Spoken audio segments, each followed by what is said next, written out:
What a fucking liar, dude. What a fucking Weasley little liar, dude. What a fucking Weasley little liar, dude. Holy shit, dude. Fuck it. I'm saying it.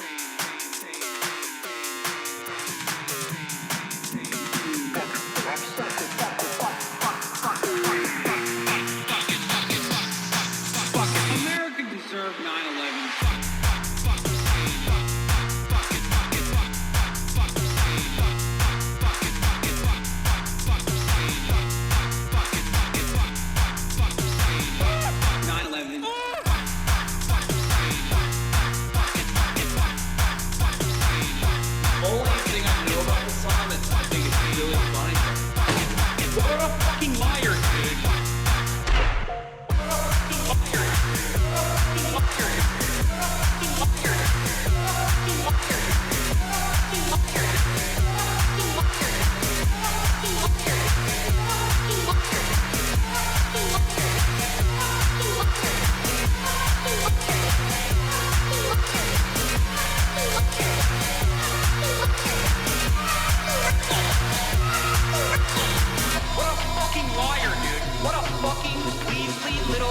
Liar, dude. What a fucking Weasley little liar, dude. Holy shit, dude. Holy fucking shit, dude. Literally lying. What a fucking liar, dude. What a fucking Weasley liar, dude. What a holy fucking what the fuck?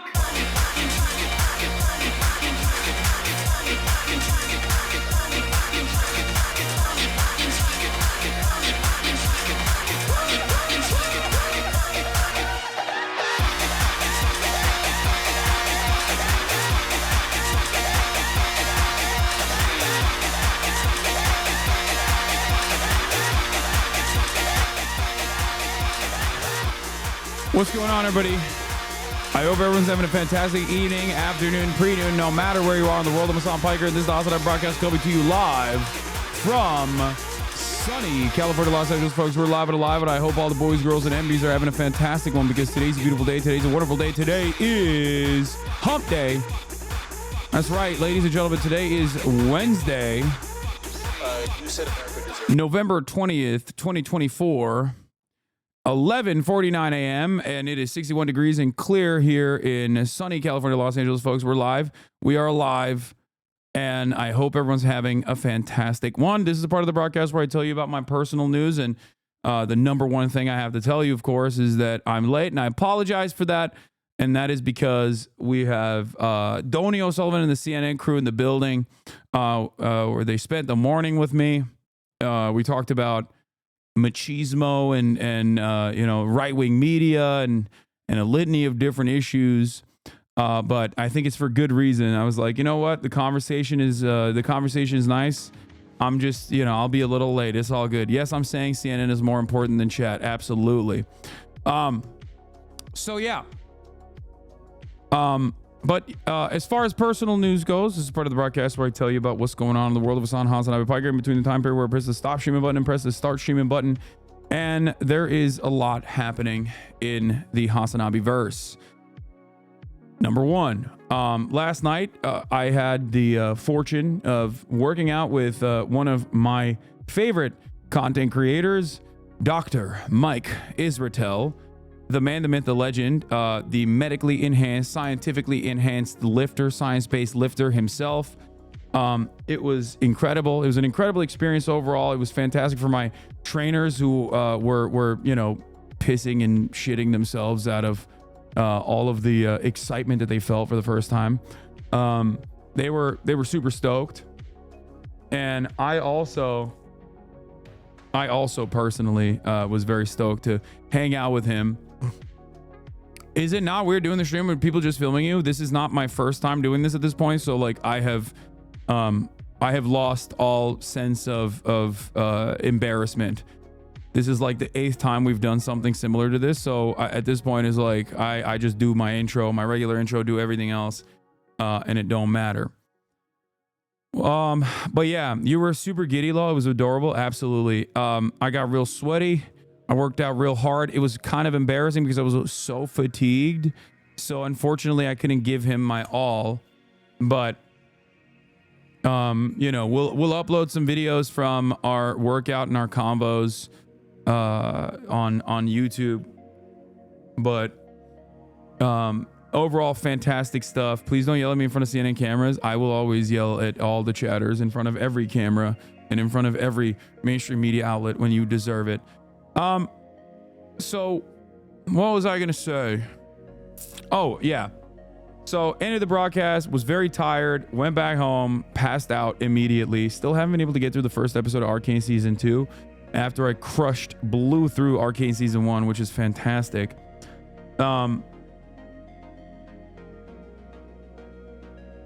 Overall,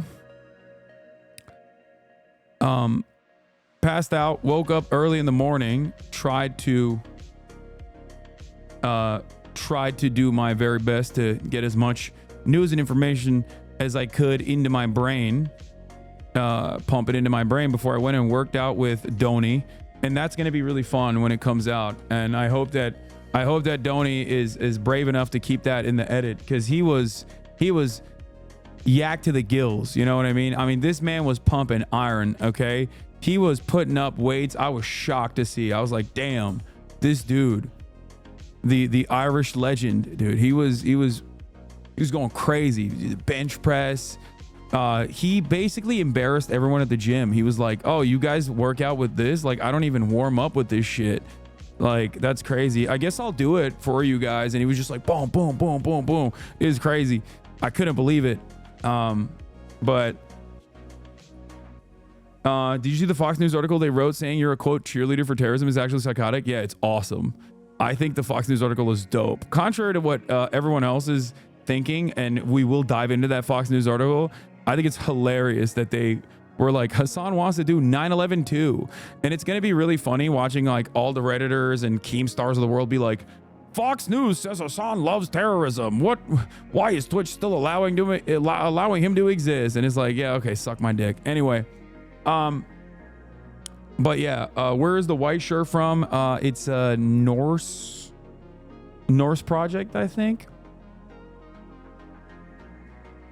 So we aren't executing the plan anymore. Girl chatters are asking to be recognized. HasnAbi. Okay, we'll look at that in a second. Are you worried about going to jail? Maybe.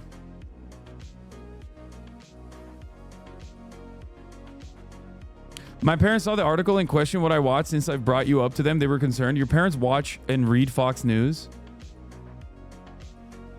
You should be more they should be concerned about their media diet if they're fucking taking something that is written on foxnews.com seriously.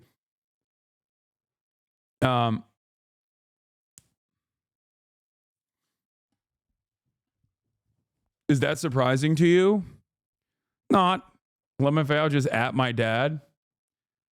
Yeah, your parents have a lot larger problems to worry about if they're fucking mainlining Fox News, baby. Not gonna lie.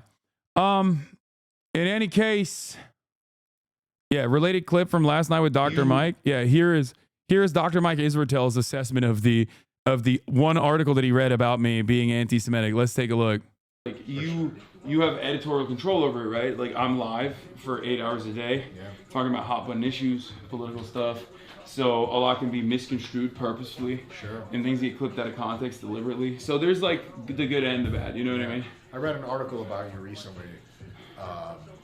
That like you're an anti-Semite or whatever. Yeah. And it was one of those articles where like the longer I read, the more I wanted to break my phone open because I was like, you motherfuckers quoted a quote of some guy's tweet who alleged some very vague generality. Yeah, it's like ridiculous. Of a guy that you were on a panel with, and the guy said some funny jokes, and that guy was actually Jewish, and I was like, I'm not reading this shit anymore. Yeah. It was a classic example of like, just take as much as you can out of context as possible. It was just like, yeah. I'm sure you see a lot stuff like yeah, of course. That stuff like that happens all the time, especially in political stuff. Oh, it's like God. Because people have like an ideological perspective. They already hate you. They're already prime. Yeah.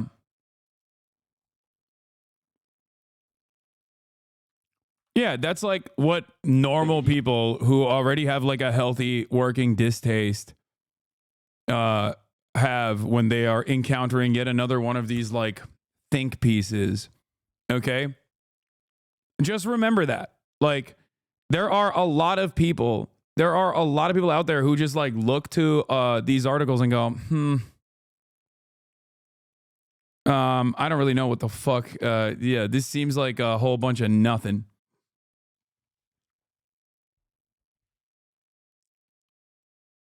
Anyway, I liked it a lot more than I thought. He was very quick with his jokes. I just wish you guys did it earlier. Everyone seemed a little tired. Well, you have to remember, like, my man is here for a very short period of time, and he was gracious enough to come on the stream for a little bit. So, we made the most of it. We the Brolic Parasocials demand a response. Oh my God, as a personal trainer, I'm currently baffled by what the fuck I'm seeing. They should have let Mike guide this. Their current split in exercise is whack as fuck. Yeah, I saw the parasocial personal trainers like ripping into my trainers and saying I'm bad. The annoying part about this is that if you're a personal trainer, when your client is like hyper fucking fatigued. Mini F's happening? What's happening? I'm seeing a little bit of a drop here on my frame rate. Okay, anyway, if you're a personal trainer, when someone is like full blown fatigue, like when they did a tremendous amount of cardio right before and also worked out pretty hard the day before, then yeah, you have to rewrite the program with restrictions. Having said that, the only part that I think I agree with is we should have let Mike lead it. We should have let Dr. Mike Israel lead it.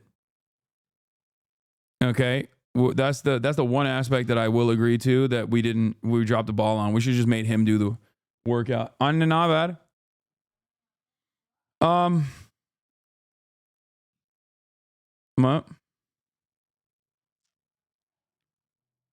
Anyway, that's it though.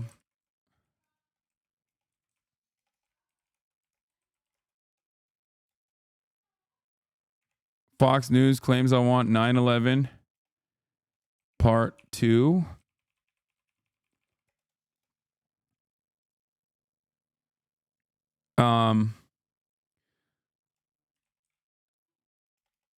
Talking Trump's cabinet, viral MAGA couple,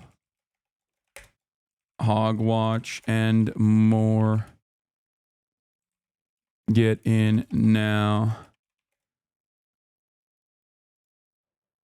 Anyway, CNN in the building. Well, CNN left already, but I'll clickbait it. Who cares, But yeah, we did I have a bunch of other media spots as well. That was kind of the focus of Dr. Mike and Jeff Nipp's video. Dr. Mike cooked Jeff with a bar with 5 plates on it. It was great. Yeah, you can do that. That's the thing. Like, what do you think was the most valuable lesson from last night? You don't need to go super hard on the weights. All you need to do is focus on intentionality of your movement and make sure that you get a full stretch. And if you do the full stretch in the exercise, you can exert, like, you have to focus on form and tension, time under tension. That's what his like major point is. That's why he was like hyper focusing on eccentrics, the often forgotten part of exercising. When you're like dropping the weight, instead of just like letting it drop and free fall, you're supposed to control the eccentric movement. And it's a very successful method, in my opinion. WWE co-founder in charge of education. All right, and then let's blast off with a fucking meme. Do we have a good meme to blast off with, Chad, or no? Because if not, I'm just going to use the Fox News,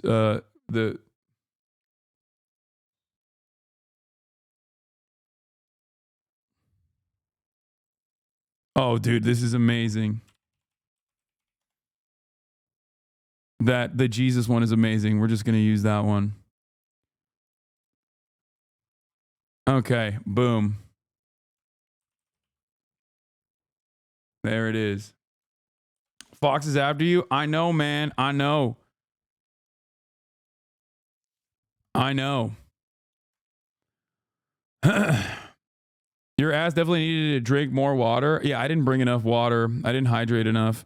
Yeah, this is funny. Testosterone does wonders. Look at that. This is like one cycle of Trembolone and Anavar. One cycle of Trembolone and Anavar, and this is what you turn into. 1120 is the 821. No, dude, this is not a fucking real thing, okay? Can everybody calm down? The Fox News, the Fox News article is not that fucking significant, nor is it serious. Are you crazy? Like, I think you guys are. I think you guys are focusing on it a lot more than anyone else is. Like, it's not real. It's just like, it's going to pop off on all of the worst circles, but who gives a shit?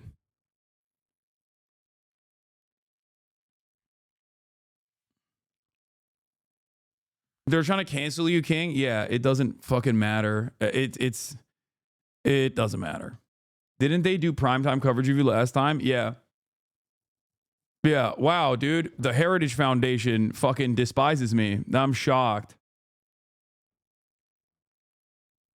You know? Do you know the hot doctor, Mike? Yeah, I've met him before.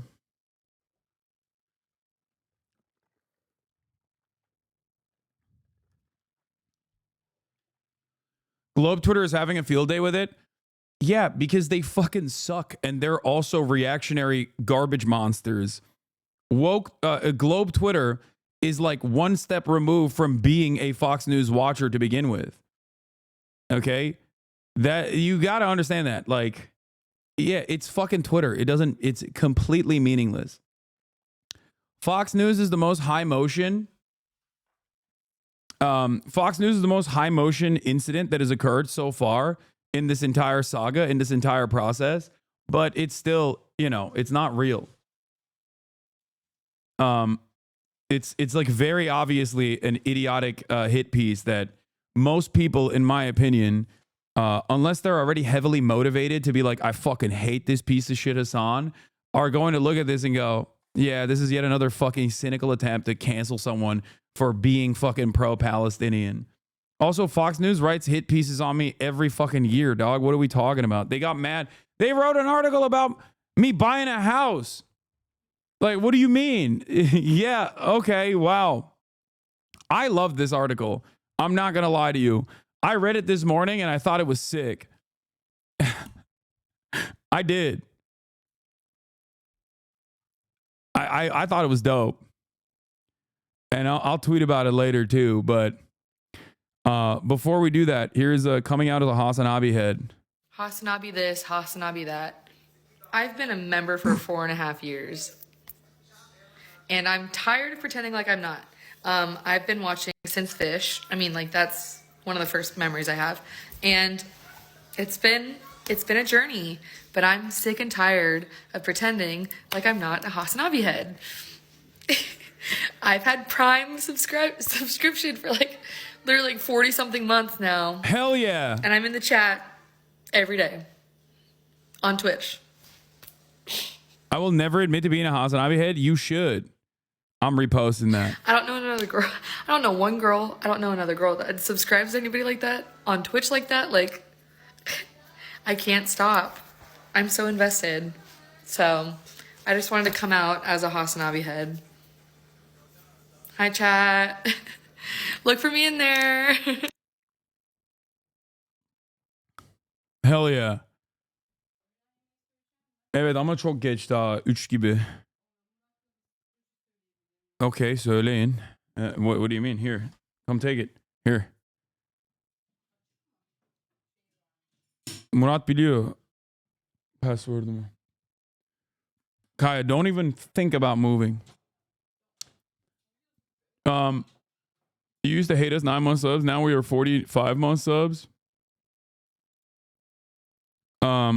We exist. I'm a lurker, but clocking daily nonetheless. Girl, same. Women watching Twitch needs to be more normalized. This is going to be on stream. I just know it. Busted Open 420. Oh my God. Your username is Busted Open 420. That's crazy.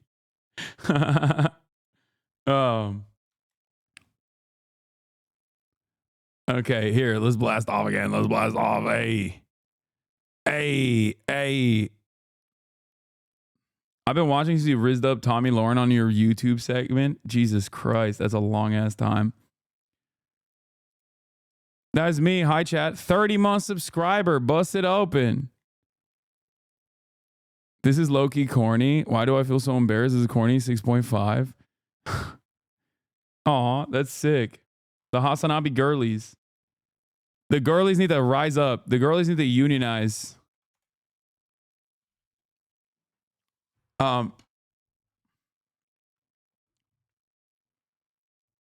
work 15-hour shifts and have you in my ear. Before that, I used to just watch everything on YouTube. Hell yeah.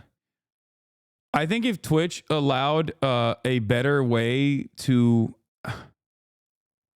I think if Twitch allowed for a better way to just, you know, have people watch when they're not immediately in the chat. Like if they could watch when... Like when you get YouTube Premium, you can watch when you exit out of YouTube.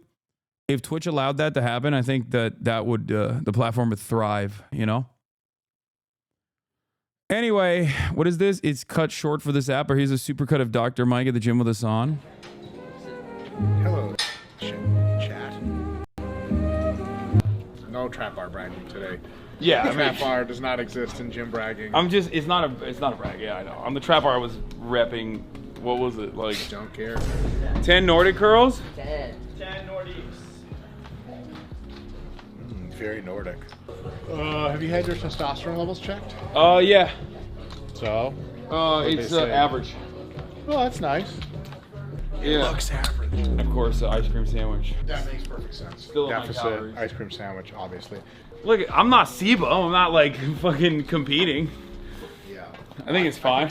I'm tired, yeah. You had a long day of sitting on your ass in front of a I computer. played basketball too earlier. Oh shit! This is like middle school again. Against guys our height. I'm a 33-year-old man. Basketball against 53-year-old men. Well, I'm a 33 so old. That's my grandpa's age. Yeah. Wait, how old are you, Dr. Mike? 40. You're not 40. I know. I look 50, but I'm 40. What? No, that's crazy. You don't look a day over 26. Fuck on off. trend though. Thank you so much. Yeah, so 40. You look like So you look 55 is what I'm trying to say. You look like you'd be a trend twin. There you go.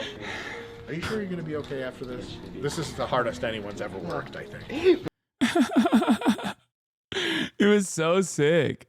It was so sick. I think it was the mechanics in the first one that fucked me up a little bit. I haven't done a Meadows run in a while. We got excuses on top of excuses here, fellas. Dr. Mike, is it true when you have calves that big that when you dine at restaurants, you get better seating?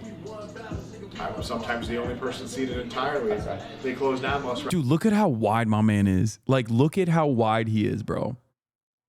It's crazy. He is like a fridge. He is a real Tonka truck, dude. He's built like a goddamn character, dude. Like a video game character. It's crazy. Yeah, he looks like the wide Putin meme. He's got crazy aura. I didn't understand what the Zoomers meant until he appeared on stream. Yeah, he's got that quiet confidence. Restaurants for me when I show up. Because they're like, oh, you're that, oh my God, you're calves. He's the girthiest man alive, dude. Dr. Mike, what do you think my body fat percentage is with just the look? 35.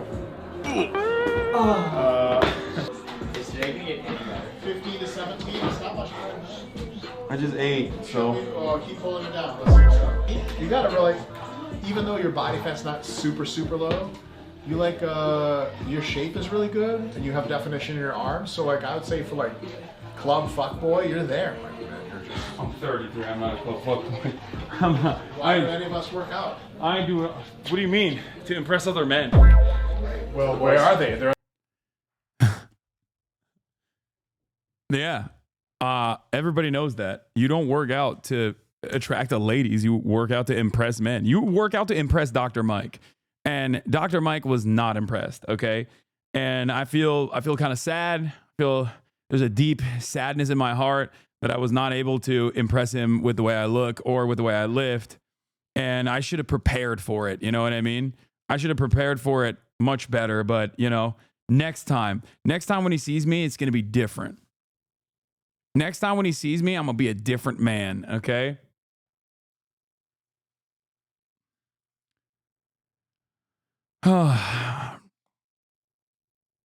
Genuinely, that was one of my favorite recent collabs.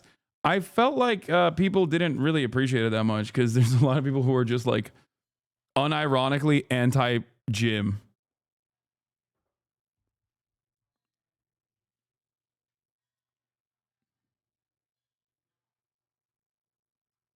Like there's a hell of people in this community that just straight up fucking despise the gym.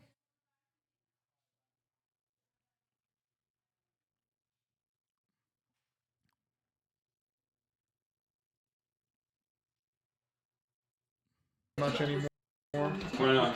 Man, I was so heavy into the fucking pushing bricks game, you feel me? I got all kinds of nicknames down there. Powder, they call me Snow White. They call me Santa Claus, bringing that snow. Oh yeah, Chef Boyardee up in this motherfucker, man. I can't really go to Miami much anymore.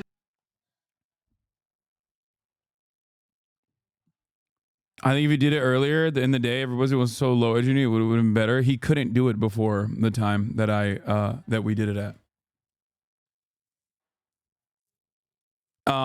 Anyway, we'll do a Jeff Nippert collab too. Bit awkward for his audio listeners. Fair. Anyway, we'll do a Fox News compy, but we'll get started. I guess we'll get started on the cheerleading for terrorism. Twitch star called for a new 9/11, dismissed horror of October 7. HasanPiker, a far-left Twitch streamer, broadcast propaganda to millions of his impressionable fans by Andrea Margolis. Now, yeah, they want 9/11 too, baby. Now, I knew that they were gonna. I knew that they were gearing up for this fucking idiotic hit piece a while back. She did reach out for comment. My comment is in the article. It's just all the way in the fucking bottom of the article. Okay, like they put my response at the bottom of the article, which is pretty funny. After pumping it full of like ridiculous nonsense. But I look, this is fair and balanced, okay? Fox News, best in journalism, best use of journalism out there. Doing a hit piece like this, doing a cancel culture hit piece like this is really funny. But real American patriots are gonna get mad. If this makes its way to like actual Fox News editorial stuff, then it's a problem. But if it's you know, as long as it just stays on the digital platform, it is what it is. If it gets onto the editorial side, then like, yeah, conservatives will come up my ass again, over and over again, trying to kill me. But overall, this is slander you should sue. That's not how this works, man.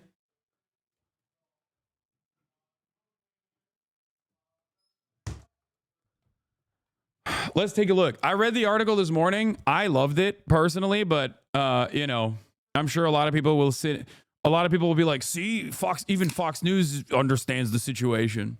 Okay. All right. First on Fox, a popular Amazon-owned video platform geared towards teenagers and young adults is filled with extremist content, including one of its biggest stars praising terrorist groups and even blithely calling for another 9/11 to his 2.9 million strong audience, according to a Fox News digital review.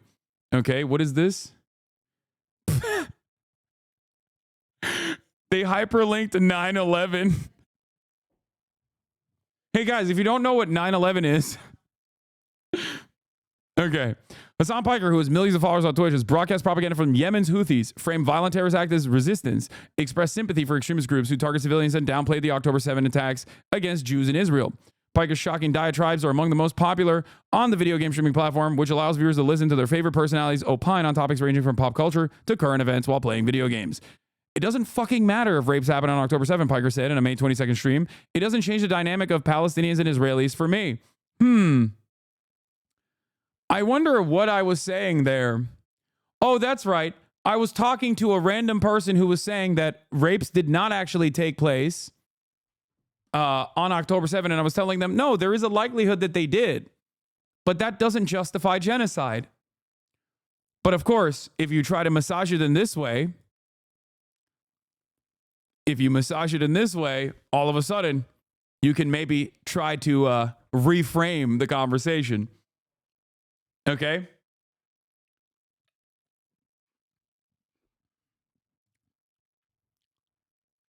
So,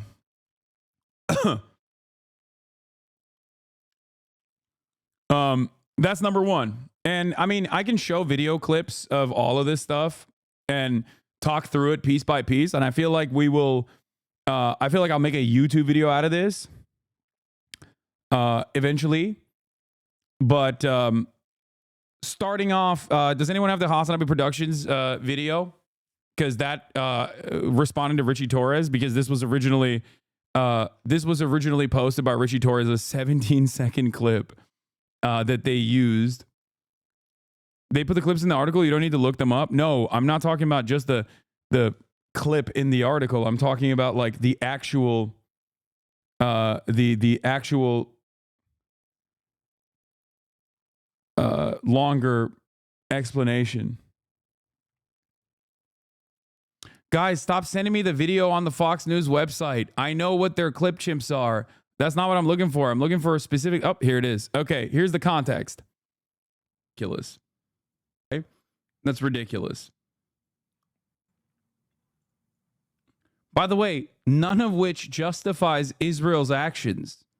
So it doesn't even matter. None of this justifies that Palestinians have a right to dignity, a right to emancipation, a right to live fucking free lives, free from this occupation. Doesn't matter. Doesn't matter if fucking rapes happen on October 7th. Like, that doesn't change the dynamic for me even this much. Wow, I wonder why they clipped the beginning. Okay, this doesn't even show the full context. Okay? Because right before this, I'm actually arguing with a chatter who says rapes did not happen. Why are you saying that they did? And I'm saying that there is a likelihood that rapes did happen on October 7th, but that doesn't justify genocide. Okay?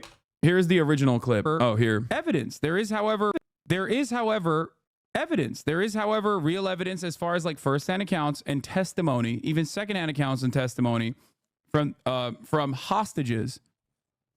So that part is real. That did happen, which is very important, and that was a part of the UN investigation that was conducted. So that's also a broader conversation about like the UN investigation. Okay, the full 12-minute clip. Richie Torres tweeted about me. Oh, you know. No, just go to the original. We got to find the original, not just like HasanAbi Productions clip. Or not even October 7th, but because like the original keep seething. Oh, I'm seething, man. I'm so mad. Can you tell? Look at how mad I am. Oh my God. The right-wing propaganda outlet that has written about me on numerous occasions is upset at me again. Oh, I'm fuming.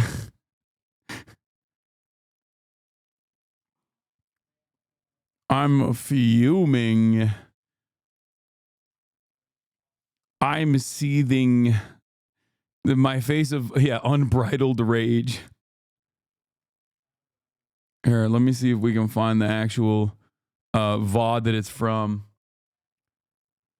Bro, calm down. I can't. I'm shaking. I'm shaking with anger.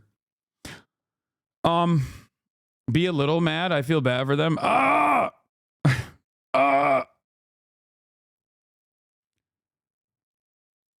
the VOD timestamp. Oh, here. What if the But if the conclusive evidence is coming from Zakah or the Israeli government or the Israeli police force claiming that they have a mountain of evidence, because remember, the Israeli police force said they had a mountain of evidence. So this is an assessment over the validity of the claims that systemic rape happened in the hands of Hamas on October 7. There has been no such evidence for this, and there has been plenty of reporting, including but not limited to even New York Times' own journalists leaking to the press that their screams without words coverage that detailed and genuinely editorialized like October 7, claiming that mass rapes had happened in the hands of Hamas militants and it was directed by Hamas, was not meeting the editorial standard of the paper of record. Okay, this is my slander would kill my self-esteem. I don't know how you do it. I just know I'm on the right side of history, and I know that at this stage, most people understand that this is the one method that many people have that want to defend Israel will then just instead of actually like openly defending Israel when it's like very clearly indefensible, people will then turn around and just say like, oh no, all the naysayers are actually doing it for some cynical anti-Semitic purposes. That's it. Most people know. Most people understand it. At this stage, if you have seen the genuine human toll, if you've seen the casualties, if you've seen the tents on fire, if you've seen the Israeli government bomb elderly people trying to get flour and bring it back to their houses, and you read this article and you go, yeah, this guy seems like a real vicious anti-Semite with all of these fucking stupid ass clips out of context. Like, yeah, no, it's just a hit piece. And most people understand where Fox News is coming from. Yeah, what they were clipping, what? They're clipping this. Stop fucking around. Okay, here, this is the full context. I think this was the full context. I think this is when I had no evidence whatsoever. It's ridiculous. Like first, wait, where I pull up a chatter. Oh, here. What do you mean? Because a chatter comes in and says, how do you dismiss accounts of kerosene and burning, but do not dismiss sexual violence? Okay. And I tell them the reason why I don't dismiss offhandedly incidents of sexual violence on both October 7 and beyond. And I'll explain exactly why here. There is no evidence whatsoever for one. It is completely and utterly made up. But there is a likelihood for the other, and also evidence as far as firsthand testimony from a hostage. The fuck? That's the difference.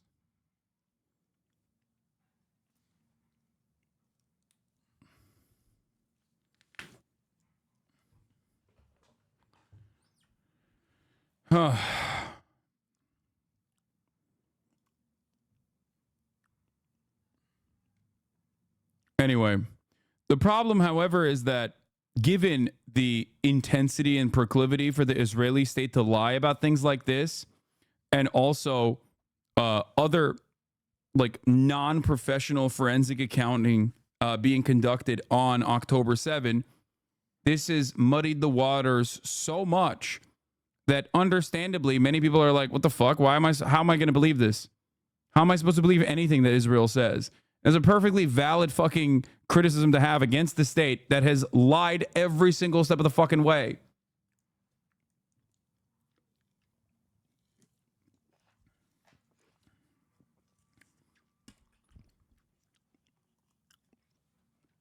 Many hostages have records of saying two different things. Also, how are you sure Israel didn't force them to lie? That's ridiculous. By the way, none of which justifies Israel's actions.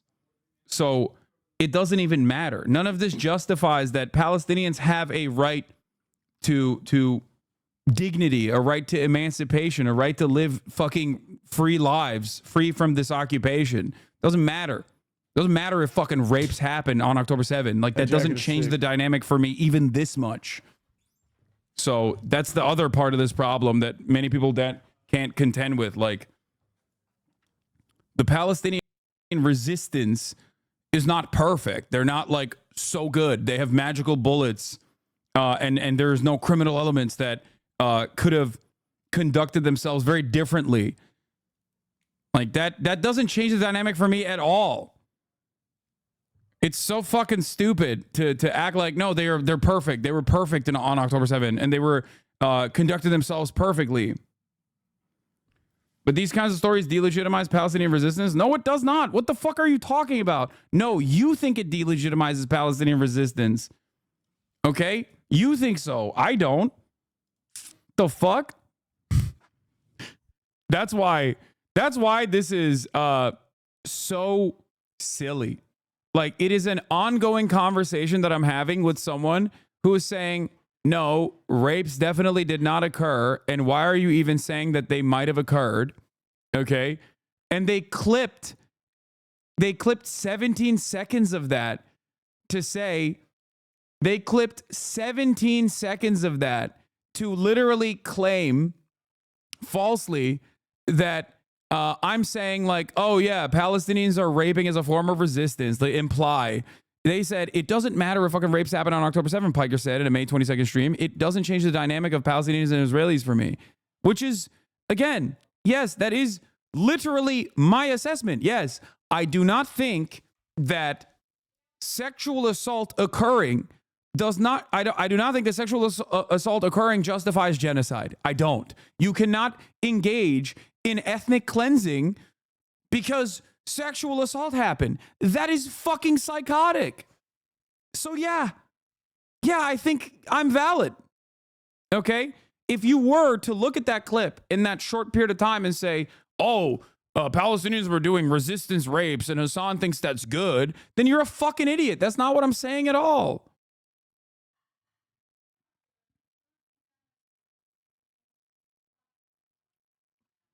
It's crazy. Piker, a 33-year-old Turkish-American commentator who lives in California and grew up in Istanbul, is a former producer for the far-left internet commentary program, The Young Turks, and is the nephew of its co-creator, Shaky Gurga. His Twitch streams regularly hit over 1 million views, often have as many as 30,000 viewers at a given time. The political commentator has a cult-like leader status among his fans and maintains a Discord server with 125,000 dedicated followers. Many are almost certainly very young, and the minimum age to join Twitch and Discord is 13. A 2022 Pew study found that 22% of teenage boys use Twitch, and a 2020 Statista report revealed 34% of Twitch users are between the ages of 10 and 19. If they think that my audience is between the ages of 10 and 19, they're fucking delusional. We actually have demographics for that. My audience is much older than that. But let's continue. In addition to his massive following on Twitch, Piker has millions more followers on Instagram and X. On YouTube, he regularly posts his Twitch streams to his 1.45 million subscribers. In a recent stream, Piker broadcast propaganda from the Houthis, an Iranian-backed group in Yemen that has been designated by the U.S. as a terrorist group. Instead of explicitly addressing the materials as questionable propaganda, the streamer instead expressed sympathy and admiration for the group.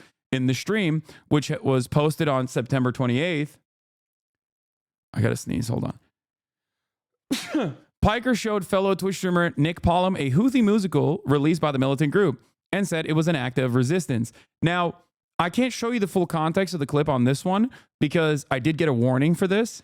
So obviously, I don't want to get fucking banned for showing the context of this music video. But as someone who routinely wears MAGA hats, as someone who has routinely shown the music video Yo voy a votar por Donald Trump leading up to the election, I show a litany of different musicals from a variety of different political perspectives. If you were to compare this to, I don't know, ISIS propaganda videos, you would be wrong. There is obviously a very clear difference there, okay? This is a diss track by the Yemeni population against the Saudi government and the Saudi genocide that was being conducted, the UAE and Saudi America-backed genocide that was happening in Yemen. This was to showcase to Nick Pollum over a 5-hour conversation about the dynamic between resistance groups and the way that they're covered and all this shit and the people that are on the receiving end of the bombing campaigns. So they clipped this and said they do musicals about like their fucking actions all the time, Piker said, of the terrorist propaganda. They love walking over the American flag and the Israeli flag side by side. I did say that. They do not care about the heavy missiles. They will literally take the war to them no matter what. For them, it's an act of resistance. You know what I mean, he added. During the same stream, Piker broadcast propaganda video of armed Houthi terrorists seizing a cargo ship and expressed admiration for the group. They're flexing, Piker said. You have to understand, this is a deterrent. Their goal is to film it and show it to the world. So they have to massage this with statements like this when what I'm talking about there is, pretty obvious, pretty clear. Yes, they openly said, they openly stated their desires for why they wanted to implement a blockade on the Red Sea. America institutes blockades all the fucking time, and that is seen as a perfectly valid and perfectly normal, perfectly permissible situation. These guys, regardless of their own internal dynamics, regardless of their own personal politics that I clearly do not agree with, I'm explaining what their framework is, and I'm offering analysis, okay? But these people, unfortunately, don't want that. There is no room for any sort of analysis whatsoever. There is never any room for analysis. You must not talk about some of the logical steps that any kind of group, non-state actor or even state actors, in this case, this is a state actor, that engages, that any sort of non-state actor or state actor engages in that is outside of the periphery of America. If they are declared foreign adversaries, God forbid you offer any sort of analysis whatsoever. If you do that, that means you love terrorism. That means you agree with every single thing that they've ever done or every single thing that they've ever said. Okay. I know. What is this? You ordered like a fruit tray? Okay, 2 of them got refunded. No fresh cut tray and no vegetable dip tray. Only the fruit tray was found. Okay. Anyway, Hasan's worst enemy fruit. Yeah, Hamas fruit basket coming in. Paulum did not respond to Fox News Digital's request for comment about the exchanges with Piker. That's pretty funny that they try to get a comment from Nick Paulum. Piker often and passionately defends the anti-imperialist motivations of Middle Eastern terrorist groups. During a stream uploaded to YouTube on October 13th, 2023, Piker berated a viewer who challenged his position on the then nascent Israel-Hamas war. You want every single Palestinian to be fucking executed ruthlessly on the streets so that you can build another fucking theme park on Gaza. You fucking baying pig. You fucking bloodthirsty, violent pig dog. Piker argued, suck my dick.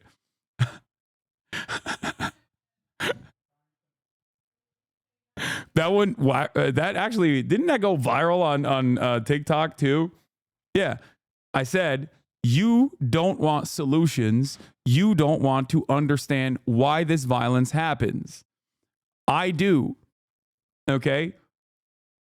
You just want to say, nope, they're barbaric, violent monsters that have no reason to do what they're doing and instead are operating on the boundaries of unlimited anti-Semitism and omega violence that they want to engage in. There is no reason for people to, feel a certain type of way about a nation state that is an apartheid, that is currently conducting a genocide that has dominated the Palestinian population for 75 fucking years. Once again, analysis not allowed. Though Piker says he's not aligned with Hamas and called October 7 attacks one of the most unjustifiable, unimaginable, and ongoing acts of cruelty shortly after they began, his rhetoric has become more extreme since the Israel-Hamas war began, and he routinely defends violent Palestinian actors from any criticism. This part is really good. I don't feel comfortable placing the blame of a violent settler colony that has killed and displaced tens of millions of Palestinians on Palestine. I don't feel like it's appropriate to lay the blame in the hands of anyone that is resisting against their own brutal occupation, Piker said in an October 19th YouTube video about the death of Hamas leader Yahya Sinwar. During an April 18th stream, Piker expressed that Hamas was the lesser evil next to the Israeli military. Now, this part I really like. Why do I really like this? Because they put my full fucking quote in here, and it is objectively true. Hamas unironically is the lesser evil of the two, the streamer said. If you look at the civilian casualties, if you look at the civilian deaths versus the deaths of soldiers, Hamas's percentages are infinitely better than Israel. That's just facts. So no, Hamas is the lesser evil. It's true. Why are you posterizing my dubs on Fox News? It's correct. That is objectively correct. There is no lie told there. You cannot look at the numbers on the board and act like I'm saying anything that is false here. That's why I really like this article, for the record, because they didn't do the classic, like they did the bad faith framing, they did the classic clip chimping, all of that stuff, clips out of context, whatever. And that stuff I can, showcase the truth on. But if they're just going to show my honest perspective, then yeah, I'm there. Yeah, you can disagree with it. But I guess that would allow that would mean that you have to disagree with the truth.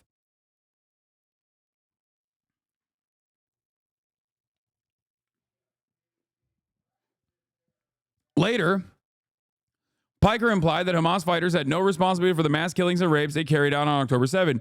You agree, October 7, and the responsibility of October 7 and all the actions that took place are directly in the hands of the Israeli state, Piker said to a chatter. I'm glad. Yeah. Yes. The claim, the intensity of the violence, the standard of the violence is always set by the oppressor. That is how the standard is set. And that is how Palestinian resistance has evolved throughout time. Another long and complicated conversation that is being had about imperialism, apartheid, settler colonialism, reduced to one clip. You're a fucking idiot. Okay? I stand by that as well. Yes.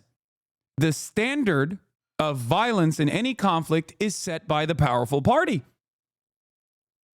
It's true.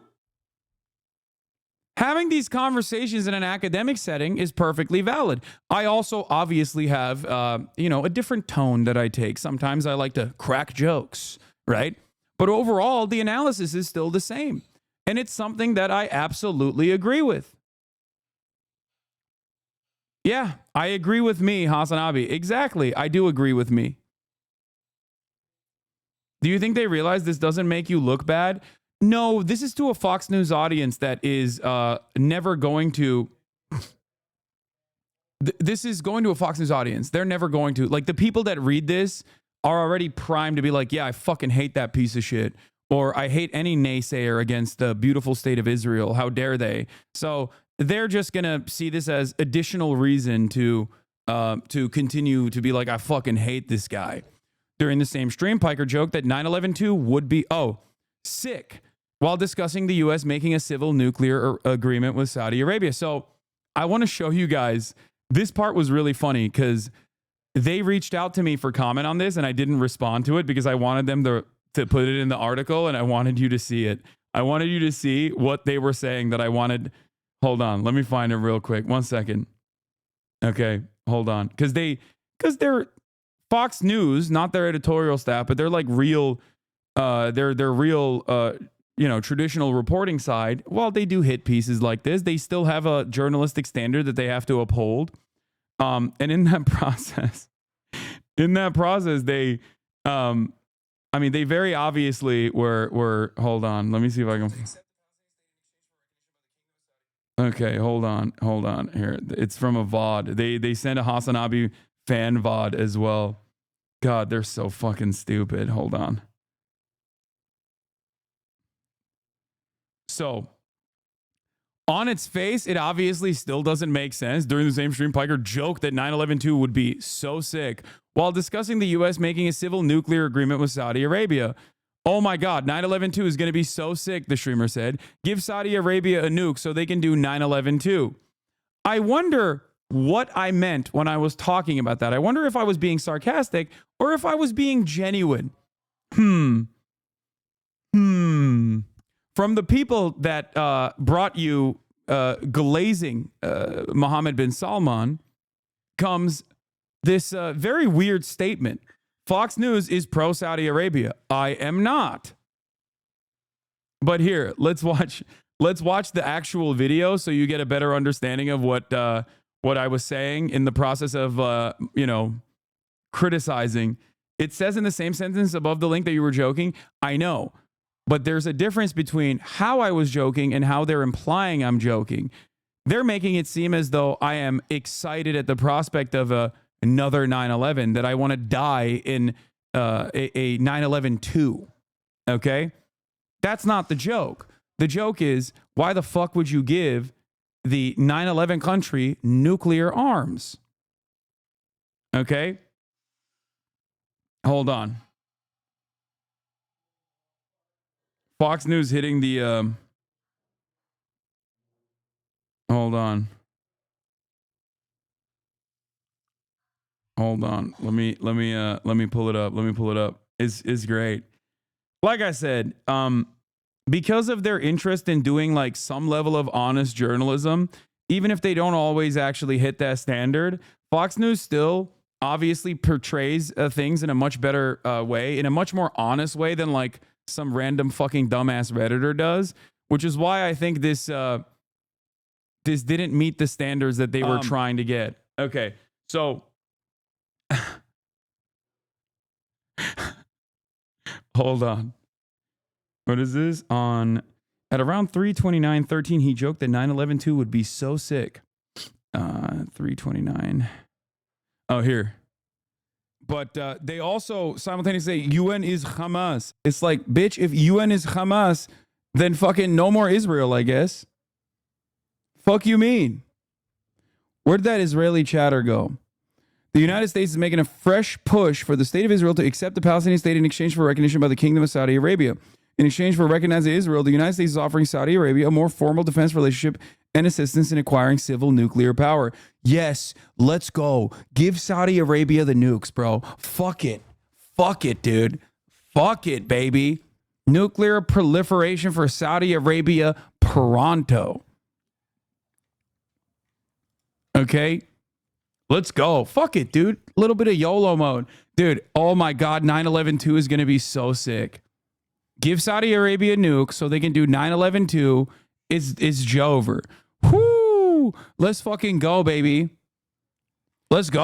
If you look at this and you go, wow, he is sincere. He's joking in that direction because he likes the potential for nuclear proliferation. You're a fucking sociopath.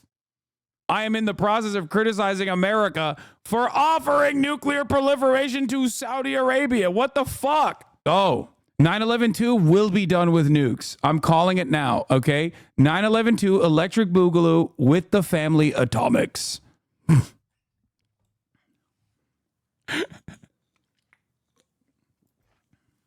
Even the video section that they got this clip from is titled LOL.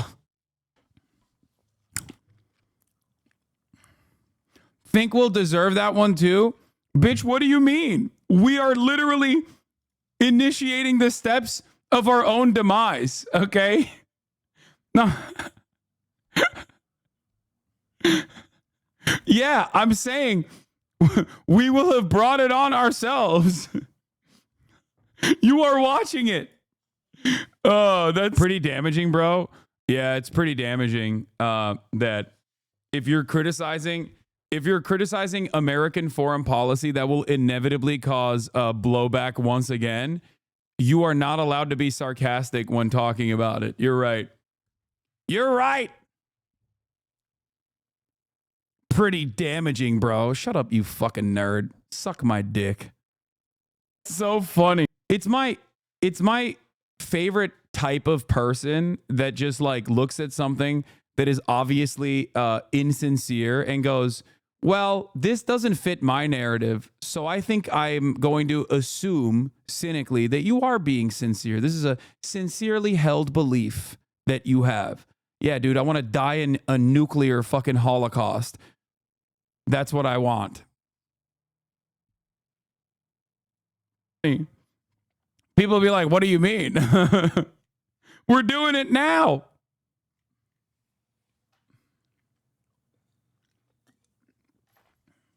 There's no way they found that clip from April on their own. No, I know where they got these clips from, but it's all good.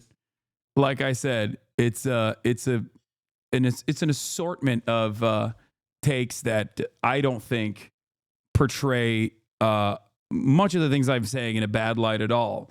You can only feel like you only read this article and think, oh, this is a real fucking bad dude, if you already are primed into thinking that anyone who is against Israel is doing so with hatred in their hearts against Jewish people or something. Okay, that's it. That's it.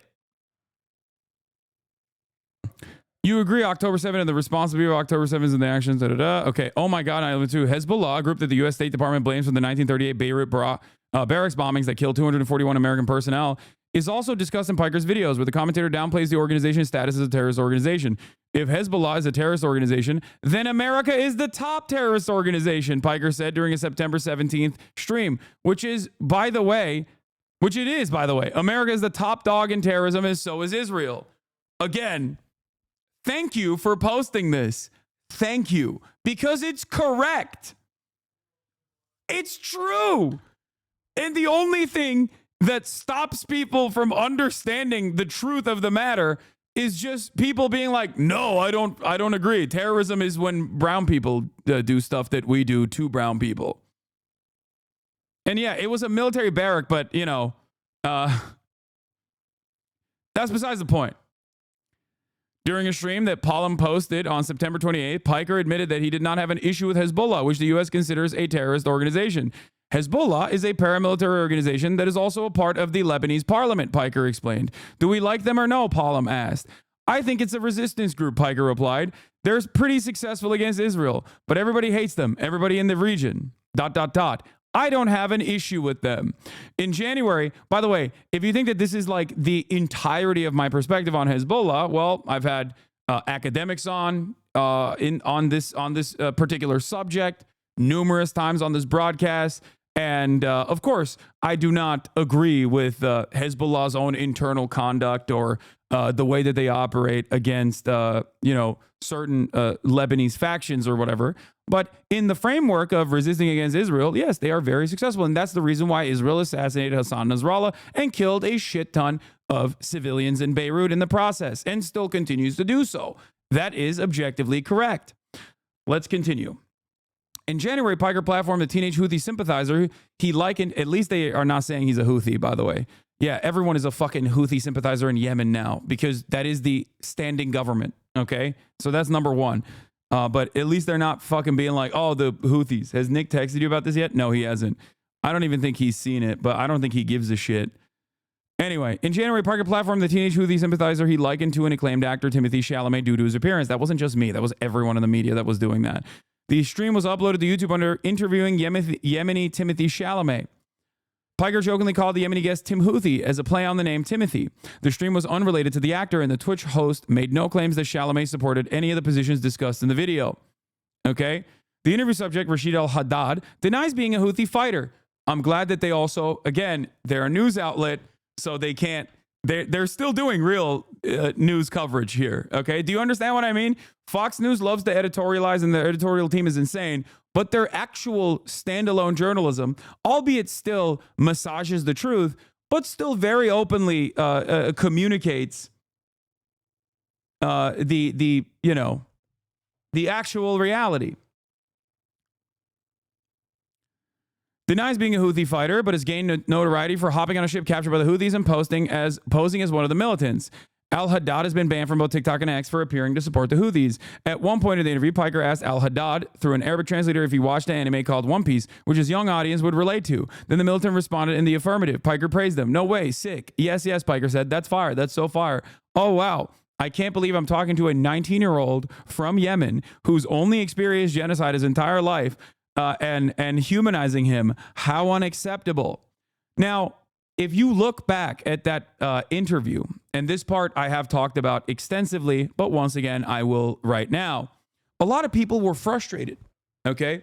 I still maintain that even if he was a Houthi militant, okay, which at the time still had not been designated a terror group, it was going to take a month after Operation Prosperity Guardian started, where Biden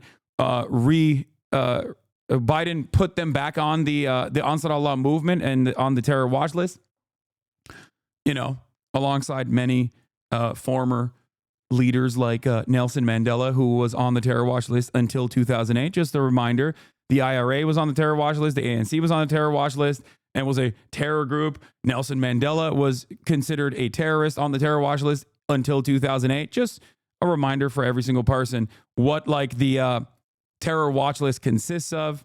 FLN, also a terrorist organization that liberated liberated Algeria. So like, you know, just remember the political designation of the terror watch list. So anyway, let's continue. So I maintain the position that it would have been valid journalism even if he was an Ansar Allah fighter directly, okay? Even if he was an Ansar Allah fighter directly, I still maintain that there was journalistic value to having a conversation with someone like that, to figure out how they've arrived at this position, to figure out how they became a militant, part of a militant faction. I maintain the position that it is valid journalism to do that, and many other infinitely braver journalists than myself have been able to conduct such interviews. Hind Hasan of Vice News comes to mind. She is the last person in the Western media apparatus that was able to interview Yahya Sinwar. Okay?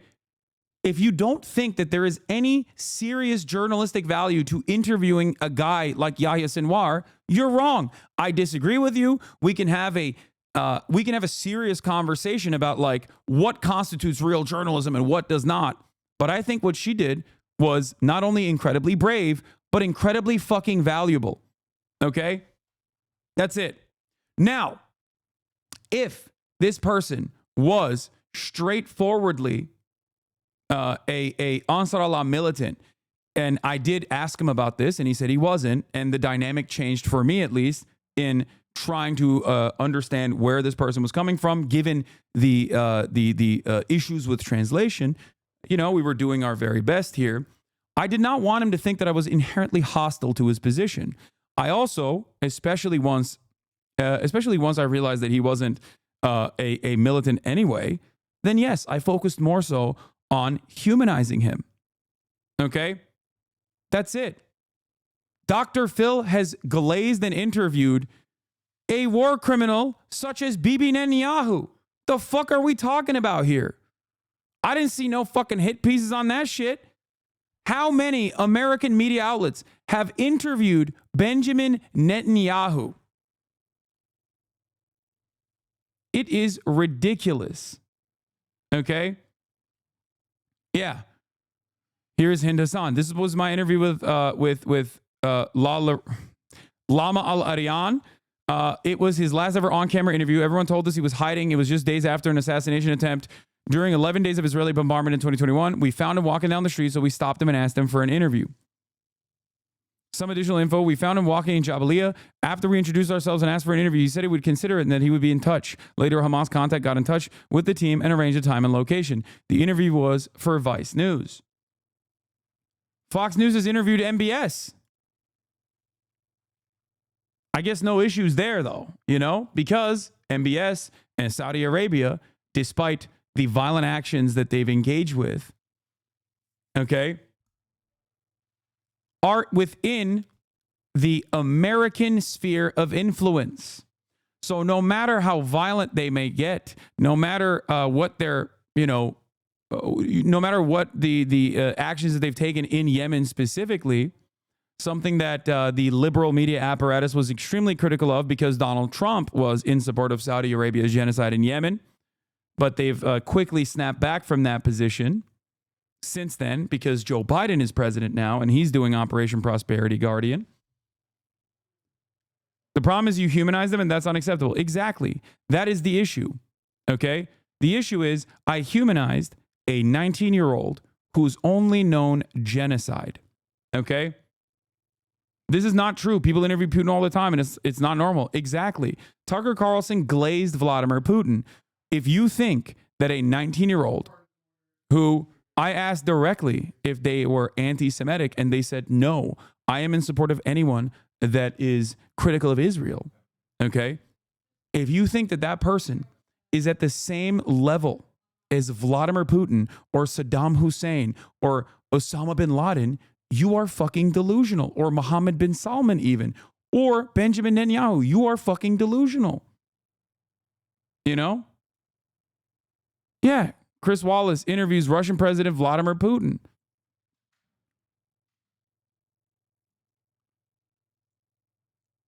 That's crazy. The only way this works is if you think brown guy, scary, arch terrorist, I'm terrified, fuck you. And many people, unfortunately, do have that attitude. Many people, unfortunately, do feel that way. So we just have to work with it. We just have to deal with it. Okay? Just a reminder. Sounds like that dude was just a random Yemeni kid. Yes.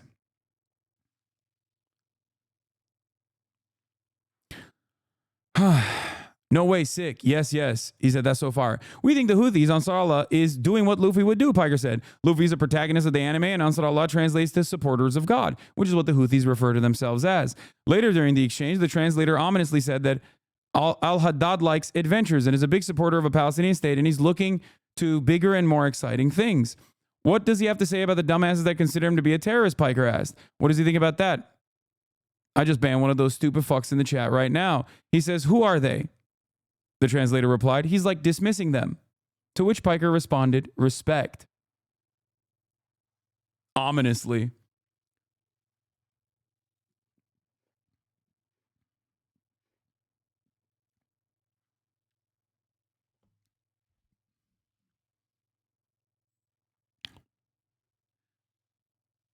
Bro, my parents are going to think I'm a terrorist after looking at this. They know I watch you. You'll be fine. That pic with Dan Clancy is not even the same pic. Yeah. Twitch CEO Dan Clancy once said he was a fan of HasanPiker. Piker was temporarily banned from Twitch 3 times between 2019 and 2022, including once for using the term cracker. His first ban occurred after he claimed that America deserved 9/11 during a stream. Twitch has not publicly addressed Piker's comments, but in a 2023 interview with Bloomberg News, Twitch's CEO Dan Clancy acknowledged being a fan of the streamer. I like his frankness and bluntness. He's comfortable saying what he believes. In 2020, Twitch banned former President Donald Trump, citing hateful content. Additionally, the platform's community guidelines state that Twitch does not allow comments that depicts, glorifies, encourages, or supports terrorism or violent extremist actors or acts. In a statement to Fox News Digital, Piker said he has a strong, positive relationship with Twitch and disputes the idea that his streams violate the terms of service. The assortment of short, out-of-context clips, by the way, look how far down the article is where my comments come in.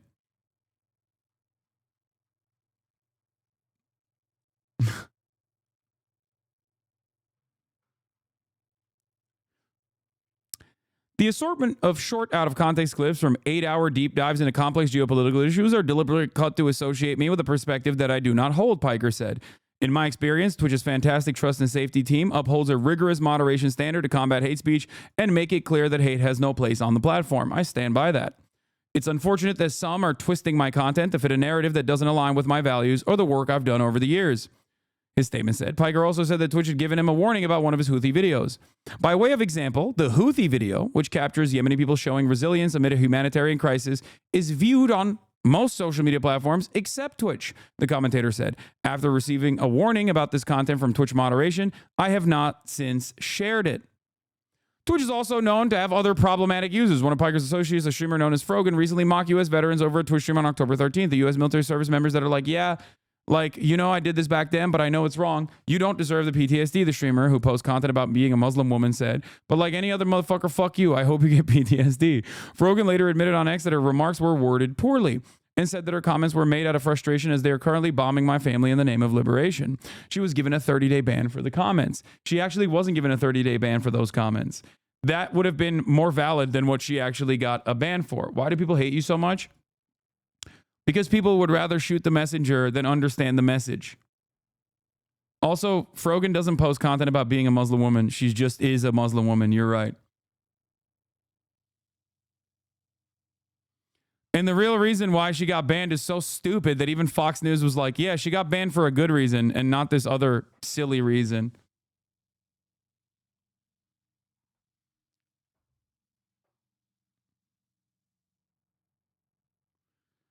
Chris Ruby, a social media expert and the founder of Ruby Media Group, told Fox News Digital that both Frogan and Piker's comments are problematic. Problematic from Fox News. Thanks.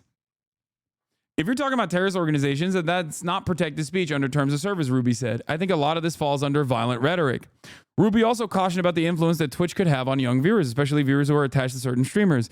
She recently witnessed the power of the platform after a Twitch streamer entered an X space she was in, bringing in hundreds of fans. The streamer had millions of followers. That level of affinity for celebrity was greater than almost any other social media platform I've seen, she described. Thank you, once again, showcasing the power of Twitch. Why do people feel they have such a close relationship with live streamers in a way that is even more close than other platforms? Anything with algorithmic gamification and video games are addictive to our youth, Ruby said of Twitch. Video games are one of the number one ways that you can get to the hearts and minds of the youth. Kara Frederick, director of the Tech Policy Center at the Heritage Foundation. Yeah, guys, I'm both problematic and also am getting fucking yelled at by the fucking Heritage Foundation. Remember, the people that brought you Project 2025, okay? The Project 2025's very own Heritage Foundation. American terrorists in their own, domestic terrorists in their own right, okay? Just so you know.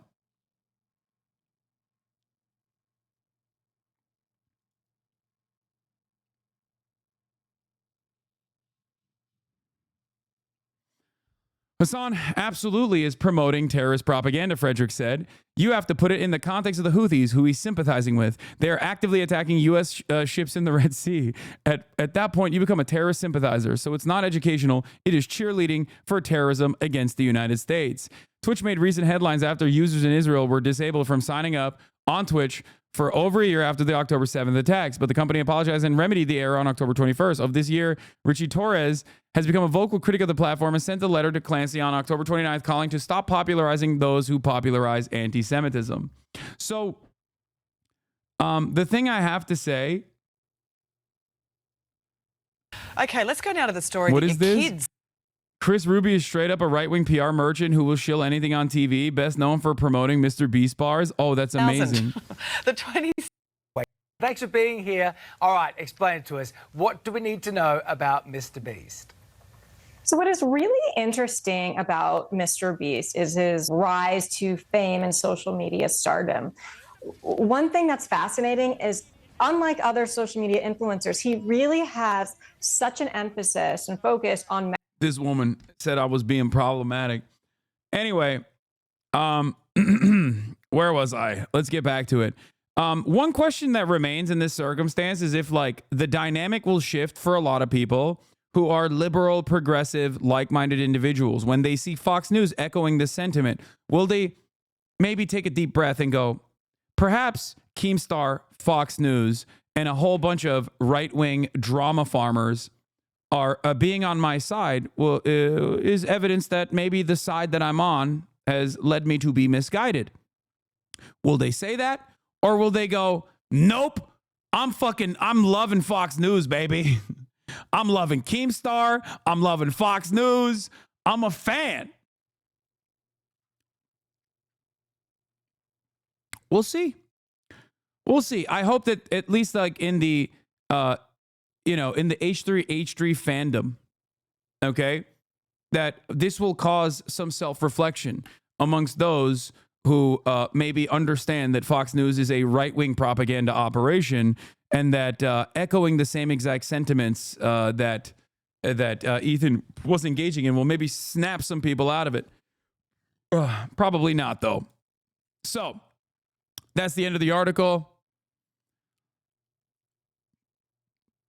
One of the fallacies of a free society, free speech is absolutely necessary for everyone. I believe not that individuals intent on undermining or destroying that society or nation. When a person advocates for violence, they do not deserve to be allowed to live in this country or any country. I like that this guy is saying that my violent sentiment requires me to be killed. Providing direct or indirect support for a terrorist organization, a felony that carries 20 years can be linked to treason charges. Look, folks, the best way to think about all these dead Gazas is that they're just post-birth abortions. The IDF is merely providing women's reproductive health services. But quid pro quo Joe removed President Trump's designation of Houthis as a terrorist organization. Then in a brilliant move, quid pro Joe reinstated Houthis as a terrorist organization after they started attacking U.S. ships. You don't know what material support means. Speech is not material support. We live in the United States, not anti-freedom Canada or UK. We don't want hate speech laws here. While I'd love to live in a world where this is true, I think providing support via speech doesn't count and protected by the First Amendment. Would a positive puff piece interview with a terrorist qualify? I'm not sure. Yeah. The brilliant minds of the right-wing Fox News readership trying to figure out ways in which, it's actually totally fine to maybe just this once not allow an American citizen to have free speech.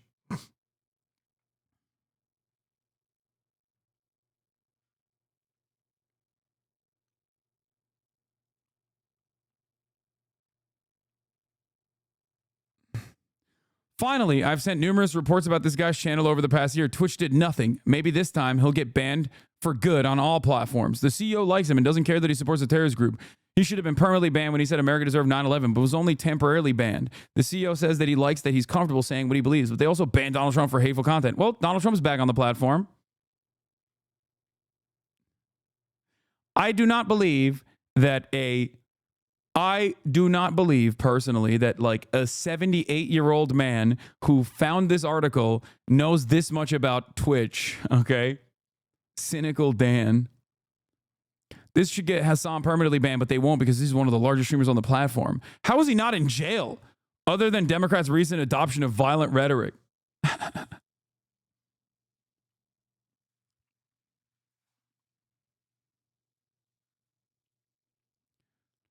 Okay, the First Amendment allows for free speech. However, calling for 9/11 is a threat. This is false. He never said that. The author is taking a comment he made and twisting it around. Baron for Prez MAGA. Why? This is why she did not embed a video of him saying it, because it doesn't exist. If he said it, it would be all over and other political commentators would be speaking about it. We don't see that happening because it doesn't exist, lol. He did not call for a 9/11 This is a false accusation, says Hank Piker. He said he would love for it to happen, walking a fine line, but he's still fanning the flames. He was being sarcastic. Come on, watch the clip to get his tone or don't chirp. Lies like these promote hate and will lead to more domestic terrorism. Hey, Twitch genius. Rifle deer hunting season opens on Saturday, November 23rd, in my jurisdiction. Would you like to go out in the woods with me for a day of adventure? I promise it could be life-changing for you. Pair him up with Dick Cheney. This guy wants to be alone with Mr. Piker in the woods for a day of adventure. Gay? Yeah, he wants to suck my dick in the woods, dude, away from God's eyes, okay?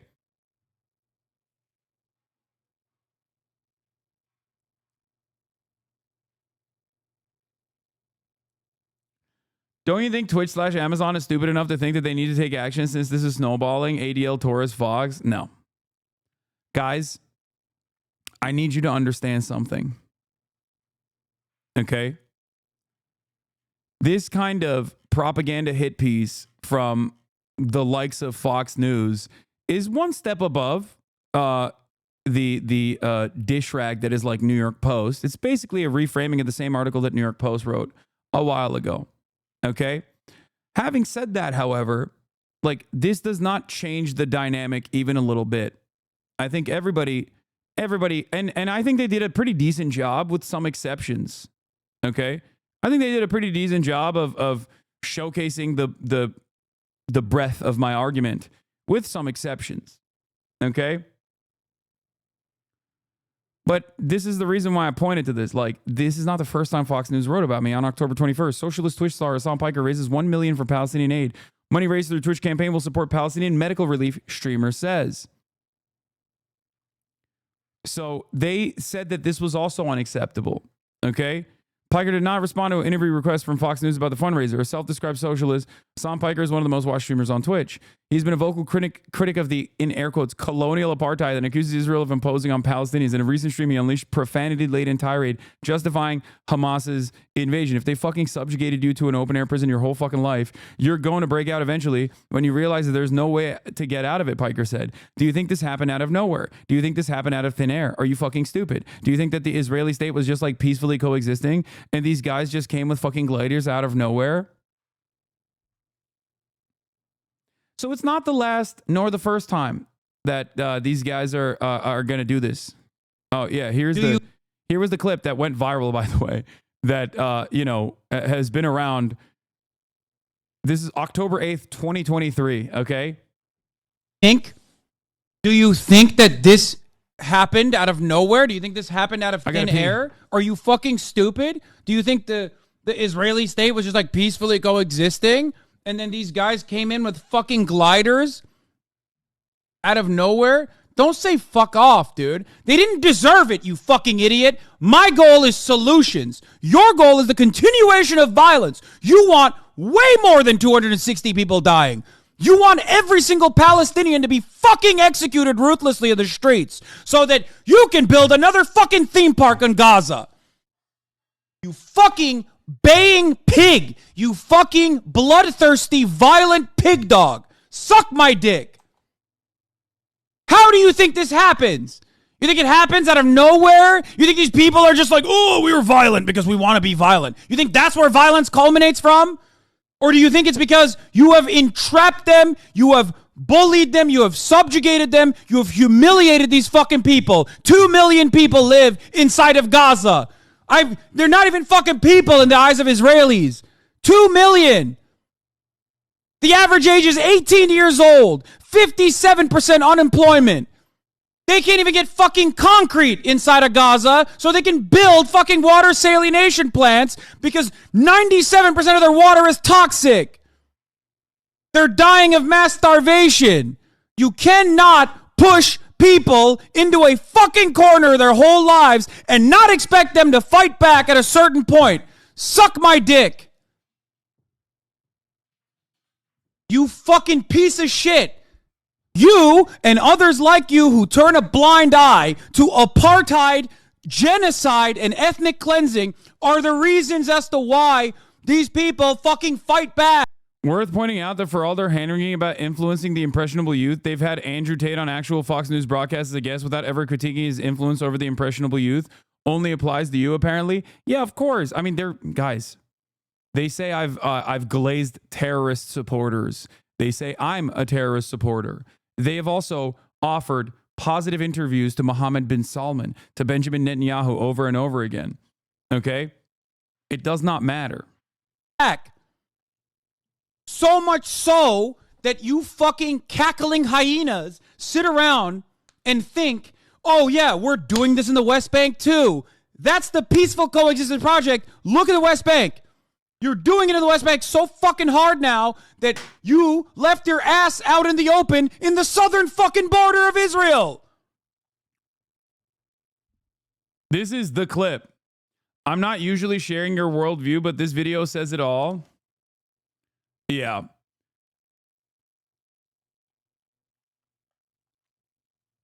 I stand by this. Fox News can try to do a fucking cancel culture campaign all day, every day. Yeah, this was a correct take. Become more oh shit. apparent.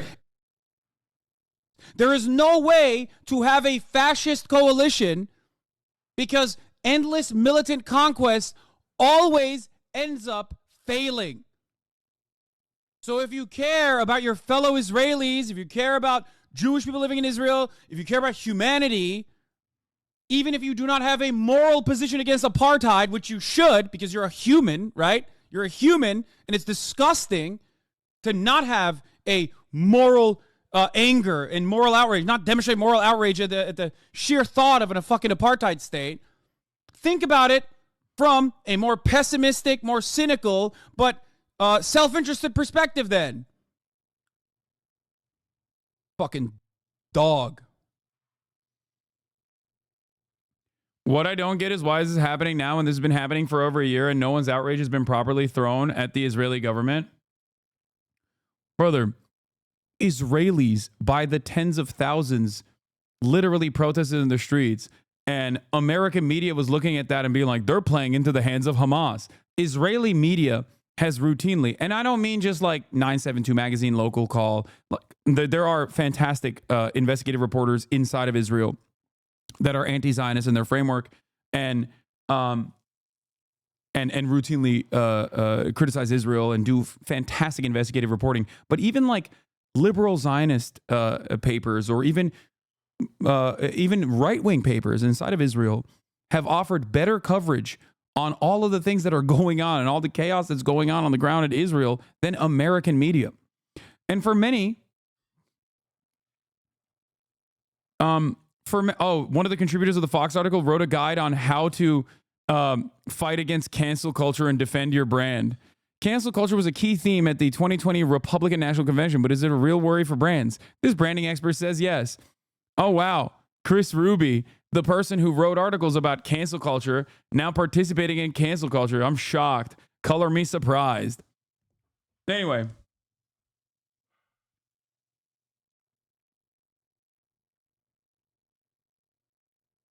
Unless you tens of thousands, a little high. No, I know there were groups, but not that many. No, there were people who were protesting the release of the hostages and saying that a ceasefire must occur for the hostages to be released and that Benjamin Netanyahu was standing against it. At the time, the American perspective on the matter was very different. America was still going along with the false notion that it was actually Hamas that was fucking over the deals.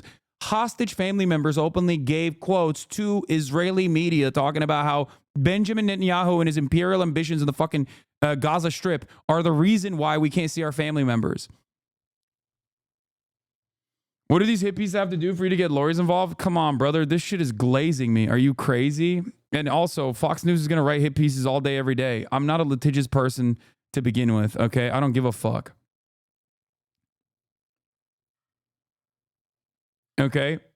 Yeah, and Fox News also wrote this article back then when I raised multiple millions of dollars for Palestinian aid in the early months of October. And guess what? They said it gets into the hands of Hamas back then. So it doesn't move the needle. It's not serious.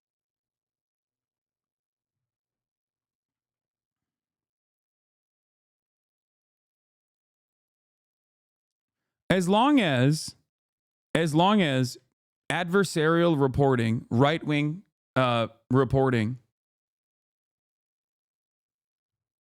actually covers the full scope of my commentary, and I think does a decent job of portraying my perspective, then I'm fine with that.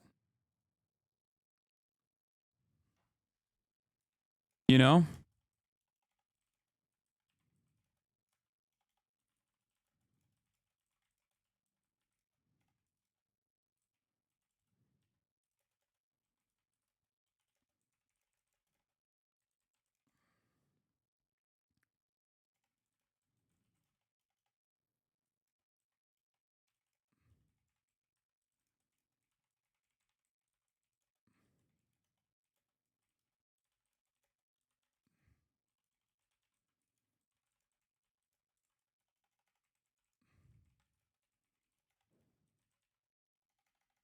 Hold on.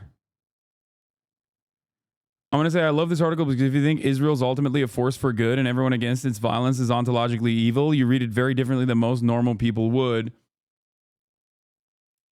Especially after a year of unlimited genocide. The Palestinians' occupation. Lebanon. Anyway, so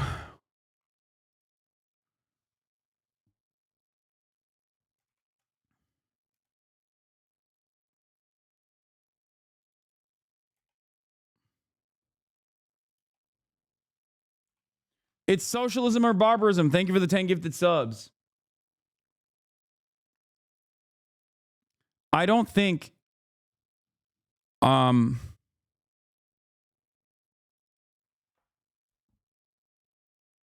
I don't think that this will be a mover and shaker for people who are already primed to hate me. You know what I mean? But it's not changing the dynamic for anybody, really. It's not changing anyone else's perspective. This is what a lot of defenders of Israel don't understand. You can shit on and try to silence every critic of Israel all day, every day, but it's too late. People know what the fuck is going on. Okay?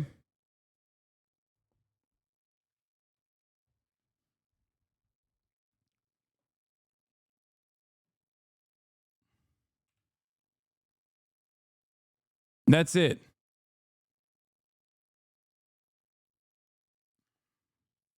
I'm not sure what I was expecting anything other than a standard hit piece. Of course. Anyway.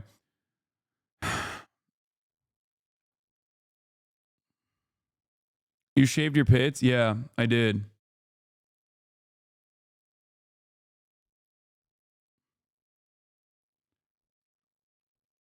The fucking White House is saying anyone who votes to withhold weapons from Israel or Hamas, I saw that. They're fucking insane.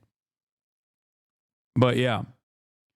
Love this article because if you think Israel is ultimately a force for good and everyone against this violence is ontologically evil, you read it very differently than most normal people would, especially after a year of unlimited genocide of Palestinians and occupation of Lebanon. Aside from the standard clips out of context that these supposed anti-cancel culture warriors claim to hate,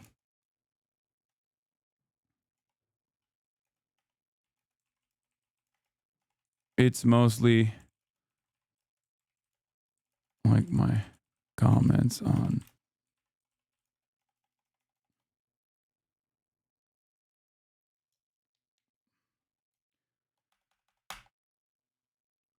what is it? Aside from the standard clips out of context that these supposed anti-cancel culture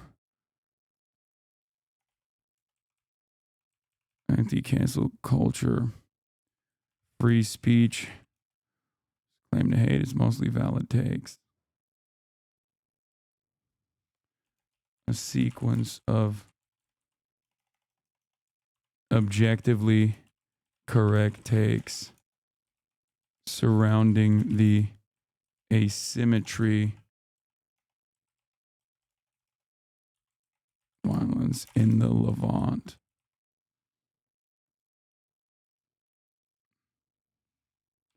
Analysis is not justification.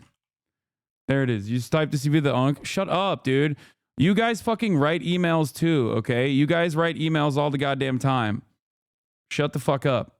Yeah, when you're writing a work email, you think about it a little bit, right?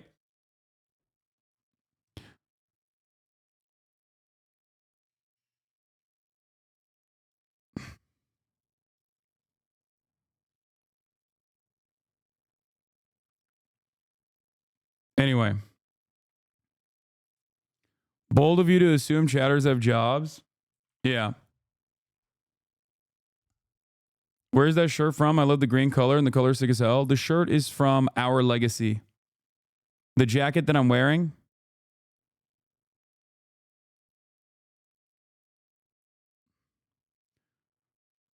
The jacket that I'm wearing is from Our Legacy. And the shirt is from Norse Project, I think.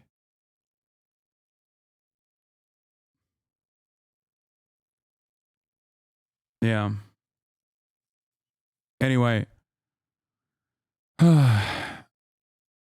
Cool that we're just part of the axis of evil now. Breaking. The United States vetoes Security Council draft resolution that would have demanded an immediate, unconditional, and permanent ceasefire in Gaza and the release of all hostages. Result. In favor 14. Against 1. The United States. The decision does not go through. Goody fella, thank you for the 10 tier 1 gifted subs.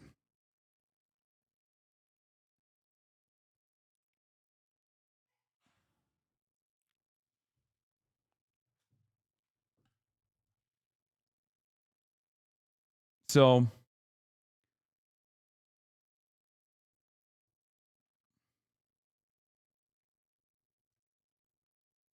yeah.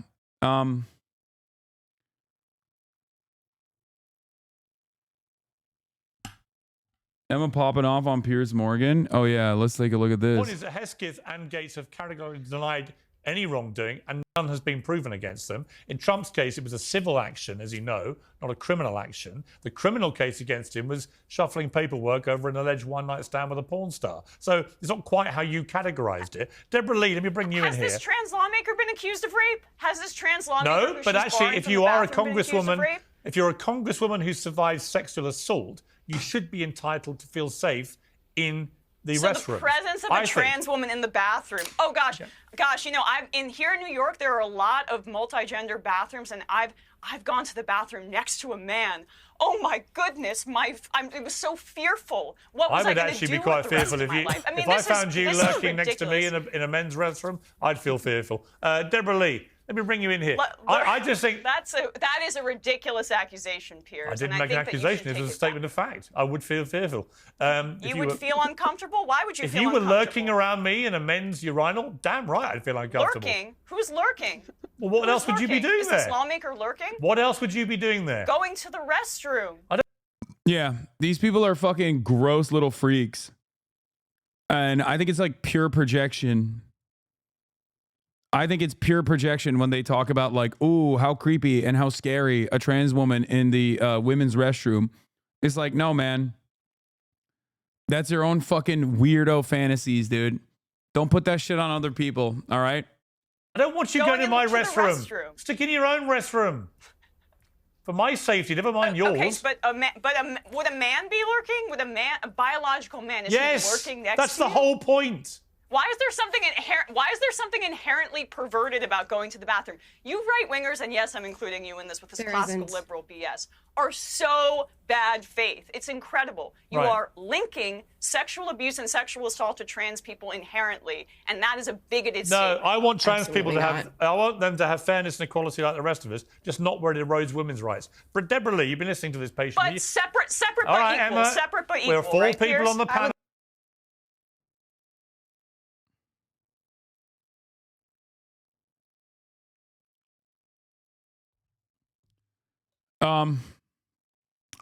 Yeah, I think she did a. Has Piers asked you back since your last appearance? Yes, numerous times and numerous occasions. But yeah, we're gonna talk about the White House pressure campaign right now, which is expected, but you know, still fucked up regardless. So Bernie Sanders put forth a piece of legislation alongside 6 congresspersons, okay? 6 senators. And the legislation was supposed to stop weapons transfers to Israel and to apply the existing law that we already have, the Leahy laws, that dictate that if a country that we're offering arms shipments to are actually in violation of human rights, then it's illegal for us to give them arms. And by the way, Mike was on Majority Report today and it was pretty disastrous. Which Mike?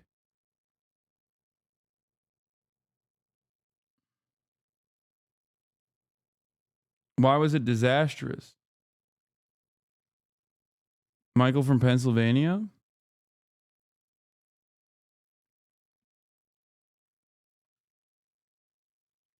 They debated about what?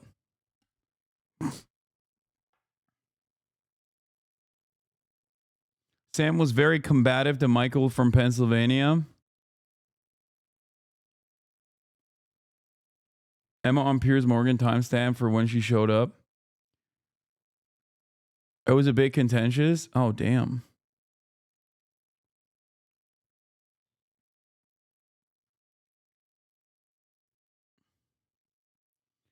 Okay, well, I'm sure that everyone will be fine.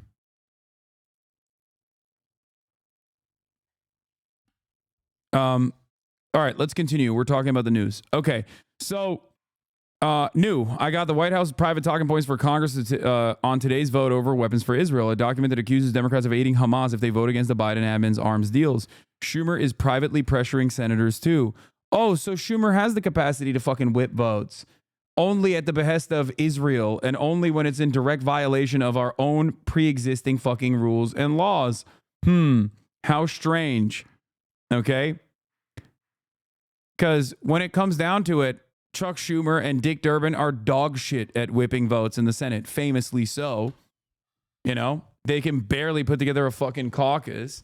But when it's about something that is like objectively a good piece of legislation, that is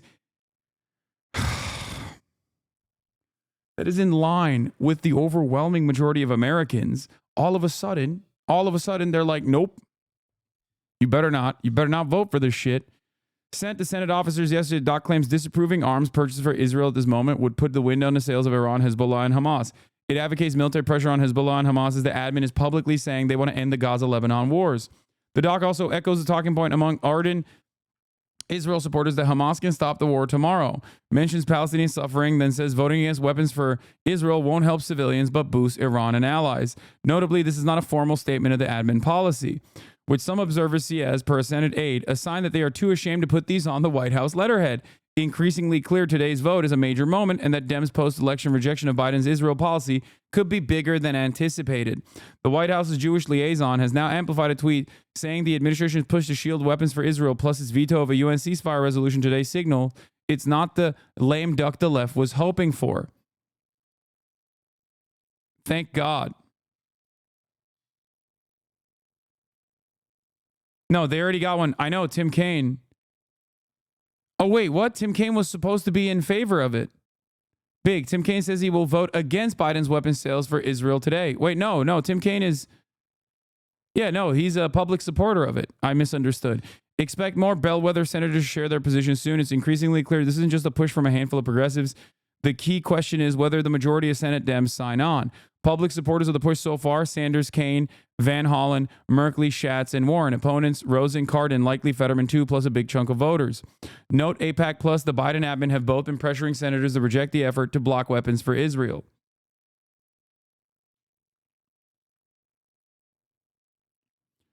I'll be on Capitol Hill later today covering this vote and talking to lawmakers. Schumer is whipping Democrats to vote no, okaying weapons for Israel in a way he hasn't before, a Senate aide tells me, another sign of how seriously the vote is being taken. Israel's ambassador is also weighing in. He's expected to be on Capitol Hill today. Why is a foreign ambassador for a foreign nation personally invested in whipping the votes of American Congress? I might add. One might wonder this question. One might have the same exact question. But then you would ask another question, which is, why is it there a FARA violation, for example, for AIPAC and its subsidiaries?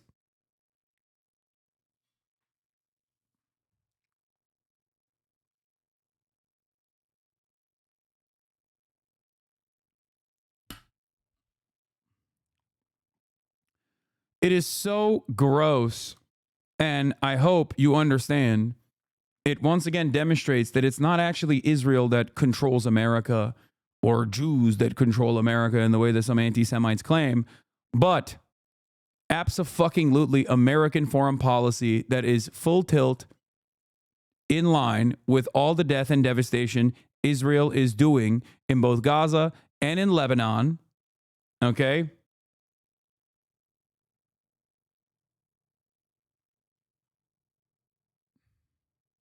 What is this? It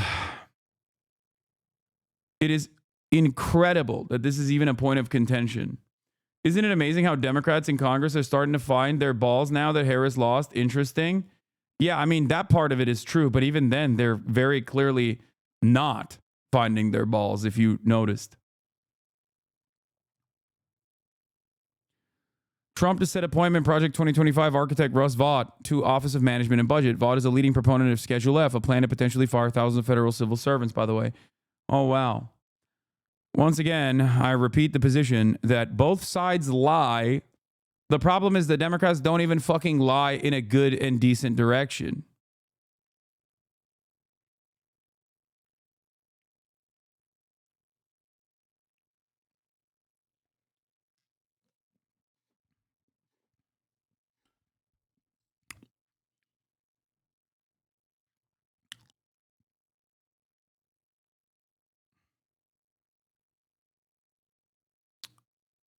You're fit today? Why are you hating? Why are you hating? Why are you hating on the fit? Boy's being canceled by you know who? Yeah.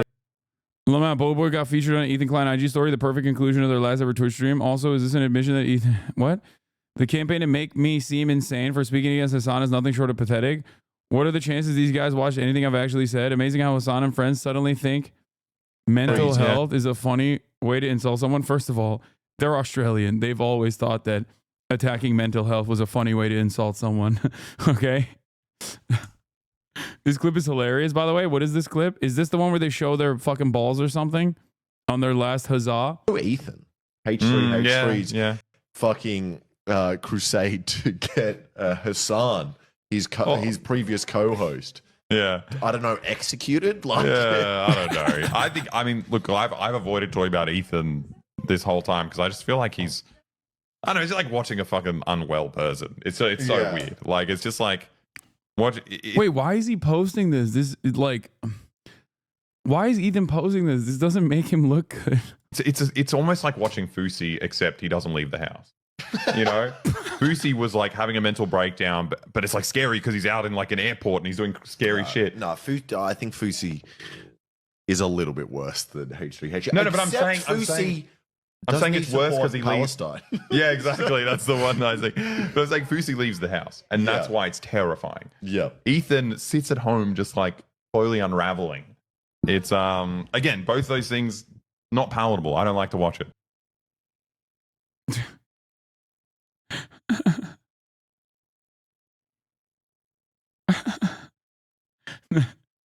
What? That's. I don't know why he posted this clip. It's just like, I don't know why he posted his own L voluntarily.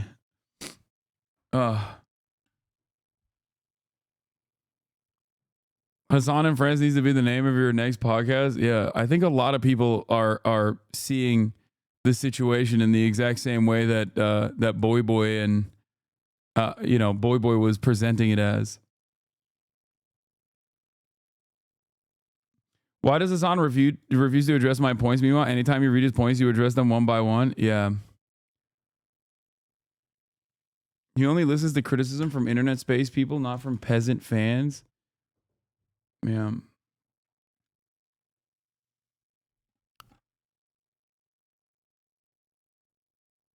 Anyway.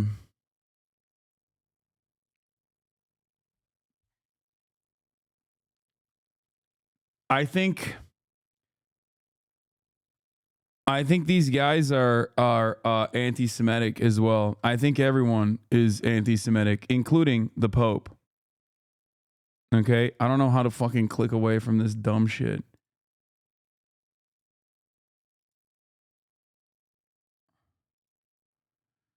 Oh yeah, here. The Pope would have been better off keeping quiet. The Pope is calling for allegations of genocide in the Gaza war to be investigated. That's not his job. And he also shows his hand once again. His mercy is primarily directed at Hamas. The Pope is Hamas!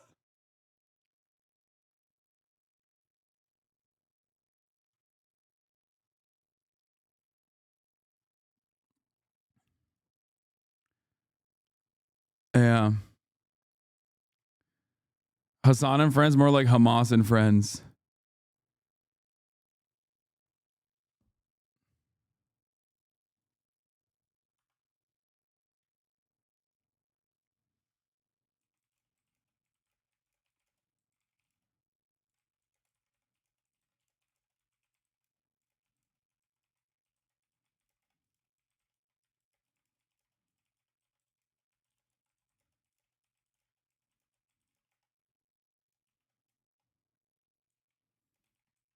It's from...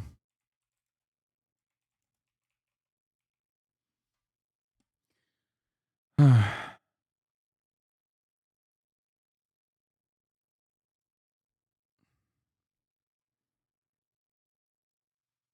an anti-Semitic terrorism supporter.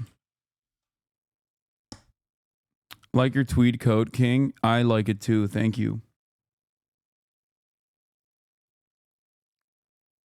Yeah, this is one of the clips Fox News used to claim I am anti-Semitic. Wait, oops, I fucked it up. Oh, this is one of the clips that Fox News used to claim I'm an anti-Semitic terrorism supporter. Listen to it yourself and make up your own mind. It's from October 8th, 2023. That deranged person literally pulls the shit from a subreddit to be mad about. Subreddit couldn't be being brigaded by the tiny D community. Yeah, I don't care. None of this stuff has real motion. You know, talk to me when it escalates. Okay. This is not the first time. This is not the first time, nor will it be the last time that people cynically fucking frame things that I'm saying in a way to be like, you're an extremist. You're an extremist. You're a... Assistance Yeah, here's what Bernie Sanders had to say on the Senate floor. Act and the Arms Export Control Act are very clear. The United States cannot provide weapons to countries that violate internationally recognized human rights or block U.S. humanitarian aid. Let me repeat that because that is the essence of this entire debate. Not complicated. The United States government cannot provide weapons to countries that violate internationally recognized human rights or block U.S. humanitarian aid. That is not my opinion. That is what the law says. Madam President, according to the United Nations, according to much of the international community, according to virtually every humanitarian organization on the ground in Gaza, Israel is clearly in violation of these laws.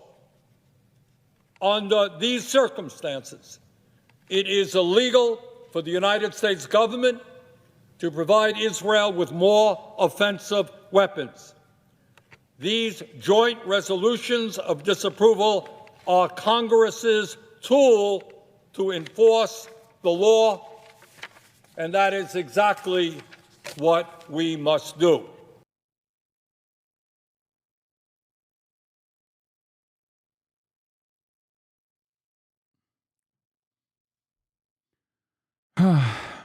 Debate on the Senate floor is live. I know, but it is damaging because of our connection to Israel through military arms, our advocacy and legitimacy, campaigning for human rights around the world.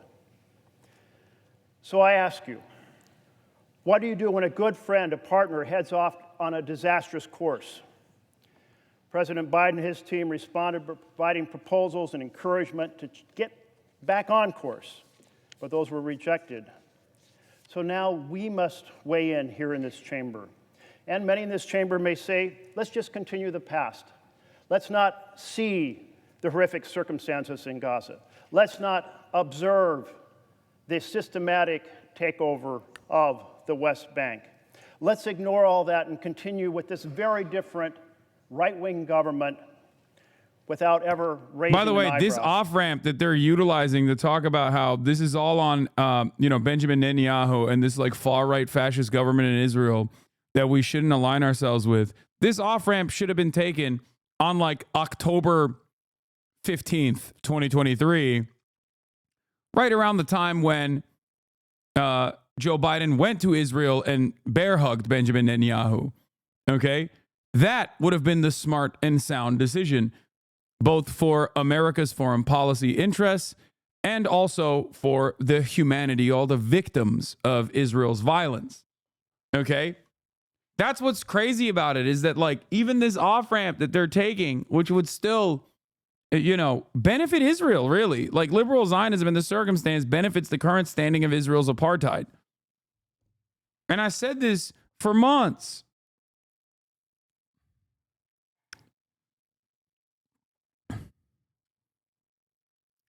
But it blows my mind that it took them this long to even fucking start saying it like this. And security realized, and my vote today supports that vision. Thank you. President. Senator from Nevada. Thank you, Madam President. Since Hamas launched the that deadliest terrorist attack in Israel's history more than a year ago, Israel has consistently faced a barrage of threats from Iran and its terrorist proxies. Earlier this year, yeah, J Street also came out in support of it, and J Street is a liberal Zionist institution, so this was actually kind of new for them as well.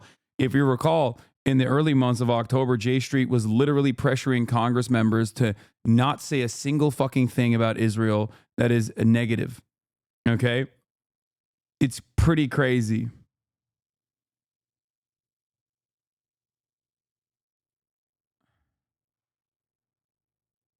Iran and its terrorist proxies to continue. It's crazy how much things have changed, is what I mean. Their vicious and deadly attacks. In doing so, they could prolong this war even further at a time when we are close to securing a deal in Lebanon. I know some on my side of the aisle are going to support these resolutions because they disagree with the current Israeli government. But your decision whether or not to help Israel defend itself and cannot be a political one. Government leaders and politicians, well, they come and go, but our commitment to Israel's security must be ironclad and restricting much needed arms to Israel because you don't agree with everything the current government is doing will leave our ally vulnerable to future terror. I'll repeat, governments and leaders come and go. Will our support for our ally remain? Jackie Rosen, $1.3 million from AIPAC, by the way. Israel has an absolute right to defend itself, and the aid provided by America is critical. I know some of you are planning to vote for these resolutions, agree, but you may be worried about the need for these offensive weapons that the resolutions would block, so let me explain. Israel cannot rely on missile defense alone to protect its citizens. It also needs to have the ability to destroy enemy threats before they can be deployed and to respond to attacks that have already been launched. It's this strategy that Israel successfully executed over the last few months in Lebanon, where it has preemptively destroyed Hezbollah rocket launchers just minutes, moments before they were set to fire on Israel. And by providing Israel with these weapons, which are more precise and more accurate, we can actually baby help murder. She's like, we got to keep giving Israel these weapons so they can do better baby murder, guys. Come on, please. I know many of you here are torn. You want to do the right thing. And I'm here to tell you that voting against these resolutions is the right thing. Banning the sale of arms will hurt Israel. It'll send the wrong message to Iran and its terrorist proxies that America is abandoning its ally and that terrorists can now act with impunity. Let me repeat. The message to terrorists will be, again, that they can continue to act with impunity. Terrorists like Hamas, Hezbollah, Houthis, and others will continue to... Yeah, the message is like, it's got the same exact energy as the Fox News article. It's like, no, you don't understand. They're terrorists. They're terrorists. They're terrorists. They can't be reasoned with. They must be fucking brought to heel. You don't understand. It's logical to do a preemptive genocide because if we don't do that, if we don't let Israel do that with our weapons, even if it is in direct violation of international rights, it doesn't matter, you know? It doesn't matter. They're terrorists. Like, they're going to kill everybody. They're going to kill everybody. Madam President. Senator from Idaho. Madam President, I rise in opposition to the resolutions that we have before us. For 76 years, and by the way, I agree and associate myself with remarks from my friend colleague from Nevada, and not so much with my colleagues from Vermont and Oregon. I respect them individually. I am in opposition to these resolutions before us, and I want to speak for a few minutes as to why. For 76 years, the United States has stood with the State of Israel, our strongest ally in the Middle East. But today, members of this body are sending a message that United States support for Israel is in question. It is not. This comes after a difficult year during which this administration has egregiously undermined Israel's ability to defend itself as it fights a several-front war against Iran and our common enemies.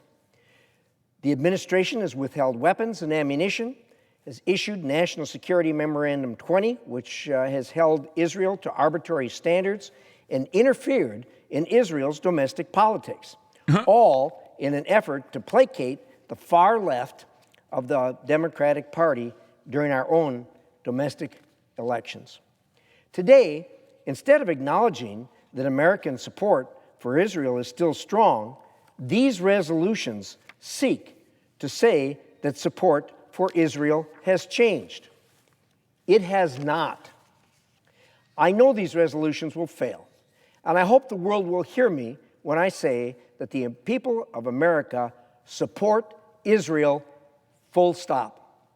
But I think it's important to remember how we got here. This administration foolishly thought we could get along with Iran and beg the Iranians to talk. When the Iranians refused, the administration released billions of dollars in frozen assets in an effort to buy the Iranians off. Meanwhile, the administration reversed U.S. sanctions policies that had cut off the flow of money to the Iranians. The Iranian ghost fleet, which Tehran uses to evade sanctions, Sorry, I'm screenshotting shit. From under 80 ghost ships moving oil to now over 300 ships. Awash with money and knowing the administration would not challenge Iranian bad behavior, Iran knew it could start this war in Gaza without consequences. Rather than focus on Iran's behavior, these resolutions before us today are the predictable evolution of the administration's horrible and failed policies that seek to both appease critics of Israel and isolate the Jewish state in the international community at a time of its greatest need. The departure from the regular process for moving arms sales and the administration's repeated threats to halt assistance to Israel invited these resolutions that are not. Do you feel like you have a ban incoming with all these news articles and pressure? No, because it's not fucking real. What are you talking about? It's not like, no, not even a little bit. It, one, doesn't change the dynamic even a little bit. And two, it's Fox News has written articles about how much of a fucking terror lover I am, regardless. Like, it's never changed anything. America is more of a Jewish state than Israel by proportion of global Jewish diaspora, but we're not the apartheid majority here, so I guess it doesn't matter. Also, American Jews and their wishes don't fucking matter in this conversation at all, because if we were doing this for Judaism or to defend American Jews or whatever, which is fucking ridiculous dynamic to begin with, J Street revealed a new poll like a week ago where American Jews, 72% of them want fucking a halt in weapons transfers to Israel, dude. The fuck? You think that the American government gives a fuck about American Jews? Fuck no. They don't give a shit. That's why I said, literally, if every single American Jew tomorrow was like, I'm an anti-Zionist, okay, which would never happen regardless, because, you know, you got Orthodox and very, very conservative super pro-Israel Jewish people in America, but like, let's say 99.9, if not 100% of all American Jews were like, fuck this shit. We don't want weapons to be sent to, Israel, not in our name. What the fuck are you doing? America would be like, yeah, shut the fuck up. Yeah, we're going to keep doing that, big dog, okay? It's so stupid. And I've said that over and over again. How did Fox News not bring up, are you constantly downplay the threat of terror babies? I know.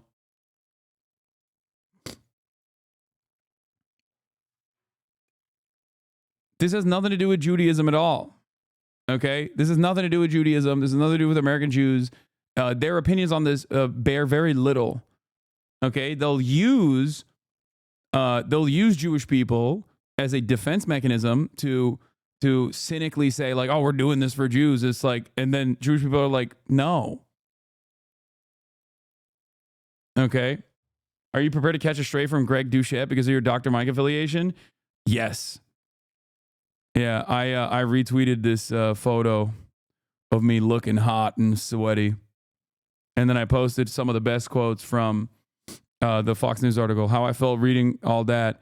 I don't feel comfortable placing blame on a violent settler colony that has killed and displaced tens of millions of Palestinians on Palestine. I don't feel like it's appropriate to lay the blame in the hands of anyone that is resisting against their own brutal occupation.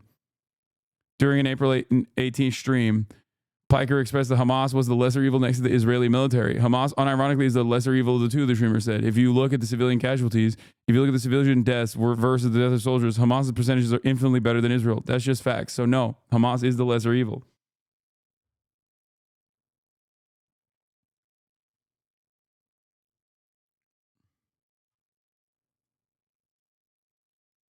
Oh, Lindsey Gray. Israel. I've Israel's been to the number region one defender. 7 or 8 times since October the Israel. 7th. I went with a group of 5 Republicans You and went 5 8 Democrats. times since October 7? 8? To deliver 2 messages. Went to Saudi Arabia, the biggest power in the Islamic world, and I went to Israel. And to our friends in Israel, I said, we will give you, at least from my view, the ability to make sure there is no second Holocaust. And the weapons we provided to Israel has resulted in the destruction of Hamas. There is no way forward for the Palestinians until you reform the PA, which is run by a bunch of corrupt old guys, and make sure Hamas never comes back. The most radicalized population on the planet are young people in Gaza. From the time they're born to the time they die, they're taught to hate and kill the Jews. Look at their education system. How do we change that? Somebody other than Israel has to come in and take over Gaza and reform the West Bank to give the Palestinians a better life. It will not be the United States. We can't do that. It's certainly not going to be Israel. Well, who would it be? It'd be the Arab world. The Crown Prince of Saudi Arabia has a vision for his country and the region that I buy into. We've had our problems in the past for sure. But women can drive, which is a big thing, even though it doesn't sound like it. Women can go out to dinner without a male escort. Doesn't sound like a big thing, but it really is. 38% of the people working in Saudi Arabia are young women.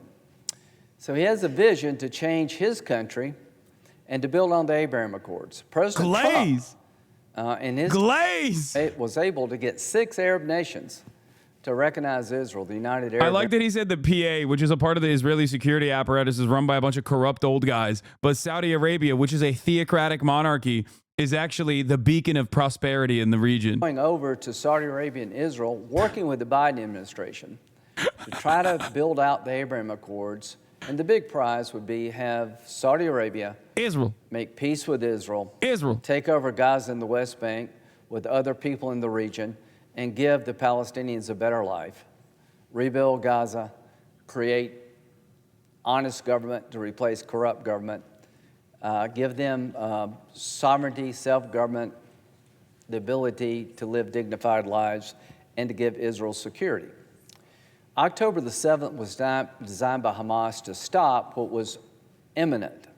I'm here to tell you that in October, before October the 6th, by the way, there were discussions about how to roll out the normalization deal. Along comes October the 7th.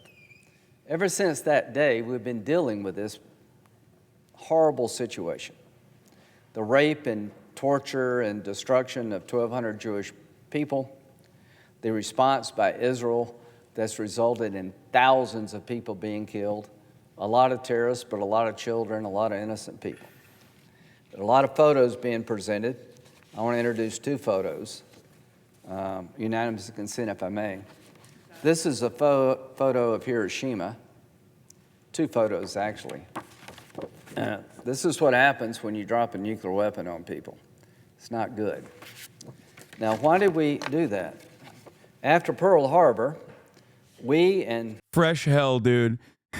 Look at all the other bad stuff that we did. That was maybe kind of unjustifiable when you think about it. Well, no, I'm going to present it as a good thing. And we're able to do that. Out of the ashes of that terrible, horrible war, we now have 2 democracies. Japan and Germany are good allies of the United States. They're productive members of the international community. It took a generation plus to change the radicalization of the German population through the Nazis, and the same in Imperial Japan. What will happen is if we can find normalization between Saudi Arabia and Israel, there will be hope for the Palestinians I have not seen before. Those who want a two-state solution, we've got to sit down and talk about how you do that after October the 7th. But I do believe without resolving the Palestinian issue where the Palestinian people have a hopeful life versus a glorious death, we'll never move forward. I really do believe after... Like, this is 10 million times worse than anything I could have ever said about Israel. Like, he is saying we delivered democracy to Japan after we fucking, bombed them with nukes. And Israel has a right to nuke Gaza into submission and therefore create democracy in a similar fashion. And that in and of itself, especially in defense of Israel's ongoing genocide, is so incredibly inhumane, like directly. This is what I've always said. Like, when I talked about America deserving 9/11, when I referenced like blowback and how we brought it upon ourselves and how we continue to do similar things, and who knows how that will play itself out. A lot of people were shocked at this sentiment that I was expressing. And yet, even at that time, I said the exact same things. I was like, listen, if a congressperson could just advocate to glass Iran, nuke Tehran in its entirety, and not a single person will look at that and go, that's a little crazy. People, you can get away with saying anything and everything you want against America's foreign adversaries that you have declared are subhuman, less than human, dehumanized, barbaric monsters that deserve only death. Okay? That's it. That protects Saudi Arabia, a defense agreement with the United States, so they'll be in our column and they will have an antidote to Iranian aggression. And can we, as a part of that, create a political horizon for the Palestinians to have hope where there is despair? Yes, we can. But now's not the time to send this signal. This signal will be seen by the enemies of Israel and the enemies of peace as if they just stick with it, they will win. If you want peace, you have to destroy those who hate peace. This is not a Bibi problem. This is a problem where their Islamic terrorists, Hamas, Hezbollah, and Iran, want to kill all the Jews, not just Bibi. Now, why do they want to do that? They're religious Nazis.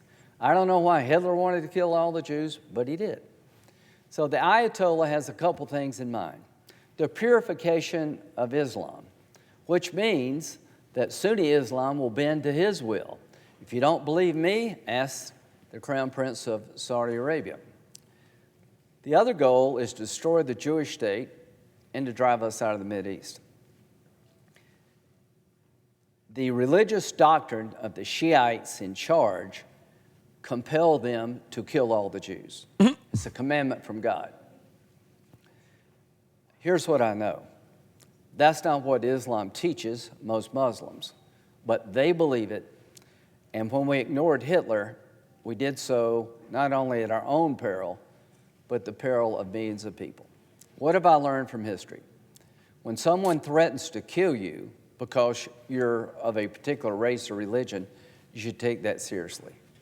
So how do we end this conflict? What a fucking we end this nonsensical conflict with the statement. complete decimation of Hamas, a plan for the day after that will replace Hamas in Gaza, reform the PA, try to get a ceasefire in Lebanon, and reduce the impact that Hezbollah has on the Lebanese people.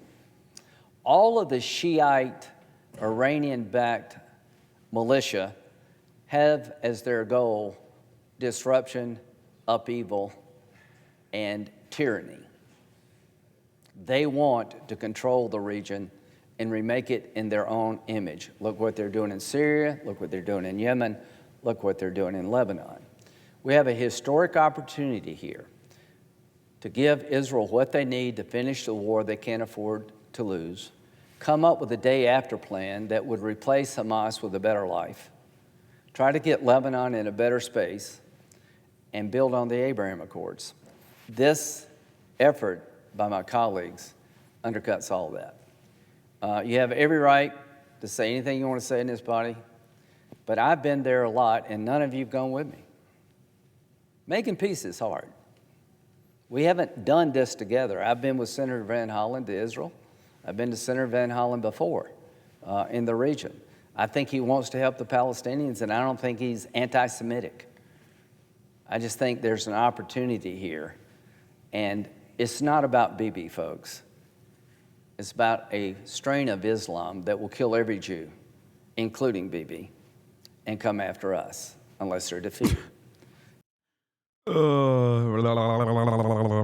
Okay, I can't do this anymore. Is Graham literally calling Bernie less of a Jew for not going to Israel 8 times in 1 year? I mean, dude, the mind of a Christian Zionist, man, it's impossible to fucking contend with any number of different insane things that they say. Yes, Christian Zionists so consistently consider themselves to be better Jews than like straightforward, lifelong Jewish people that are practicing the faith, Reform Jews, Reconstructionist Jews, people who are anti-Zionist in general. They literally will routinely fucking outflank Jewish people and then claim that they're not truly Jewish, which is also, very anti-Semitic. 2000s era Islamophobia is so bad. Oh yeah, here. For the past year, the U.S. Congress has overwhelmingly stood behind the bipartisan support for Israel's genocidal war against Gaza, spearheaded by the Biden administration. Here, Senator Thune is basically saying he wants 0 dissenting voices on the policy emanating from Congress. Well, I'm so glad that, the adults are in charge on the Republican Party. 13 months now since Hamas terrorists waged war against Israel. And for maybe my naysayers will no longer get mad at me for laughing at this statement now. You know what I mean? They're like, I can't believe you were... I wasn't even fucking... Turns out I never had actually seen the clip of me like laughing at Kamala Harris. I wasn't even laughing. I was fucking cringing. I didn't realize that that's how they had to like frame this situation. For the past year plus, Democrats have struggled to support our ally Israel and has literally fractured the Democrat Party. For example, we are expecting tomorrow Senator Sanders to offer a resolution denying lethal aid to Israel. The refusal to have our allies back and the hesitation to call out anti-Semitism in our own country has consequences. It enables bad behavior and bad actors around the world, and it encourages others to abandon Israel in their time of need. Now you have the International Criminal Court, or the ICC, and its prosecutor pursuing warrants against Israeli officials. That is outrageous, and it is unlawful. The ICC rogue actions are a threat to our ally Israel, and left unchecked, it could pose a threat to America in the future. I am calling on Leader Schumer to bring a bill to the floor sanctioning the ICC, which the House has already passed on a bipartisan basis. And if he refuses to act, our Senate Republican majority next year will. We will stand with Israel and make this and other supportive legislation a top priority in the next Congress. So to our allies in Israel and to the Jewish people around the world, my message to you is this: reinforcements are on the way. Senate Republicans reclaim the majority in 6 weeks, and when we do, we will make clear that the United States Congress stands squarely in Israel's corner, and we will help the Trump-Vance administration defend Israel and promote peace in the region.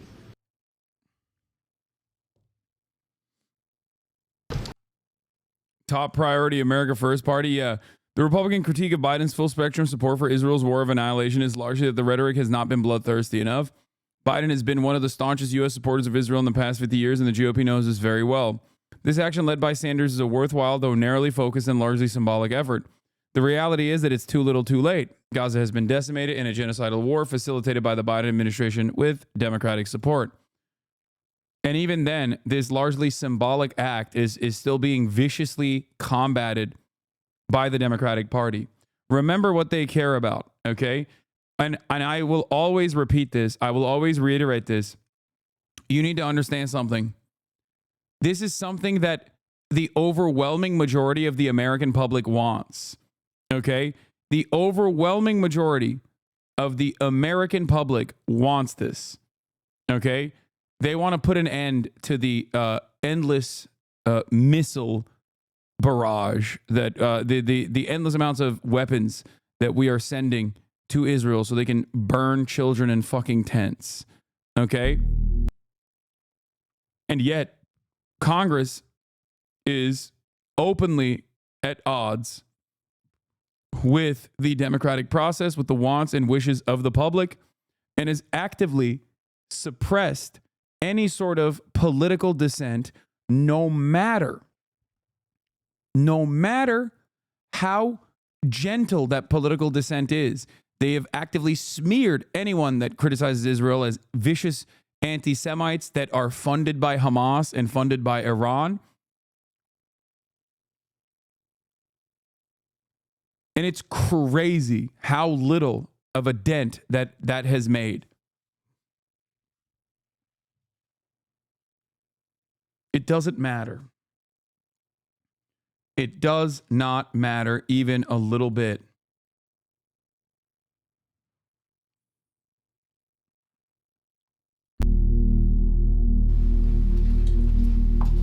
The United States government is currently in violation of the law. I'm still so confused. Why are there so many politicians incentivized to support Israel as strongly as they are? I mean, it's no different than how many politicians are strongly incentivized to go against Medicare for all. It's the same principle. Americans, when directly asked, like, do you want fucking, free healthcare, will say yes. It is an objectively popular policy. And yet, you never hear that reflected from the Democratic Party until they have no power whatsoever, in which case they'll sometimes, lean in that direction, like under a Trump administration when even the likes of Kamala Harris was pro-Medicare for all. Okay? It's the same principle. American foreign policy is uniparty. It has nothing to do with what the public's demands are, what the public's wishes are. That shouldn't stop you from applying a pressure campaign and consistently go out and consistently argue against it and consistently demonstrate against it. But understand that, yes, our Congress is not even remotely interested in the valid perspective and the very reasonable demands that the overwhelming majority of Americans want. That's it. It's really frustrating.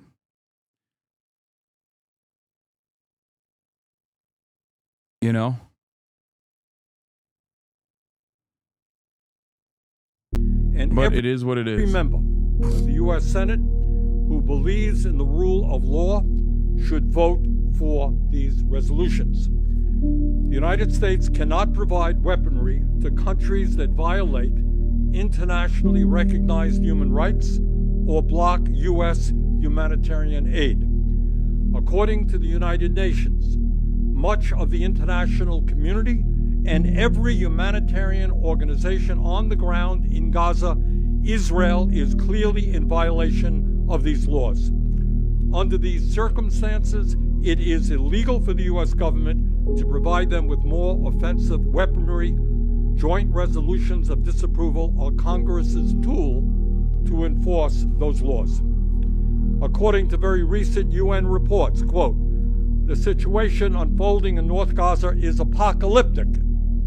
The entire population in North Gaza is at imminent risk of dying from disease, famine, and violence, end of quote. But what makes it even more painful is that I liked Scahill during the Bush years, but I don't trust him anymore. He said neocons were against Trump on MSNBC before the election. A total joke. I think you probably misunderstood what he was saying. It's something that I've repeated as well. The neocon agenda, a more managed fascism, okay, was absolutely being implemented by the Democratic Party leading up to the election. And you're watching it unfold in that same exact way, even after the election. Okay? It's just true. We have two right-wing parties at this point, and the neocons have swapped over to the Democratic Party because they want a managed version of this fascist war. But overall, their wishes, their desires will be fulfilled regardless of who's in charge.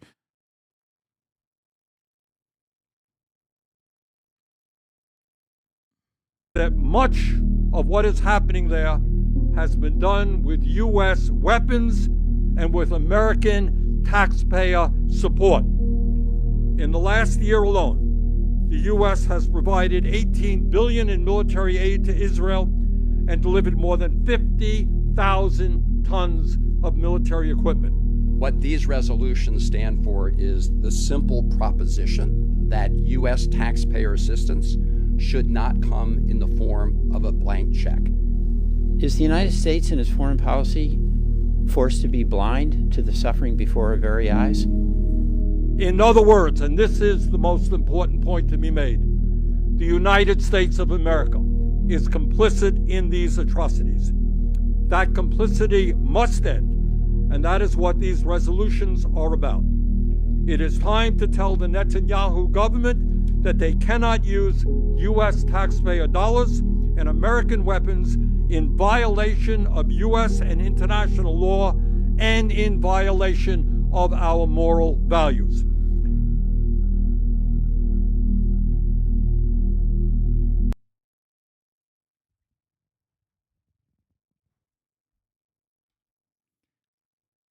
There's a drop site news article you might find interesting. Goes over a 5-day media propaganda tour of the Israeli government. It goes into detail about what propaganda they were trying to feed to the West. No, I don't want to do that.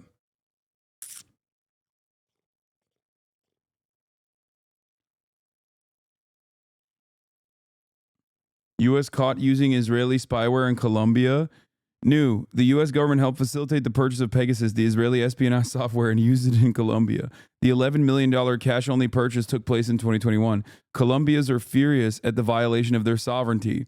Yeah, this is the least shocking. We knew this already. We knew that the Colombian government at the time that was in line with the Israeli government was like openly utilizing Pegasus. This is further evidence that they were using it against Colombians. I have talked about this already. It's really interesting because Pegasus is the most comprehensive spyware. It's so successful in tapping into people's phones, including iPhones and whatnot, that it is the reason, most likely, as to why the Jeff Bezos leaks came out, that Mohammed bin Salman utilized the Pegasus spyware created by Israel against Jeff Bezos and leaked all the fucking details of Jeff Bezos's adultery, if you remember. And Big Dog came after pretty hard and hired a bunch of private investigators and went after every fucking outlet that reported on it, and they stamped that shit out real quick. Having said that, however, America at the time also was like, hey, man, this Pegasus spyware is pretty successful. I don't think this is appropriate that you can use it. And they said it was illegal to use it, except they have consistently used it themselves and consistently facilitated in the trafficking of Pegasus spyware. The U.S. retained control of Pegasus, working with Colombians to select targets. Its use ended in 2022. The Biden admin told the Colombian ambassador, saying it was not used against the then President Duque's political opponents. In fact, Duque did not even know of the U.S. purchase. Many questions remain. Why did the U.S. broker the Pegasus acquisition? Why was it paid for in cash? Which U.S. and Colombian agencies used it? Which operations was it used for? If you have any info, reach out to me securely.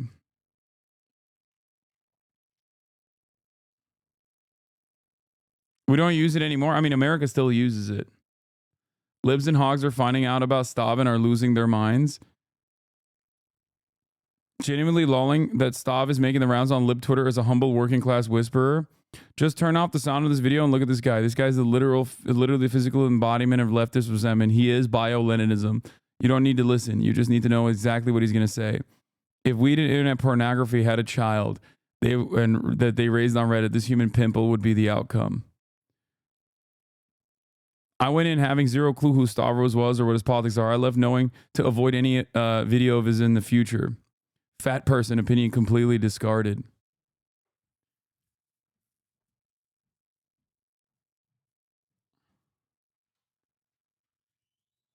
Stavros put on a masterclass of talking to otherwise conservative people about class politics excessively. I like this. I much support for Stavros in this endeavor. It's something that I also try to do to the best of my ability. I like that Lib Twitter is recognizing his success and his skills.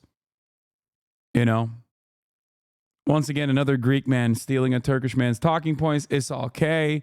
That's neither here nor there. Baklava is still very much Turkish. I will say that. But, I'll give this W to the Greek boy right there, okay? You literally also get yelled at for the same shit. I don't really get yelled at for this shit. I think people are much more understanding of what I'm trying to do nowadays than ever before.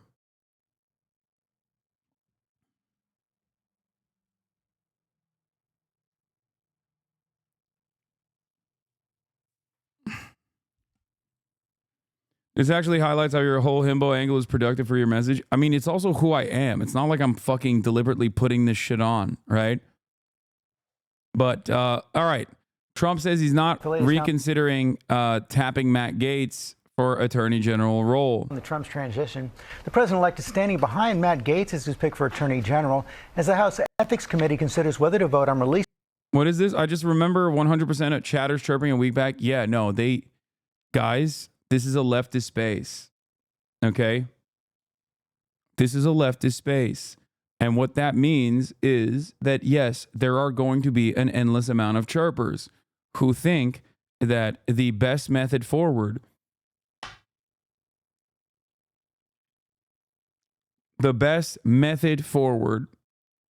is to utilize academic, super progressive language and to ensure that there is no room for growth for others.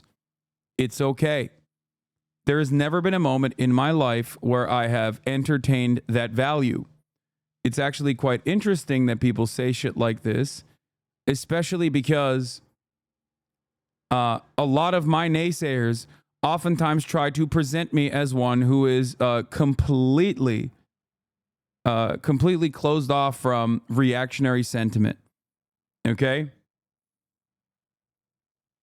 I'm not. I understand where it comes from, and my goal always is to try to move people away, shift people away, and help them develop a better understanding of the world around them. Okay? There is a video of me talking about the intersectionality of privilege and privilege blind spots all the way back in like 2018. Okay?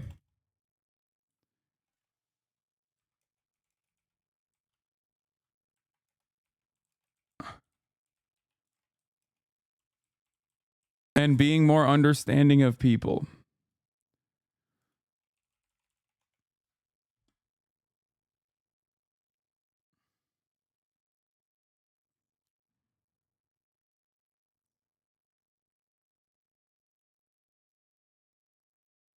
Anyway,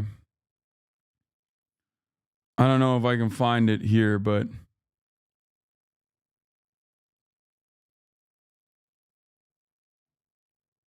that's it.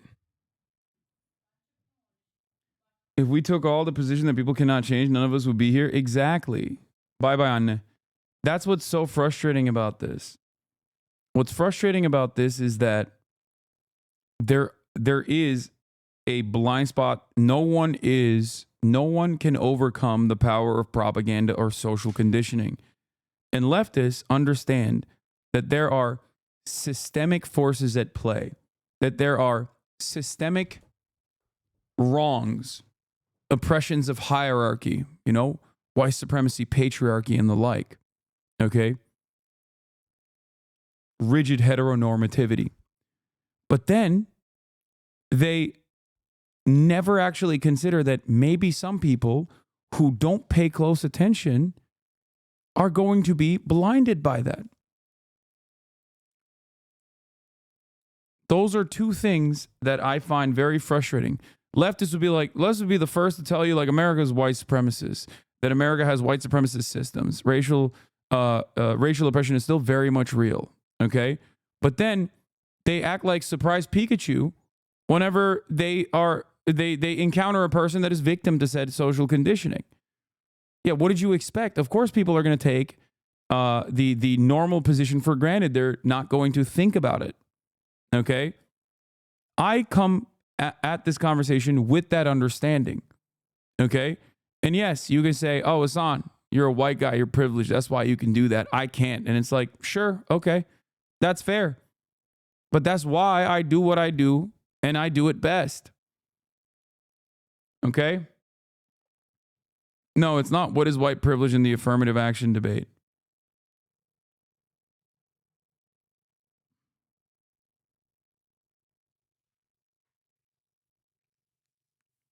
It's very, very frustrating. But I have never allowed naysayers to hold up any sort of space and to stop and to stop this community from growing. And I will never allow it. If you want to succumb to your own personal narcissistic desires and say it's unacceptable that there is any representation of like commonly held beliefs on this broadcast, this is actually harming me, this is actually hurting my feelings, well then yeah, this might not be a place for you.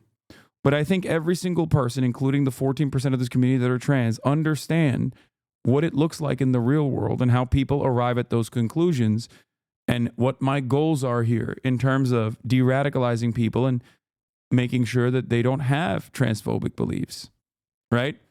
And that way, they get to enjoy this massive space where we can have fun, knowing full well that you will be protected. Why the trans call out, though? No, it's a great example.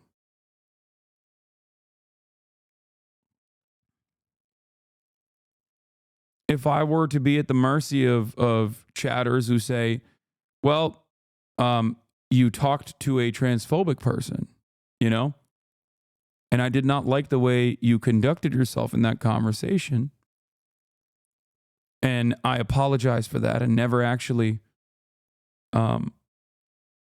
and never actually followed through on conversations like this, there wouldn't be so many people in this community that are no longer transphobic. Transphobia is one of the most normalized forms of bigotry. Like overt transphobia is one of the most normalized forms of bigotry. That's it.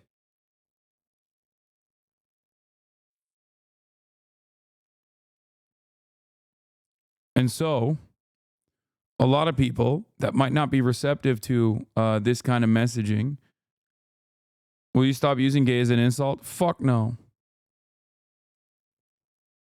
Absolutely not.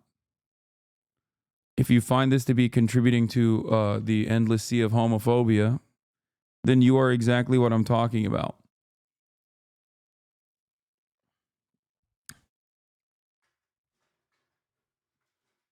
I like that being in a leftist space means that there will always be someone that proves the exact point that I was making. You understand? That's what's so funny about it, is that like there's immediately a person that's going to come in hot. Okay? And they're going to come in and they're going to fucking hit the line that I was stepping on.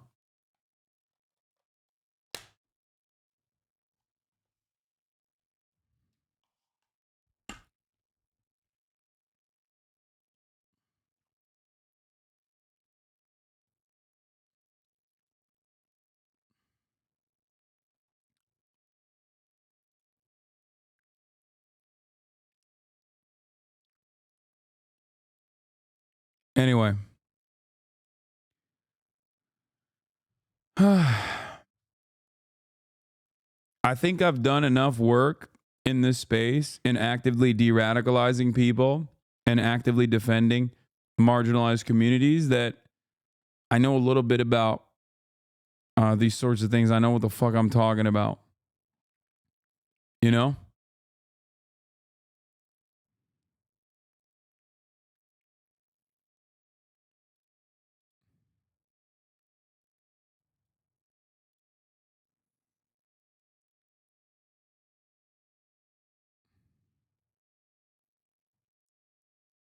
Releasing a report on sexual misconduct allegations against the former congressman.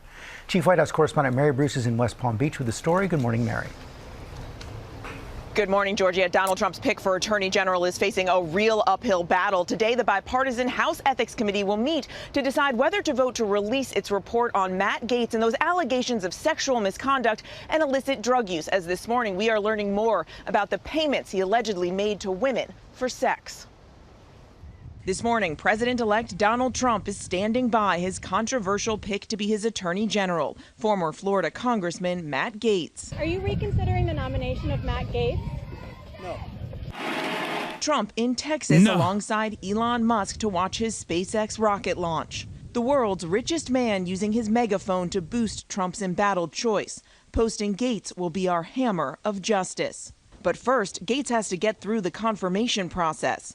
He has already been working the phones, and this morning, Gaetz is planning to meet with senators in person to plead his case. He wants a shot to be able to lay out his Yeah, the fucking cowards did not release it. vision for the department and also to respond to these various allegations. And, I said, hey, the confirmation hearing is the place and chance to do that. The bipartisan House Ethics Committee spoke with two women who say Gaetz paid them for sex. Overnight, ABC News exclusively obtaining financial records revealing Gaetz' EFT, not trying to own your interlocutors with a tactical N-word when talking about black issues, good stuff. Yeah, I mean, I'm not going to fucking do stupid shit like that, obviously. Like, there are lines, you know? There are obviously lines. And the same goes for transphobia, right? Like, I'm not going to engage in transphobia. Like, there were chatters yesterday talking about Sarah McBride, the trans congressperson from Delaware, being a fucking Zionist, as like Nancy Mace is up her ass about, being trans and shit. And it's like, what? Like, it's still not okay that they're being transphobic. Yeah, she is super pro-Israel, but people are still being transphobic towards her.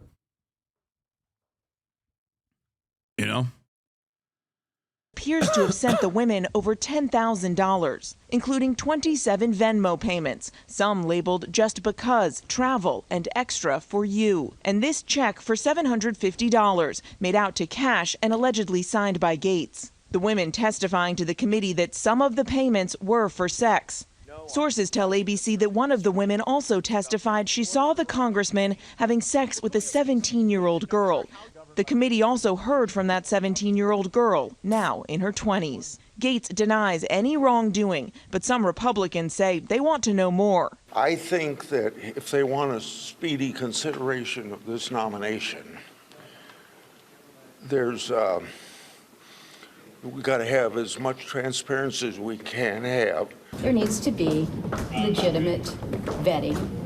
When I say legitimate, I mean just thorough vetting that the committees do. This is our job. If Trump's picks can't get enough support to be confirmed, Trump's incoming Deputy Chief of Staff, Stephen Miller, says the president-elect will push for senators to forego their vetting responsibilities to get his nominee through via recess appointments. The president has won a mandate, and he will use all lawful constitutional means to fulfill that mandate on behalf of the people who voted for him. Gaetz is just one of several controversial cabinet picks. Trump has tapped noted vaccine skeptic Robert F. Kennedy Jr. to be Secretary of Health and Human Services, and now announcing one of Kennedy's top deputies will be TV personality Dr. Mehmet Oz. We'll save lives today.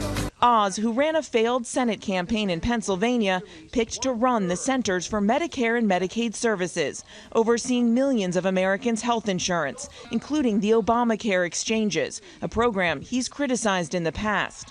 Neither Kennedy nor Oz has any government experience, and both have frequently clashed with medical experts. Early during the pandemic, Oz promoted anti-malaria drugs to treat COVID, even though they were shown to be ineffective. The FDA. He also was called in the car. I mean, this guy is a fucking charlatan of the highest order. Like, he is known to sell bullshit products while using his doctor status to hawk products. Like, he was called into Congress for it. It's actually crazy.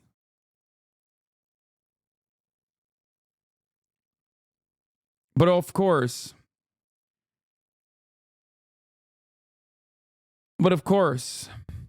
let's be real.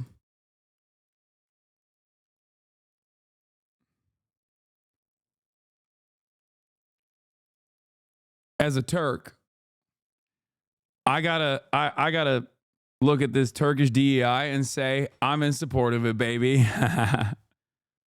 FDA once called a warning he issued about apple juice, quote, irresponsible and misleading. And he was dragged before Congress a decade ago to face questions about his so-called miracle weight loss products. Yep. The scientific community is almost monolithic against you in terms of the efficacy of the 3 products that you call miracles. And for Education Secretary, Trump turning to Linda McMahon, his transition co-chair. She was the head of the Small Business Administration during Trump's first term and is the former head of World Wrestling Entertainment. McMahon, now tasked with leading an agency Trump has vowed to dismantle. Now shepherding Matt Gaetz through these meetings with senators today is the incoming Vice President J.D. Vance. The Trump transition team clearly willing to spend some political capital to get Gaetz confirmed, and of course still not ruling out doing this through those recess appointments if necessary. Michael. All right, Mary, thank you so much for that. President-elect Trump, and speaking of Elon Musk, they watched the latest test flight of Musk's SpaceX Starship rocket in Texas yesterday. The 2 men appear closer than ever, and it's raising questions about potential ethics concerns. Caitlin Huey-Burns is in West Palm Beach, Florida. Caitlin, good morning. And good morning to you, Nate. Well, Elon Musk has become something of an informal advisor to Donald Trump, weighing in on cabinet picks and even crashing a call with a world leader. But all of this is putting a spotlight on the relationship between Musk's business ventures and the federal government. Elon Musk and Donald Trump met in Texas on Tuesday to watch as Musk's company SpaceX test launched its largest vessel. 3, 2, 1. The two have been inseparable since Election Day, but their close relationship also spotlights potential conflicts of interest. Musk's companies, SpaceX and Tesla, have more than $13 billion in government contracts. Commercial rocket launches like the one Trump attended are regulated by the federal government, and SpaceX has complained that some of those regulations are slowing down technology. Yeah, we should deregulate the space industry as well, even further. What? This post did not age well. Look who. What?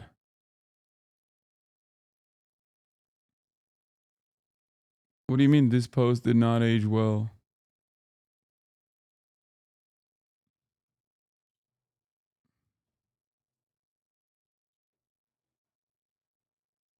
Why didn't it age well?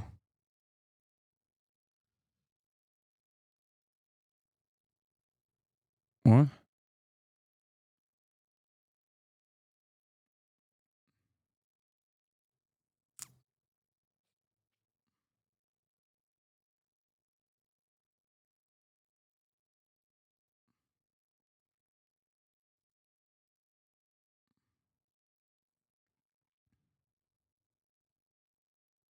I don't understand. That shirt is a war crime. I was wearing what do you call it? I was wearing Teddy Fresh. Elon, get those rocket ships going because we want to reach Mars before the end of my term. What are you guys doing? I don't even fucking care about this old ass post, dude. Chill the fuck out. And Trump continues to name his choices for top jobs in his second term. announcing Linda McMahon, the former Can we be fucking serious? Like, can we cover the goddamn news? Like, can we cover the man-made horrors beyond human comprehension for a second without fucking drama chirpers? Like, Jesus Christ, dude. Who gives a fuck? Yeah, dude, I was friends with Ethan, okay? Like, what the fuck? Who cares? God damn. Oh my God. The fucking...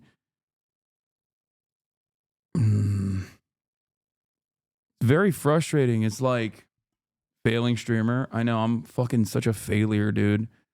I'm such a failure with only 34,310 people watching, live concurrent viewers. You know, we found out is like equivalent to CNN and NBC's time slot combined for the prime demographic. God.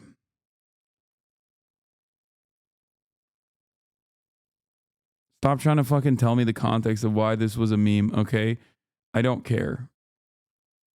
WWE executive who served in his first administration to run the Department of Education. One other thing I'll be doing very early in the administration is closing up the Department of Education in Washington, D.C. But that would require congressional approval, which has proved difficult. Among its responsibilities, the department manages the federal student loan and financial aid programs. It also runs achievement tests and is charged with enforcing civil rights laws that bar discrimination. 90% of school funding comes from state and local governments, and the education department doesn't dictate curriculum. And Trump chose another familiar face for his team. He's been an incredibly successful man on television and medicine. Naming celebrity doctor Mehmet Oz to run the Centers for Medicare and Medicaid Services, which oversees health insurance for 160 million Americans. In a statement, Trump said Dr. Oz will work closely with Robert F. Kennedy Jr. to, quote, take on the illness industrial complex and all of the horrible chronic diseases left in its wake. How many of you think Washington's getting it wrong? And I finally think I might have the diagnosis. And Trump's cabinet is nearly full. Yesterday, he announced Howard Lutnick, who's an investment banking CEO and co-chair of his transition team, as Commerce Secretary. So he'll play an influential role in selling Trump's tariff plan. Gail? Caitlin, we thank you. Early in the election cycle, Robert F. Kennedy Jr. threatened to potentially take votes away from President-elect Trump. That is until Kennedy ended his own presidential bid. What a nightmare blown rotation. All I got to say is this is Trump's new education secretary, Linda McMahon, ladies and gentlemen.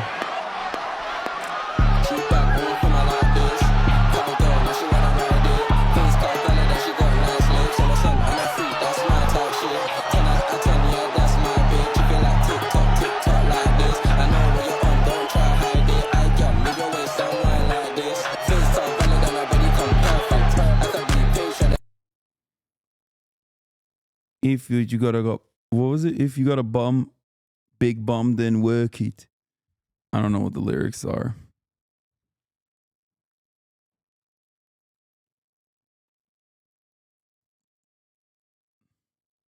I'm sorry, this is hard. The guy slamming her was also the mayor. Okay, hold on. I have more funny things. Linda McMahon, Trump's pick for education secretary, resigned from a state education board shortly after a newspaper asked her about her false claim she had an education degree. She incorrectly claimed in 2009 that she had a bachelor's degree in education on a questionnaire from a Connecticut Board of Education post, according to news reports at the time. McMahon received a bachelor's degree in French and a teaching certificate from East Carolina University, according to her alma mater's announcement that she would deliver the 2018 commencement speech. The error on the questionnaire was reported by the Hartford Courant during her unsuccessful campaign for the U.S. Senate in 2010. She said at the time that she mistakenly thought her degree was in education because she did a semester of student teaching, and that she had written to the governor's office the previous year to correct the error after another newspaper noticed the mistake. McMahon resigned from the state education board one day after the Courant told her it intended to write about the error, the paper reported, but McMahon said the timing was unrelated. The state education board could not immediately fulfill a request to provide a copy of the questionnaire and other correspondence Wednesday morning, but the Trump transition team did not dispute that the error occurred. Not that it matters, but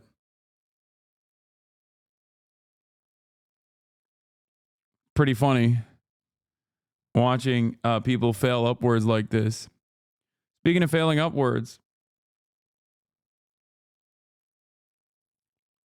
Robert F. Kennedy Jr. And threw his support behind him. Then last week, Kennedy was rewarded when Trump tapped him to be America's next Health and Human Services Secretary. A controversial pick given Kennedy's history as a vaccine skeptic and espouser of conspiracy theories.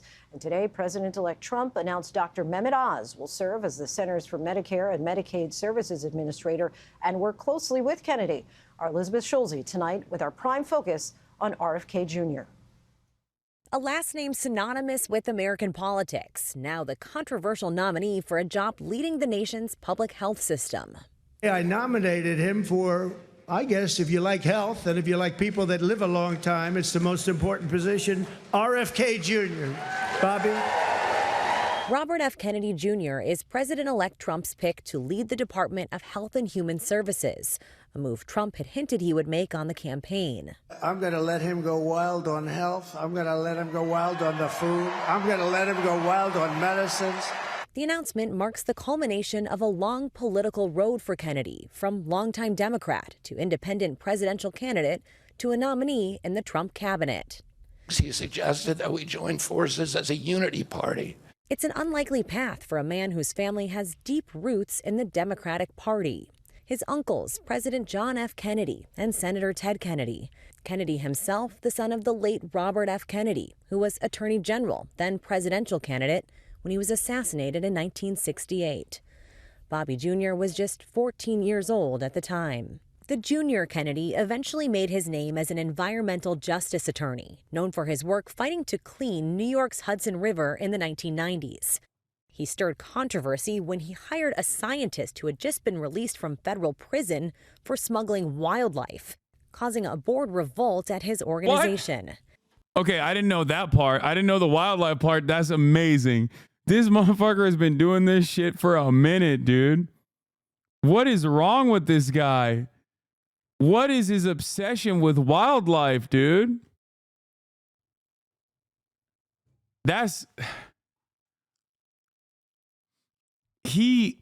What an interesting guy.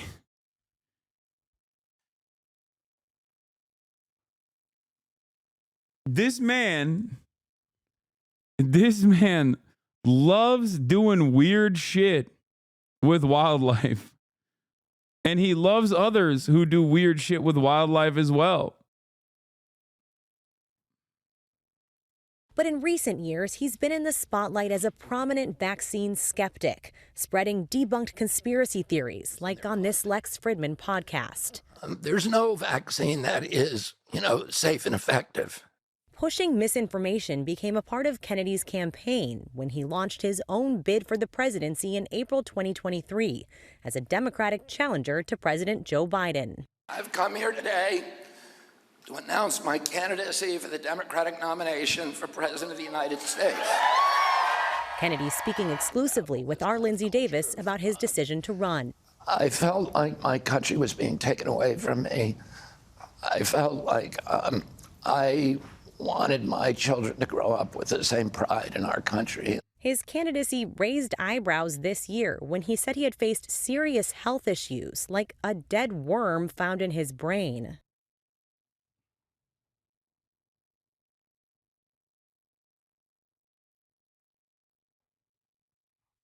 What are we doing, man?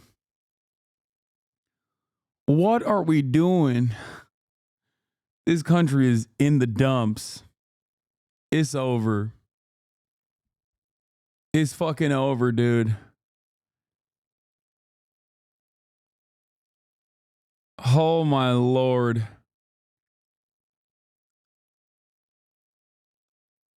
Oh.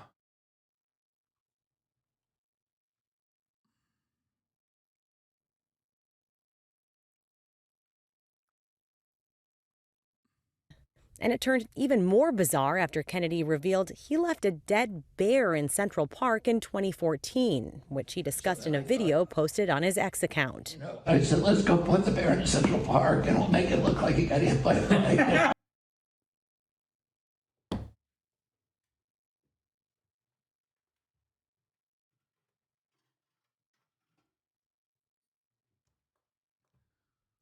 American politics is so funny, dude. I mean, this really does take the cake. Like, this guy is going to be leading Health and Human Services, you know? What do you say? What do you say to this? This August, with Kennedy polling in the single digits, he suspended his run, throwing his support behind Trump. Don't you want a president that's going to make America healthy again? Now, Kennedy is in line to take charge of the country's main health agency.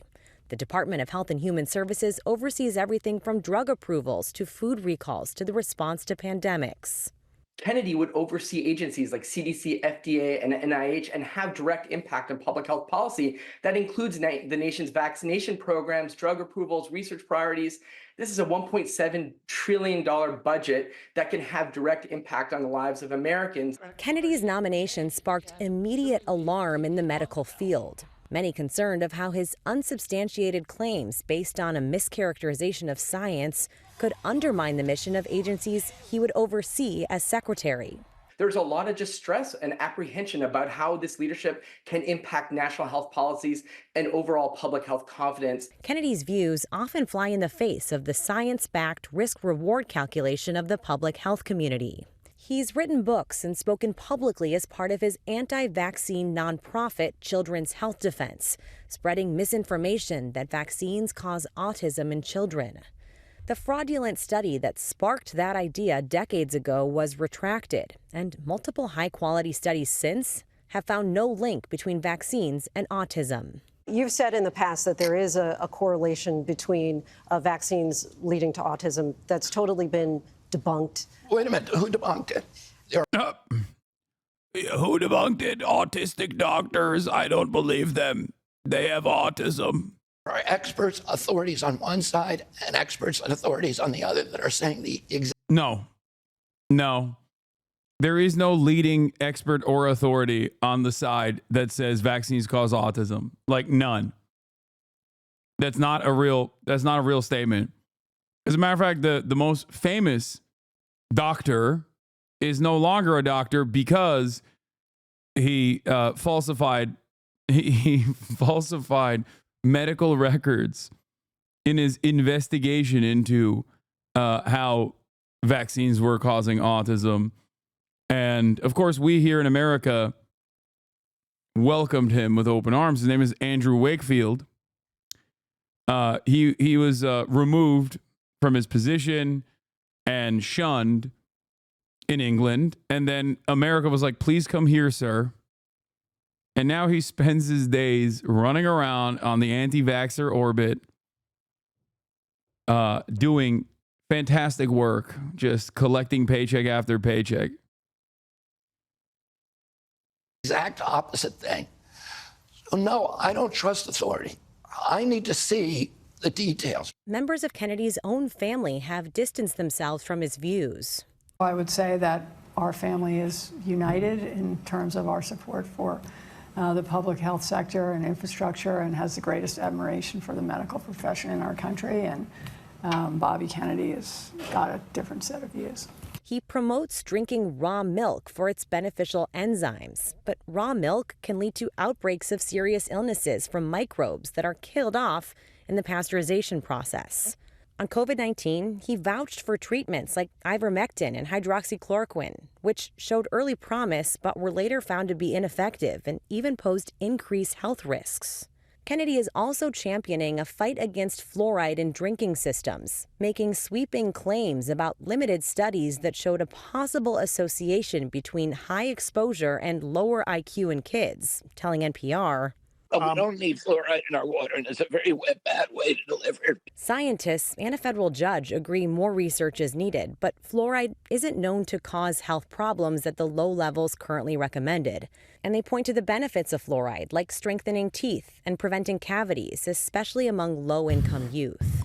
One of the dangerous things about RFK Jr. is that there are bits of things he says that are true, and they're mixed in. And it makes it really hard to sort out what things you should follow because they're based on fact and which things are not. Some of Kennedy's main priorities do have support, like the causes of rising rates of obesity and chronic health in the U.S., and an examination on chemicals used to grow and manufacture our food. If we're looking at the school lunch program in America, 30 million children get more than half of their calories from that program. It would be a wonderful thing to make that the best school lunch program possible. Give money to schools so that they have kitchens and can make fresh food. Get the corporations out of the discussion so they're not pushing processed food. To pursue his agenda, Kennedy is vowing to overhaul one of the biggest government agencies. Bro, Nick Merck supporting this guy makes it so weird. Nick being someone that prioritizes health shouldn't be propping out RFK. What are you talking about? Nick Merckx not only supported RFK Jr., but then openly, voluntarily admitted that he has not vaccinated his son. Like at all. 0 vaccines. Okay? So no, Nick Merckx supporting RFK Jr. makes perfect total sense.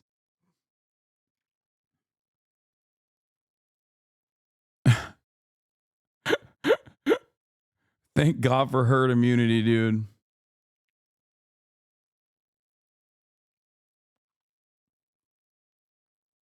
It's kind of funny though, because it's like they always point to like some of the good things that he says about like the vague statements that he makes about how like we gotta fix American health, like we gotta fix we're poisoning our food. And it's right. He's not wrong when he says that. It's just his solutions are fucking insane. Okay? Like, I'm with you. We do need to fucking fix the food. Okay? We need to make America healthy. I don't disagree with that. That makes sense. But if your solutions are like explode the FDA, then you're fucking wrong, you know? HHS with 80,000 employees, even telling NBC News how he would gut certain departments. In some categories of workers, there are entire departments, like the nutrition departments at FDA, that have to go, that are not doing their job. They're not protecting our kids. Kennedy's confirmation in the Senate is anything but guaranteed. Some centrist Republicans are already expressing doubt he's too extreme. Maine Senator Susan Collins telling the New York Times, I find some of his statements to be alarming, but I've never even met with him or sat down with him or heard him speak at length. While conservatives like former Vice President Mike Pence are urging senators to vote no on Kennedy's confirmation because he doesn't support strict abortion bans. Pence saying in a statement RFK would be the most pro-abortion Republican-appointed Secretary of HHS in modern history. Kennedy, a dynasty Democrat who shook up his political career to become a Trump Republican, is now banking on GOP support to win him a seat at the top of the federal government, where he promises a massive shakeup. Our thanks to Elizabeth Schulze for that. Thanks for joining us. Hey, my pleasure. Your book is Where of All, I don't even know what. What is this? Jank working with Elon Musk on this bipartisan issue. Why are young men running to support President-elect?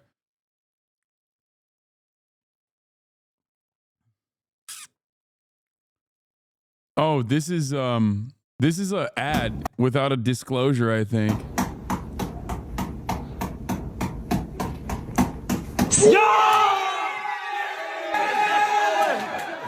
God, everything he posts is so freaky.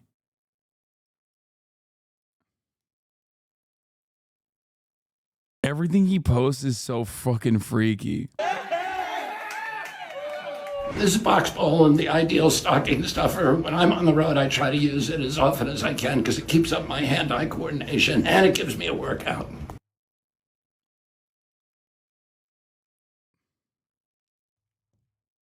Philly D just dropped. What did he say? Wait, did he talk about me in the Fox News piece? Uh-oh. New Philly D? Am I in it? Let's see.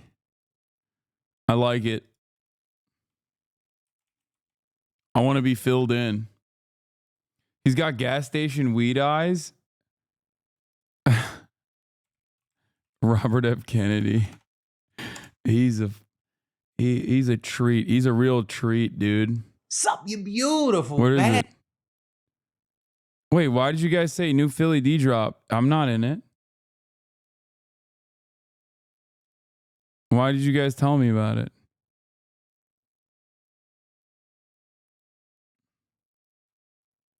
Y'all debated me, dude.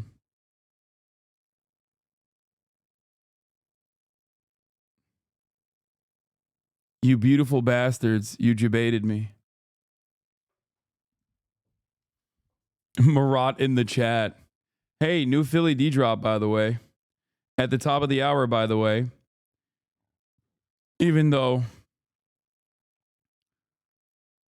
there's no 3-minute ad break, by the way, you can still subscribe, by the way. Which you can do for $6 or for free with a Twitch Prime. By the way, I'm so hungry. Holy shit. Seni yedirtmeyeceğiz.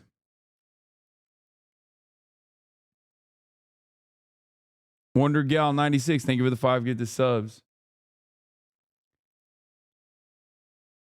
Can you please answer my last question about the CIA? What is it? If Trump continues to stack his team with monsters and goes on to promise, then Islam, you think there's any way the CIA is going to try and save the country like they try with the Kennedy assassination? Do you think the CIA was saving the country with the Kennedy assassination? No. The fuck? You're crazy. Chatter, you are out of your dang mind, okay? Why would the CIA do anything to Donald Trump? Donald Trump is following through on the wishes of some of the worst capitalists in this country. Yeah, the CIA is going to take action against their own guy. Crazy stuff.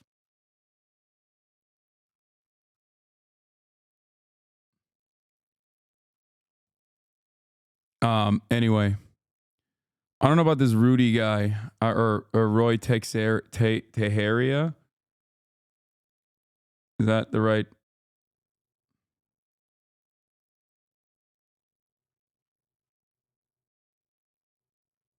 Am I saying that right? Your camera quality is pristine. Yeah, I'm going to skip this one. I think men are better than they think they are. However, messaging has just gotten out of control from both sides. You take a look at the fact that across the board, didn't matter what race they are, males turned towards Donald Trump, turned away from the Democratic Party. And why? That's the real question that should be asked. Why? Because in so many ways, the party basically dismissed him, left him out of the conversation, and not until the very end decided, oh, I better reach out and see if these guys are worth talking to. Yeah. And if you just look at the fact that we have nobody, I think, in this country right now, the majority of people, believe in an equal playing field where everybody gets to participate and play. But when you start shoving certain things down people's throats that they don't want to have to eat, you're going to have to deal with the consequences of forcing somebody to do something that they didn't want to do. Well, there's the messaging toward men that Trump was doing, and then there was the messaging toward women that the Harris-Biden campaign were doing. I mean, I remember sitting at the Democratic convention and looking after. Do you think Trump will actually deport illegal immigrants? Yes. I mean, he did. Why wouldn't he again? 3 or 4 days and saying, not a whole lot of men on this program. And that's intentional because they thought this was going to be an abortion election. But was that a misstep? I think that abortion being the top issue was obviously a misstep because we saw that it didn't actually bring out the women that they expected either. But I would argue that from the onset, the polling showed that there were stark divisions between what men valued and what women valued, which isn't actually surprising across this country. But the economy was something that everybody valued. The way it was messaged, I think, was problematic. But in addition to that, looking at the psychological aspect of things, men have felt left out for quite some time, be it whether it was social groups, be it whether it was, leading to depressive states or other things. They've been very vocal about that. That existed long before the pandemic. I do think that there needed to be stronger outreach to men and men of all backgrounds. But in addition to that, there needed to be more men at the helm of the decision-making process on the campaign. A campaign that is run by a lot of women is probably not going to be the same campaign that can speak to men. I'm glad that we have this to be fair, circle here both because Trump it matters. and Harris's campaign were run by a mixture of men and women. I'm not sure. I think it's just about a theory of the case. But no, right? a lot of the messaging strategies that were developed to men were developed to men by white women. And I think that that is a problem. Interesting. Yeah, I think that, with the appeal with Trump, I think many of his supporters are kind of attracted to that brash, unapologetic, that tough guy kind of persona that Trump has always kind of had. And I always think back to, the mid-'90s and late '90s when I was in college and high school, where you saw a ton of rappers that were name-dropping Donald Trump in all these songs. And there's a reason for that. There's a reason for that because all of them looked at Donald Trump as this unapologetic, brash guy that really pushed his success, his power plays, the art of the deal, all this stuff kind of made it what men look at as, okay, this is what I want. And men of all backgrounds. And Chat, what do we think about Stalker 2, by the way, the video game? Like, is it good, or what are people saying about it?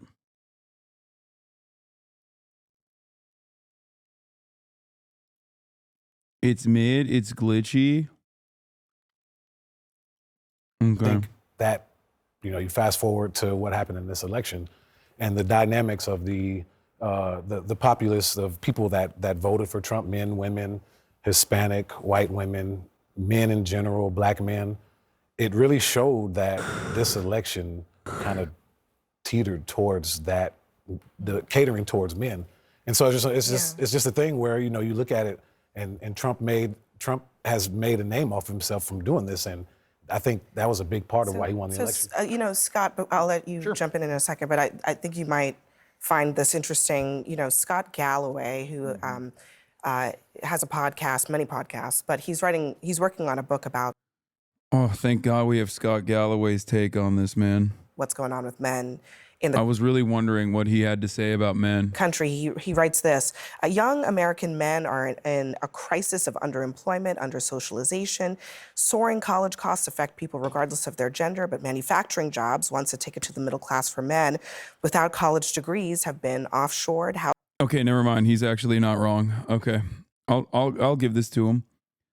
Scott Galloway once famously said the reason why people protest at the behest of Palestinians is because they don't get pussy.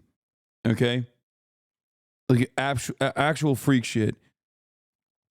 That right there was enough for me to discount like anything he will ever say for the future. Although I will reluctantly admit his analysis here is correct. Housing is increasingly unaffordable. Men are stuck. They are isolated, despair. Yeah, his takes on men are fine, with the exception of anything Israel related.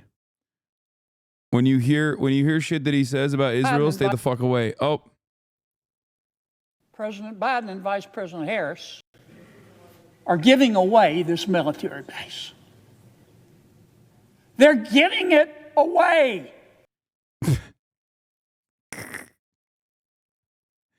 God, I fucking hate Congress so much. And unproductive, prone to obesity, drug addiction, and suicide, susceptible to misogyny, conspiracy theories, and radicalization.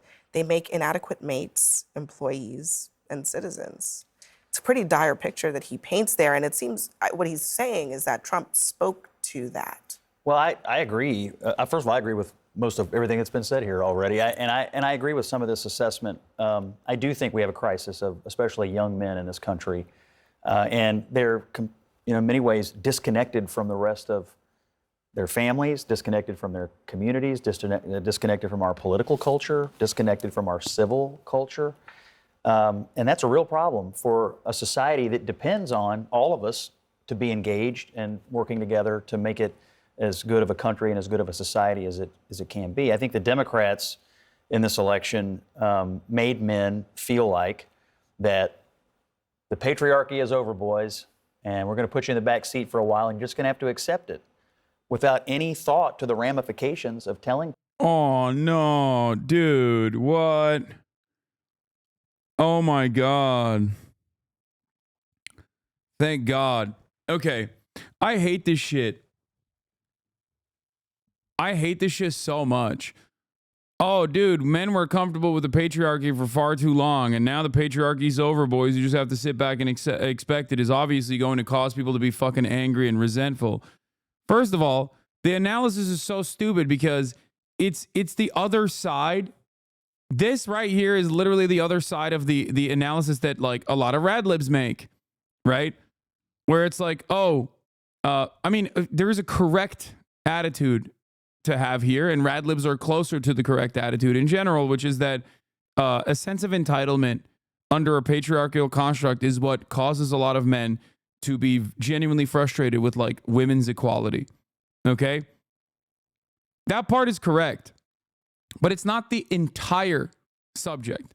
While that assessment is ultimately correct and it plays a role in the radicalization of young men, okay?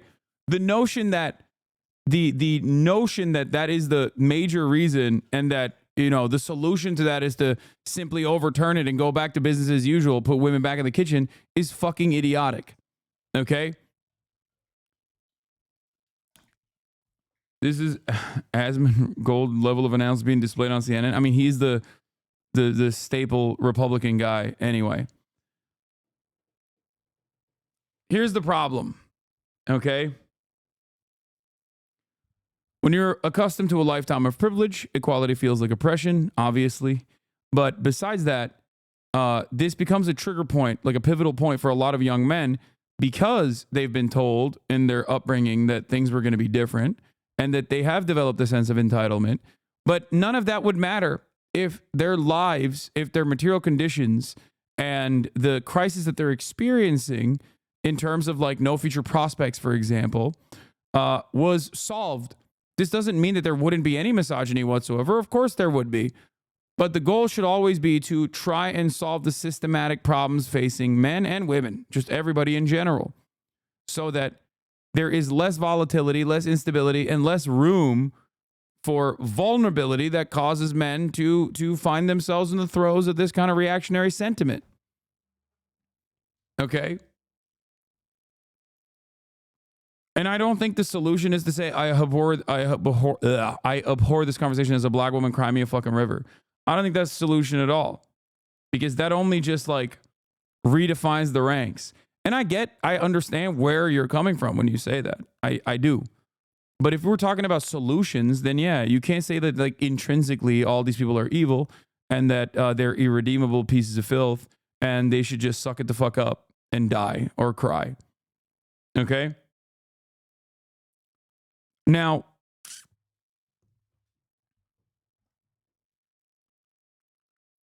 ultimately, there are real concerns that are there are real concerns for facing all men and women alike.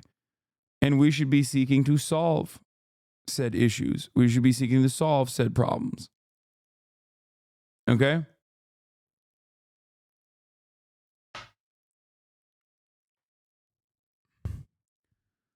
Engaging in what redefines the ranks? Like, are you scared that black women will suddenly be in power because you acknowledge depression? Come on. Wait, what do you mean?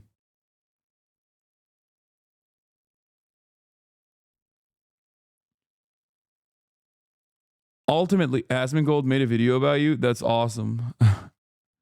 Hell yeah.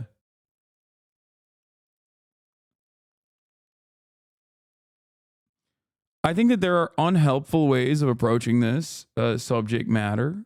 And I think one of them is just to like immediately put up the defensive shield to be like, well, fuck them. And I get where people are coming from when they say that. I really do. Because you are subjected to the same fucking dog shit conditions. And on top of that, what? You're supposed to fucking capitulate to people who are crying about you receiving equal treatment, and then through that reception, thriving, at least doing better than your male counterparts. That's ridiculous, right? Like, I don't think we should be entertaining the whims of crybabies, okay? But I do personally think that there are solutions to this stuff, but they require they certainly require doing something the Democratic Party refuses to do, which is address the underlying material inequalities from the basis of class and focus on universality rather than trying to identify different segments and trying to identify different segments of the population and then like hyper targeting to them with like wishy-washy focus tested policy solutions that most people just don't really appreciate at all. People who are out honestly trying to make a living, provide for their families, be good husbands, be good fathers. When you tell people who are doing their level best that either A, it's not good enough, or B, you're part of the problem, what do you expect? And then finally, as a political tactic, you know, the attempt to put walls on the ticket, and that was going to somehow solve all of the problems that had been built up for years, was ridiculous, because it turns out Walz was the last person that men wanted to hear from. And I remember at the beginning of that whole campaign, when they put him on, I sat right here, and people were like, oh, they got camouflaged hats. They're going to be wearing them in the deer stands this fall. And I think to your point that you just made, that was not, that idea that was not formulated by a bunch of dudes who actually go deer hunting. It was come up with by a bunch of people who've never met a dude that actually goes deer hunting. But when you try to put that kind of window dressing on a real communications problem or a real relationship problem, it gets exposed immediately. I did a fun little experiment. I knew we were going to be talking about this tonight. So I have a text chain that's been going on with my friends from college and law school for about 15, 16 years. It's all guys. Some are married, some are not. Some have kids, some do not. Some are former Democrats. They are all MAGA now. So I sent them a text and I said, I'm coming on the show. We're going to discuss this issue of masculinity and MAGA. Can you give me some PG thoughts? I'm going on a family show here too. Yeah, he's a big bad guy. They don't have PG thoughts in the text thread, baby. You may not be familiar with what we do here. They will go to PG-13 if you want. Well, we're definitely not going to be reading the text. I will put it to I heard a few certain things. MAGA is fun. MAGA is fun. I heard it time and again from each one. Yeah, MAGA is fun. One of them said, MAGA equals football and beer. The left equals HR and tofu. That was one of the nicer ones. Trump speaks to me. He speaks like a normal person. He's not a robotic politician. We can have a debate over what he says, but he speaks to them as a normal person. But the one thing that came across from all of them was, I'm sick of being told what to do. I'm sick of the media telling me what to do. I'm sick of the woke left telling me what to do. I'm sick of government telling me what to do. But the U.S. Embassy is closed for the day after a... All right, updates on Russia, Ukraine. Receiving information about a potential air attack. The embassy has told employees to shelter in place and U.S. citizens elsewhere in the capital to be ready if an air alert is announced. Meanwhile, it breaks my heart when I see my male counterparts suffering. When I try to talk to them about what's really hurting them, they can't accept it. There's such a huge problem where men are conditioned to never see themselves as a victim, forces they cannot immediately change. I mean, that's one aspect of it. Okay. Toxic masculinity and the like. But also, there's not a whole lot of, especially in the podcast space and shit like that, there's not a whole lot of like great male role models that men can point to and position themselves as, or try to basically behave as, That is the reality. And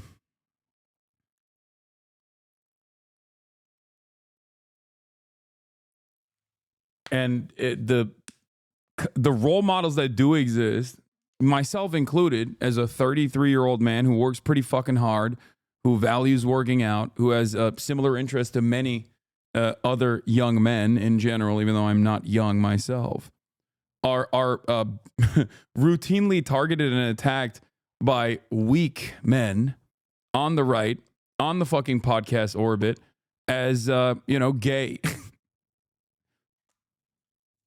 and soy. And the people that call me gay and soy have one,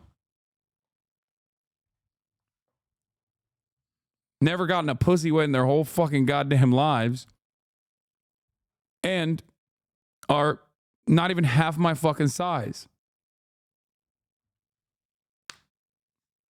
So I think that there's a lot of hallucinating happening in this situation as well. I think that there is a lot of people who just aren't also fitting the stereotypical mold of what they consider to be masculine men.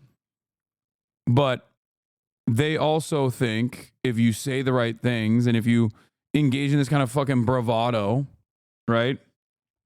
Then I guess you are masculine. I guess you are alpha.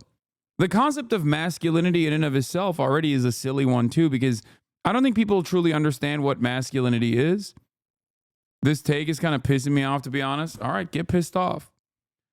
I think people just assume positive traits and associate positive traits with masculinity. Or some people associate negative traits with masculinity, you know, toxicity and the like. But ultimately, if you look at the alpha dog podcaster space, like the Manosphere, all the bros and whatnot, okay, they associate masculinity with just confidence. That's it. And leadership traits. And if that's the assertion that we're supposed to operate on, if that masculinity simply means that you're a confident guy, self-assured, and that you're, working towards your goals or whatever, okay, then a lot of these podcasters themselves do not actually fit that mold at all. They're faking it. They're faking till they make it in some ways. Because real confidence doesn't come from external validation. It comes from within. Something that I try to explain to people all the time. Hiding behind the mic? Me? Yeah, always. I famously never go outside. Like, who do you think fits the traditional mold of masculinity if masculinity is simply confidence? Someone like myself or someone like Tim Pool? Who do you think fits the traditional mold of masculinity if masculinity means leadership qualities, working hard, and once again, confidence? Someone like myself or someone like Sneeko? Someone like myself or someone like Ben Shapiro? That's it. But because a lot of people are genuinely insecure, especially young boys. I mean, I was young once myself. Okay, I was a young boy once myself. I know what it's like to be insecure, to question yourself, to worry about your future. Okay, I get it. And I know what it's like if in that process you find the worst role models. Okay? The point is, a lot of people, especially in the manosphere, take advantage of that insecurity and that vulnerability. They take advantage of that and they delude people into thinking that they are the outward representation of masculinity. They are the real alpha dogs, the real manly men. And they try to tell you that all the time. One common principle that I've always maintained is if you have to say it, well, then you ain't it. Okay? If you have to consistently claim that you are, if you have to consistently say that you're an alpha male, that you're a high value male, then you do not fit that standard. You do not fit the standard that you yourself have set. Okay?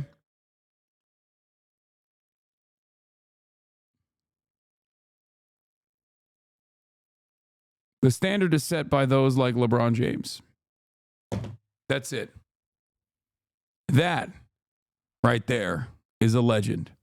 A legendary masculine figure, a good dad, a leader. Okay?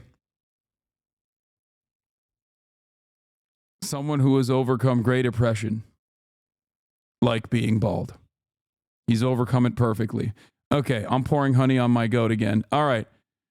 Anyway, that was a little take on masculinity and whatnot, but let's get to U.S. Embassy in Kyiv closes over potentially significant air attack.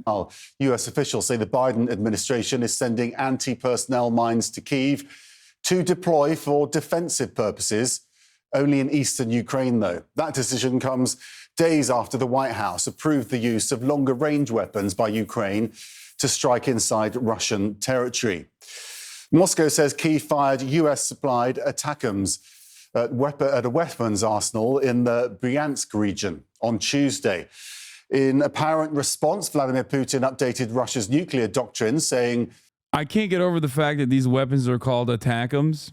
It just like makes it so cutesy.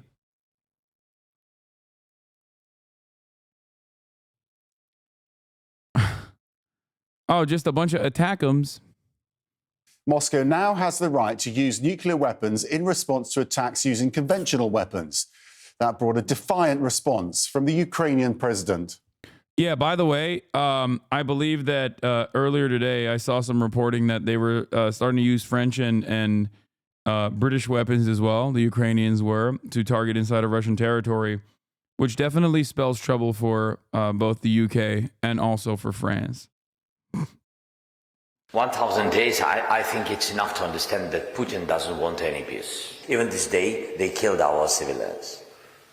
Even, especially this day, they presented nuclear weapons strategy. Why? They didn't present peace strategy. Did you hear it? Did you read about it? No, of course. Of course, nuclear weapons strategy. Putin wants war. Well, Volodymyr Zelensky claims the North Korean troop deployment to Russia could grow beyond 100,000. Already, South Korean officials say Pyongyang has sent close to 11,000 troops to Russia, with some actually on the battlefield as well. We're covering this story from all angles. Mike Valerio is in Seoul, South Korea, but we're going to begin with Nick Payton-Walsh in Kyiv. What more do we know about the nature of this potential attack on US embassy? Yeah, look, I mean, we're not hearing specifically that the embassy is indeed a target. It is simply that the American embassy is taking the exceptional measures, not one we've seen since the start of the war, the invasion in February 2022, as far as we can recall, of closing their facility entirely for, I mean, the day it seems, possibly longer. Now, that is, they say, as a result of concerns about an air assault. Where's your windsock, my man? You're a professional news broadcaster. Look, tell ordinary residents of the capital here about that. They had 2.5-hour air raid siren this morning, another 45-minute one in the early hours of the morning too. So very used to incoming attacks. It's a nightly thing here, but it is highly abnormal for essentially American diplomats to be told to shelter away and stay away from their place of work. The significance, well, of course, we are looking to see what escalation Russia might try and bring to this 1,000-day-long war after US missiles have been fired into Russia itself. That was in the last 24 hours. Since then, Ukraine has said it's hit more targets inside of Russia. The severe battalion, Russian military battalions, facilities inside Ukrainian Defense Intelligence said they hit overnight. So that onslaught is continuing. And I think the question is exactly what the nature of a Russian response would be. The sort of saber rattling the Russian President Vladimir Putin has been accused of. It's hard to quite define exactly how strident the change in their nuclear doctrine really is. But ultimately, it is the Kremlin head using the word nuclear again and trying to remind the West that this is a nuclear power that is struggling conventionally on the battlefield here and has done for a while, seeing an ascendance on the Eastern Front on multiple locations, but I think also struggling now to find a way to meaningfully respond to this extraordinary permission by the Biden administration to use these ATACMS longer-range missiles inside of Russia. It's aimed at obviously trying to give Ukraine a bit of an upper hand on the battlefield, a battlefield where they have been losing over the past months in multiple different directions, and possibly complicate the life of President-elect Donald Trump when he comes to power in January. But behind me here, it's quiet, but I think it's fair to say that the fact that the Americans are warning quite so specifically about the hours ahead and an air assault has left many people, I think, anxious. Their information has been pretty good, frankly, for much of this entire war, and so I think there are worries here that it may be Western targets potentially at the end of any renewed or intensified air assault here against the capital, Max. How would that be interpreted, Nick, from the American point of view? Would an American embassy abroad be seen as an attack on America? Yeah, I mean, look, I think we don't want to get into the whole idea of how this might escalate into direct conflict between those two nuclear powers. But I think if we saw the US embassy here specifically hit by Russian munitions, that would, of course, massively escalate matters. And that may not be precisely what the US embassy here is directly concerned about, but, you know, there are multiple different targets across this city where Westerners, where those from the European and NATO allies backing Ukraine reside or known to frequent. So I think it's a broad capital city on edge here. But I should stress, I don't think at this point, regardless of the escalation we've seen over the last 48 hours, that Moscow necessarily wants to take any strident steps that force it into a direct conflict with the United States. Yes, much of the sales pitch to Putin's domestic audience is that they are already at war with NATO as a whole. That's their way of explaining how badly, frankly, the war has gone from over 1,000 days. It was only supposed to last a matter of weeks, so many advocates of the Kremlin said when they began the invasion.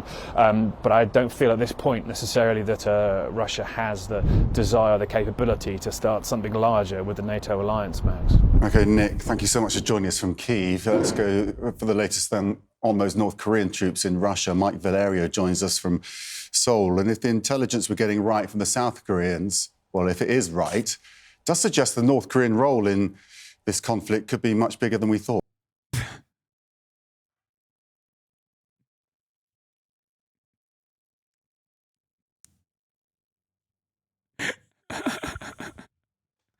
Bro, every time they talk about North Korea, I'm reminded of the Albania quote. Was it Enver Hoxha?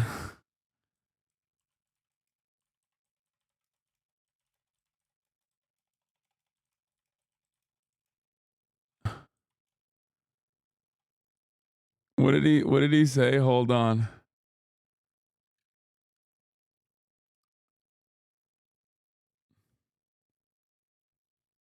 I don't know if it was Enver Hoxha that said that, but it was like between us and China, we make up 1 billion communists or something.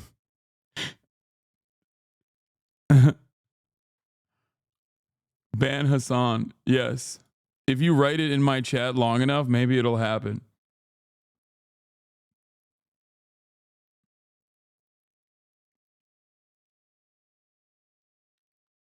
It's fantastic. Every time they bring up North Korea, I'm like, what are you saying? North Korea getting endless media coverage out here, okay? They're getting so much good media. North Korea, the powerful nation, the scary powerful nation that the world has to reckon with. Respect. That's right, Max. And it's new details in 2 buckets that are coming from the spy agency here in Seoul. First of all, what North Korean soldiers are doing. And second of all, what pieces of artillery Pyongyang in North Korea is sending to the front lines to the war in Ukraine. So when we talk about the pieces of artillery, we have a 240 millimeter multiple rocket launch system vehicle. Yeah, no, they got hella artillery because, you know, just like Ukraine is getting the artillery from South Korea, Russia's getting their artillery from North Korea. And the reason for why they're getting their artillery from there is because they have an endless fucking production line of artillery shells because they still use artillery. You know? No, I mean, they don't even use it necessarily, but like they have that as the deterrent surrounding the DMZ. Having said that, however, America has ramped up its own artillery manufacturing, as we talked about before. And oh my God. How does North Korea manufacturing work? Where do they source their materials? I actually don't know, but I suspect that they probably source their materials internally. Like, doors open.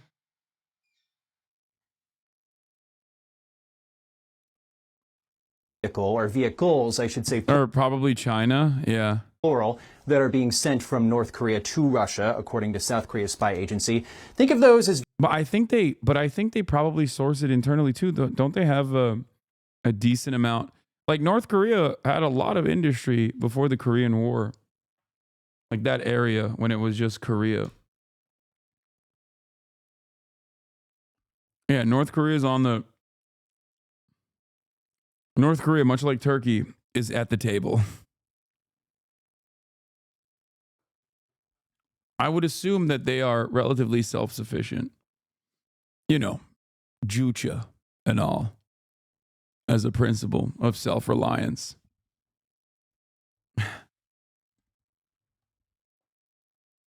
Vehicles, big old trucks with a lot of rocket launchers on the back. You see them all the time in propaganda parades that go through the heart of North Korea's capital. Also, the second piece of artillery that's being sent, the second group, we're talking about 170 millimeter self-propelled guns. Think of those similar to tanks. Tanks are meant for short-range warfare. Self-propelled guns are meant for longer-range warfare. So we have those new details, but also what is happening with these North Korean troops. Everybody in the West and here in South Korea seems to be in agreement that the numbers now are around 11,000 at the moment. And Seoul is saying that Russia is training North Korean troops in terms of tactics and also drone response. And why those two things are important, Max, is because we have a fighting force of around 1.3 million people from North Korea, but they're in this self-contained hermit nation. Not a lot of combat experience outside of the borders of North Korea in either of our lifetimes. So this is critical training that Russia is giving to North Korean service members in order to tell them how to fight against drones. Do they have that experience in North? You are cooked, my guy. Be smart and disappear now. They're coming after you. X 100,000. Who? Fox News?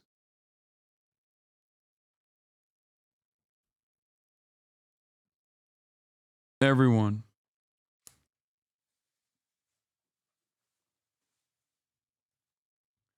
I think I'm good, man.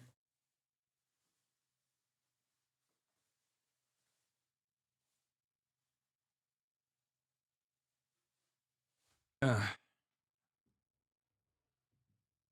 think I'm all right.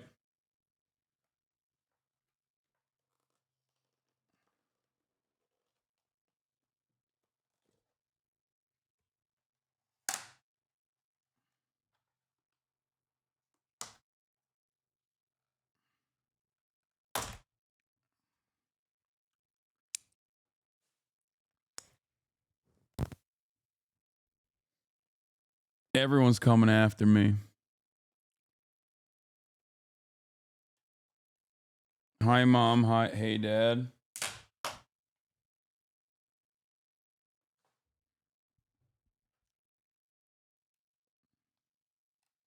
You're on the Mossad list 100%. I doubt that they're going to fucking busy themselves with a fucking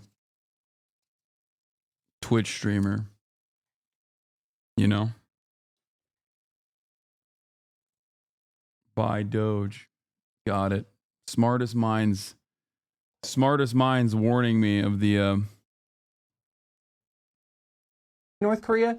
Not so much. So again, to what President Zelensky was saying earlier in the show, the potential for up to 100,000 North Korean troops to make their way, or at least to be ready for deployment to the war in Ukraine. We just want to put that in perspective before we go, Max. When we're talking about a fighting force that is just north of 1 million people, having a tenth of that fighting force being ready to be deployed to fight in Ukraine, That is an astounding statement. That is certainly astounding to think about. And it hasn't been publicized at all in North Korea. When we news gather here in the Bureau in Seoul, we always watch North Korean state TV. Nary a peep. Nothing has been said on state TV about these thousands of North Korean troops being sent to Russia's war in Ukraine. So if you have this huge section of troops, who knows what that could portend for the regime that relies on the army, the military, for stability from its point of view and its future. So a lot to watch here, but bottom line, a lot of new details that came from the spy agency here in Seoul as to what exactly is happening with the North Korean troops who have headed to the front lines in Ukraine and Russia, Max. Okay, thanks so much for that, Mike in Seoul. CBS News has confirmed that Ukraine has used American-made long-range missiles inside Russia for the very first time. Holly Williams got to Kyiv yesterday and just had to get down into a bunker. So, Holly, first question, are you and the team all right? We want to know that first. And what can you tell us about the missiles? Good morning, Gail. We're all doing just fine. The air raid alarm went off just a few minutes ago. We've taken shelter in the basement. We are taking this very seriously because the U.S. Embassy here in Kyiv is temporarily closed because of a potential significant air attack. Now, a Ukrainian military official told us earlier today that they have information that Russia could try to strike the center of Kyiv today with ballistic missiles. Ukraine fired 8 American-made ATACMS into Russia, say US officials. This video appears to show a launch, though we can't verify it. The target was a military facility in the Bryansk region of southern Russia, according to the Russian Defense Ministry. US officials believe the Russians may have shot down 2 of the missiles, powerful weapons with a maximum range of close to 200 miles. We had to prove that these are legitimate targets and that they're very important to protect our civilian population or our armed forces. Alexandra Ustinova is a member of Ukraine's parliament who told us she lobbied the US government to allow Ukraine to use the ATACMS deep inside Russia. President Biden only agreed to it 3 days ago, worried it could escalate the conflict. The Kremlin, though, seems to be stoking fears of an escalation. Vladimir Putin approved a change in Russia's nuclear doctrine yesterday. Yeah. So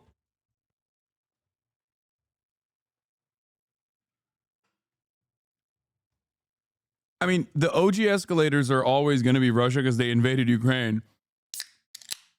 But you just also came to the same conclusion and admitted that Joe Biden recognized that this would be an escalation that, increases America's involvement.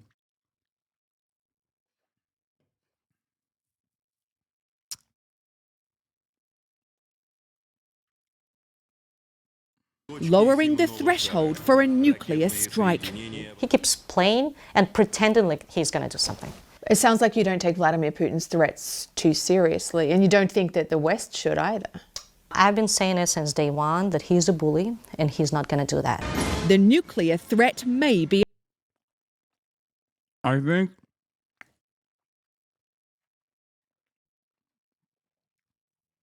the craziest thing about this entire situation is that the people who are directly under imminent threat are not Americans, I don't think. It's Ukrainians. And they will come to a horrifying conclusion that the Western world simply does not give a fuck about them if Putin does the unthinkable, insane thing and actually ends up using what John Kirby has called baby nukes.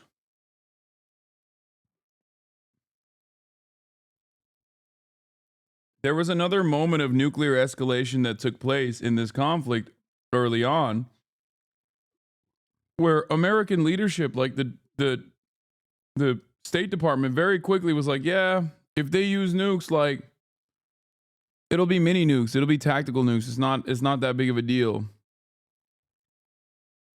And it will be in Ukraine.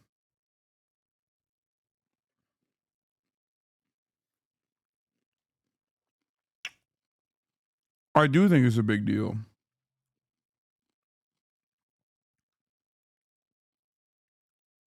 So I don't know.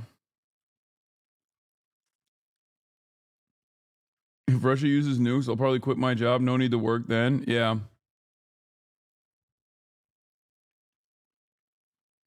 A bluff. But Putin's war in Ukraine is very real. In a video message to a congressional hearing yesterday, Ukraine's President Volodymyr Zelensky thanked America for helping his country in its darkest hour. Thanks to the incredible support of the United States, millions of Americans united against evil. Today, Russia accused the Biden administration of trying to prolong the war in Ukraine. Also today, Ukraine says Russia launched over 120 drones and 6 missiles overnight. Gail. Thank you, Holly. Reporting from Kyiv. Fox News alert, the U.S. Embassy in Kyiv now shut down over the threat of a Russian air attack. This comes after President Biden gave the green light for Ukraine to start using ATACMS missiles to strike inside Russia for the first time. Vladimir Putin officially lowering the threshold for the use of nuclear weapons, which he always says. Fox News chief foreign correspondent and Black Saturday author Trey Yingst joins us now after his interview with President Zelensky yesterday. We're going to hear a little bit more of that in a moment. First off, Trey. Damn, they took our boy out of Israel. You've been there when the war first started. You go back now. What's the big difference? Yeah, Brian, good morning. Many things here in Ukraine are actually the same as they were about 2.5 years ago when the Russians launched that ground invasion on February 24th of 2022. Just hours after we arrived in the country, air raid sirens were sounding from Kyiv to Lviv, sending millions of people to bomb shelters as the Russians continue both air and ground attacks. They're using now Iranian drones and missiles to target major population centers here. And there's real concern today that following that approval from the Americans, allowing the Ukrainians to launch long-range missiles into Russian territory, that there will be further Russian retaliation. We heard air raid sirens earlier today in the Ukrainian capital of Kyiv. And the U.S. Embassy here in this population center of about 4 million people issued a rare alert this morning. They said the U.S. Embassy in Kyiv received specific information of a potential significant air attack on November 20th. The embassy will be closed and recommends U.S. citizens be prepared to immediately shelter in the event of an air alert if one is announced. This is significant and, again, unprecedented to see the embassy close here in the Ukrainian capital. Earlier today, I spoke with the mayor of Kyiv, Vitaly Klitschko. He was warning civilians here to stay close to shelters, but he wanted to emphasize one point, saying that Ukraine has been under attack for more than 1,000 days and that missile attacks against this city and other major population centers across the country aren't rare at all. Yeah, yesterday we understand there were 8 missiles, 2 were knocked down by the Russians. We don't know about the damage. Here's a little, Trey, more of your interview with President Zelensky. You have not seen, they have not seen at home yet. You lived it. Watch. Have you accepted that under any sort of ceasefire agreement or peace deal that some Ukrainian territory may remain in Russian hands? We cannot legally acknowledge any occupied territory of Ukraine as Russian. That is about those territories which used to be occupied by Putin before the full-scale invasion since 2014. Legally, we are not acknowledging that. We are not adopting that. On the other hand, we understand that so far we do not have that much of force, so that in the weapons with our hands, we could push Putin back to the line of 1991. When we look at the diplomatic red lines for the Russians, the other side of this ultimate negotiation that will take place one day, one of those... Ukraine is running out of manpower. Majority of Ukrainians now want a ceasefire deal immediately for the first time over the course of the past 1,000 days. When he says we want 1991 boundaries, Zelensky has in the past conceded to putting the annexation of Crimea to a vote 15 years into the future. which at the time I thought was like a pretty solid way to get around the public pressure that he could have gotten. That was the 15-point plan that they had negotiated in Turkey.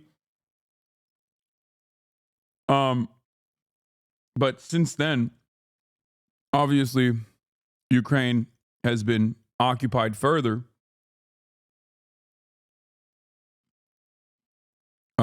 Or Russia has taken over even more territory, killed even more people, displaced even more Ukrainians. So now they're in a weaker position overall in terms of negotiating. And there have been numerous points to go back to that would be beneficial and could potentially, like, if Vladimir Putin was interested in making these concessions, like, I think the best possible option in this situation would be the Minsk agreements, which I think will never happen, but who knows? Where there's an autonomous LPR and DPR that is still firmly within Ukrainian control, or the second best option would still be the complete removal of Russian forces from the currently annexed Russian territories. I don't know if Vladimir Putin would even concede to that, but I think that is the most just option. Red lines is Crimea, a portion of Ukraine that was annexed in 2014. President Vladimir Putin has been very clear Crimea will never return to Ukrainian hands.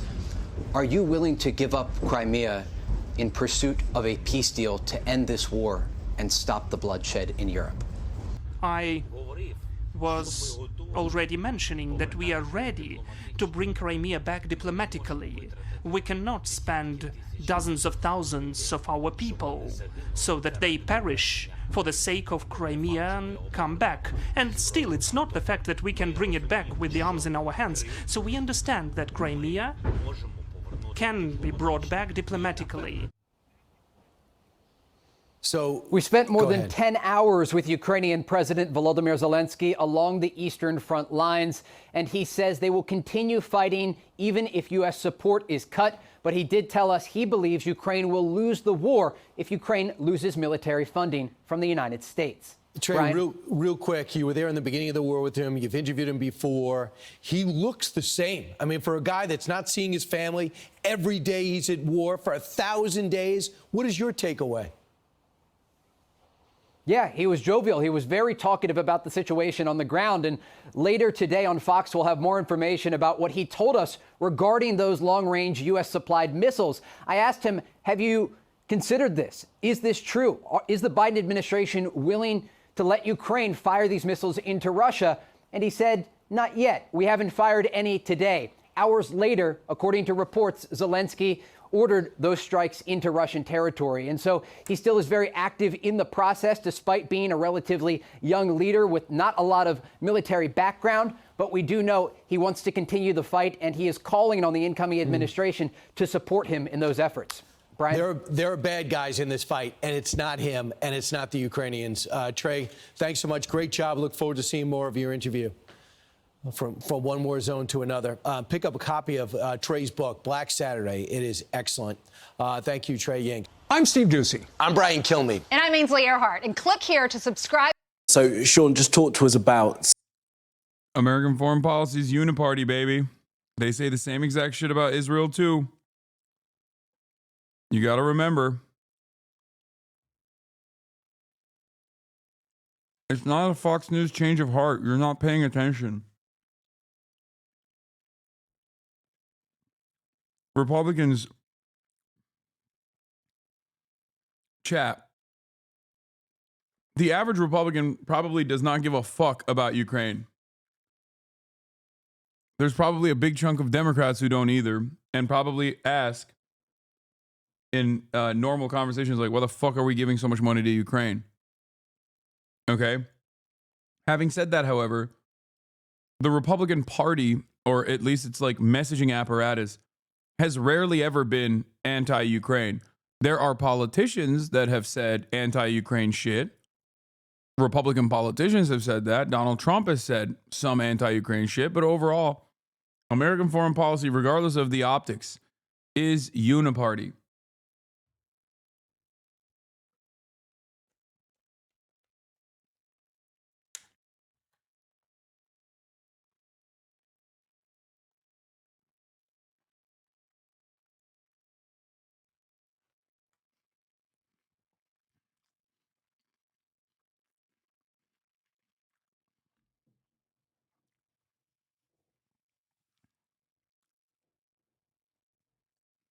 Do you think Zelensky should have given up Crimea early instead of fighting? Zelensky said he would put up Crimea's annexation to a vote 15 years down the line.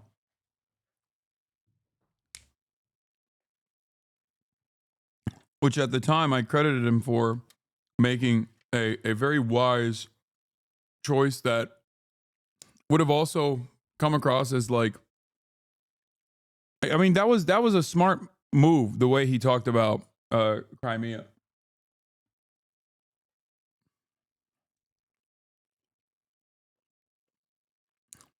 The problem is,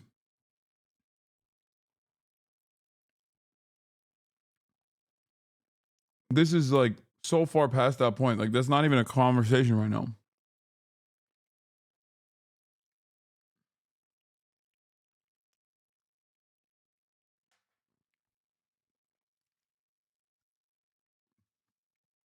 I think he has to say, you know, we're going to take back every single inch of territory, because otherwise they'll fucking kill him. But I think he also understands that, like, Crimea in and of itself is like permanently annexed, and has always been a unique, has always had a unique relationship regardless. Many people don't understand the history of it. But that's irrelevant in this conversation. What's more relevant, I think, is the currently annexed and occupied Ukrainian territories and what will happen.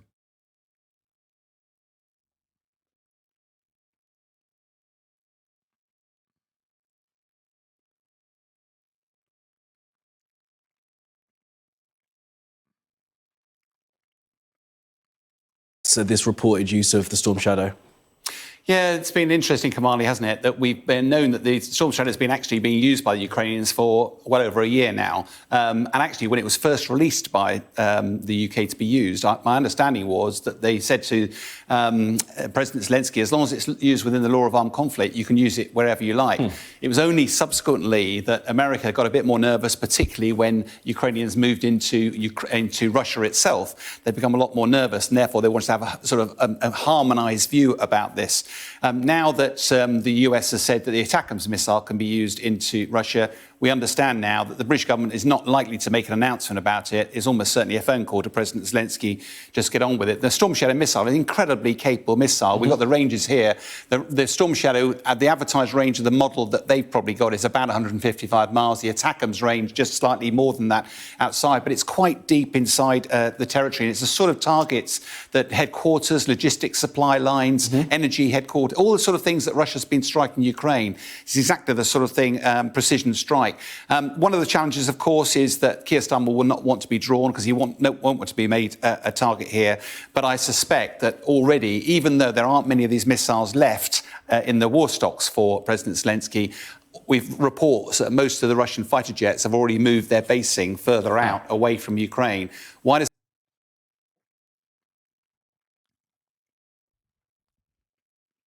Crimea was already lost before the 2022 war even started. Putin did not start the war for Crimea. The fight is not only about their territory, it's about Russian language and Ukrainian sovereignty. Watching this from Ukraine, this chat is mostly oblivious. What part of Ukraine are you watching from, brother?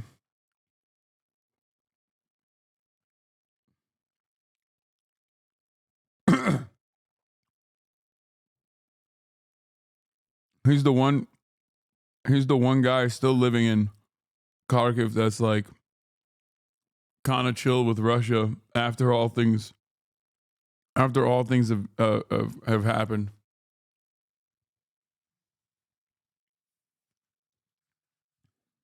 Kharkiv was like relatively pro-Russia before the invasion. As far as I understand. Oh, never mind. Okay, no, he is anti-Russian. I misunderstood what he was saying.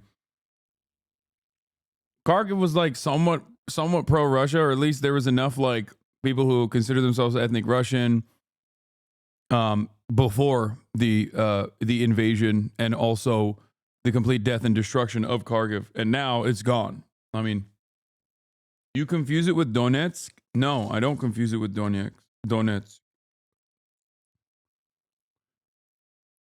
The theory holds that the further east you went, the more people were, the more east you went in Ukraine, the more people were like agnostic towards Russia, or even in certain instances, not that anti-Russia. That is completely done now. I'm not saying that is the case any longer. Yeah, see? Kharkiv went from 75% pro-Russia to about fringe radicals and 80-year-olds supporting Putin only. Yeah, that's the quickest way to fucking lose any sort of genuine support you might have had, by blowing up fucking entire city blocks.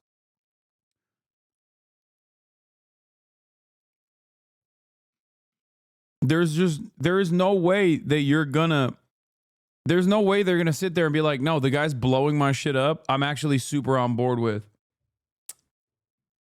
Of course not.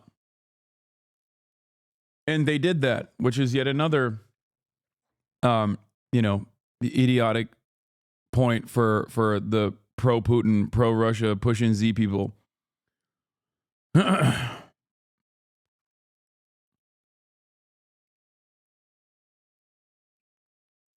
Having said that, I think one of the most annoying parts about this conversation is that like, did you get banned off X, or is it just me? It's just you. One of the most annoying aspects of this conversation always is that like anytime America looks at restrictions that they currently have for Ukraine and how Ukraine can fight, the way I look at it is, are they going to, is this going to improve Ukraine's standing? Or is it going to simply escalate or continue the war? And I fear that, allowing targeting capabilities to Ukraine, like Western weapons, so that they can hit inside of Russia, I don't think it's going to end up changing the trajectory of this battle or this invasion. Just like I didn't think that Ukraine invading and doing an offensive in Kursk was going to change the outcome of this battle at all. I have a former coworker who lives in Kyiv and is from Ukraine. He has an infant who's probably 1 at this point and a daughter who's 3 or 4. The daughter has known nothing but war. I've kept in touch with this friend of mine since he went back and through the war. I pleaded with him to leave, and now he can't since he could potentially be forced to enlist. His family refuses to leave him and go west. Shit is actually so sad. Yeah.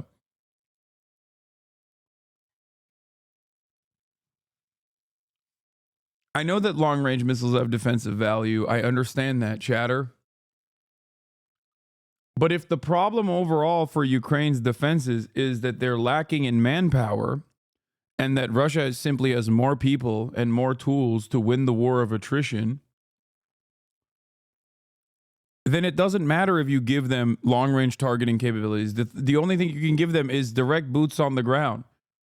Like, and not even just like the foreign mercenaries or the foreign military units that they've created. Like, you just straight up need to send in tens and thousands of trained troops. That's what you need to do.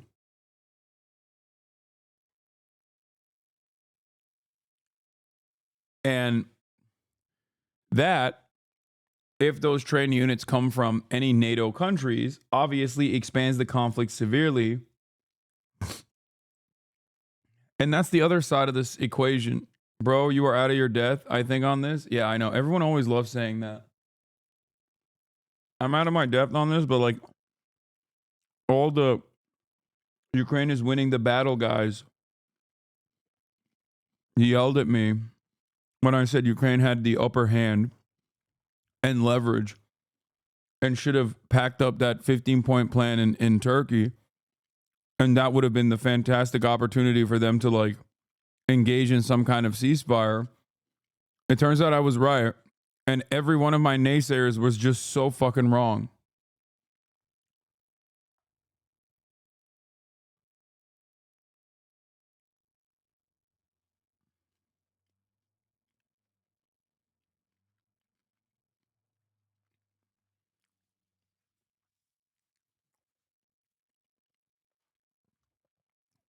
That's the difference. Does that matter? It certainly protects them, but it makes it a lot more difficult to do trips in and out of because you've got further to go. And this comes, of course, a few hours after it was announced by President Biden that anti-personnel mines are going to be given to the Ukrainians. How are they going to be used and why? Yeah, there's millions of mines available. I think this story is quite interesting only because you sort of managed that anti-tank mines were given nice and early. Why has it waited for so long? Part of the story is we've got an example of a Russian mine here, the PFM-1 mine, known as the Green Parrot or the Butterfly mine itself. These can be scattered in large numbers. It looks big next to me. It's only about 5 inches long in actuality. But they can be thrown out the back of large transport aircraft or helicopters. They spin down. They've got little wings like a sycamore leaf, scattered on the ground. They self-destruct. They're meant to self-destruct in 40 hours, but they're not that reliable. And unfortunately, many of them, therefore, remain on the ground, not exploded. And the trouble is they're light, they float around, it's very difficult to track, and they get everywhere. And that's one of the reasons that the US have therefore agreed finally that they can supply mines. Let's have a look at theirs. The one big thing is they're electrically initiated. What I mean by that is with a Russian mine, if you step on it, it's a mechanical movement and a bit like a gun firing, mechanical action, fires and it blows up. The American ones rely on a battery, and you make a circuit when you step on the landmine. Why is that important? It makes it quite reliable, but it also means it relies on the length of the battery charge. When the battery is emptied, it is now completely harmless, and the battery dies within about 40 hours. So you don't get this same sort of problem with the legacy. And part of that reason, tragically, is because these anti-personnel mines, there's lots of effort around the world to try to manage the use of these because... Tragically.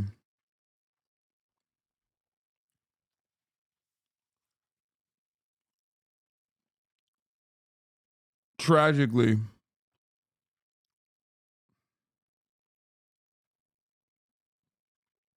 So we're making Eastern Ukraine a literal minefield? Brother, Eastern Ukraine is already a literal minefield. Those butterfly mines that they're talking about, Russia put them everywhere. Russia already fucking hardened their position and mined the living shit out of Eastern Ukraine. Every territory that they fucking occupied is like, is filled to the goddamn brim.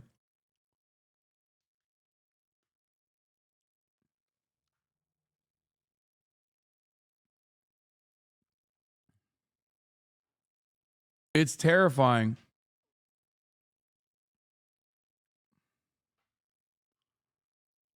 It's really fucked up.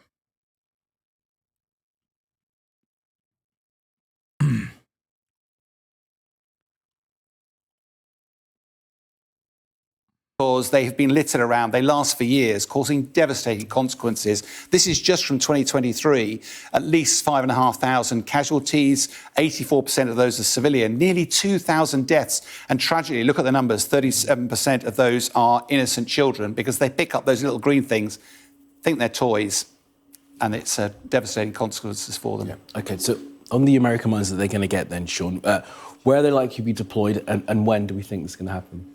I think it could happen very quickly. Let's hit that one on the head nice and swiftly because they're not particularly large. They can be transported out pretty quickly. The question is where, because you've got to have some form of priority of where you're going to put them.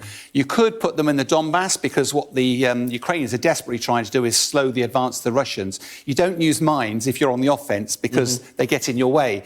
You do it to try and slow down your enemy. The challenge of using them anywhere in the Donbass region, though, is you'll push them onto Ukrainian territory, which you might want to seize back. That may not be what they actually want to focus on.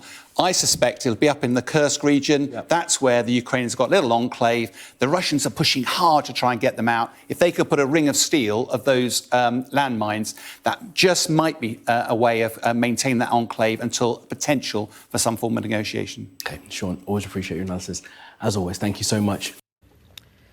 Mr. Speaker, I want to recognize the recent surge in anti-Palestinian, anti-Arab, and Islamophobic hate crimes in our country. The constant dehumanization of Palestinians has very real and deadly consequences.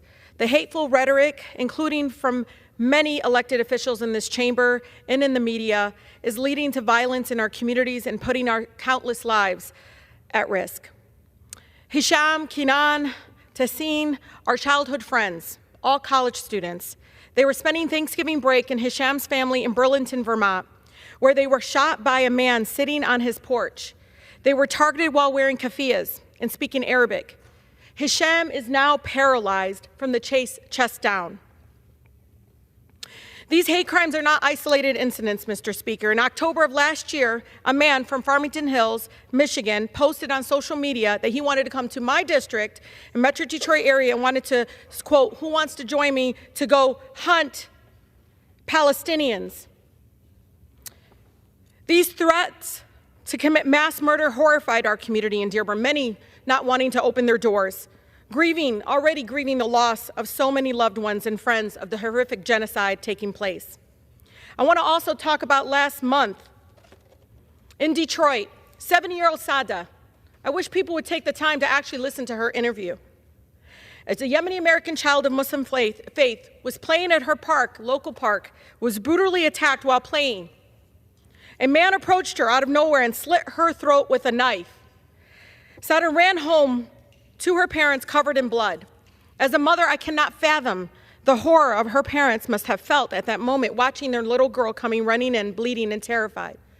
Sada survived, but she would live with the trauma for the rest of her life. Nightmares keep Sada awake at night. She says she dreams her attacker is right next to her. In Texas, a mother wearing a hijab was watching her children swim in the community pool when she was approached by a woman interrogating her about what language she was speaking. The woman then jumped into the pool, attempted to drown her 3-year-old Palestinian daughter, who was grasping for breath, for air, as she was pushed under the water in the deep end of the pool. The woman threatened to kill the whole family as the police were carrying her away.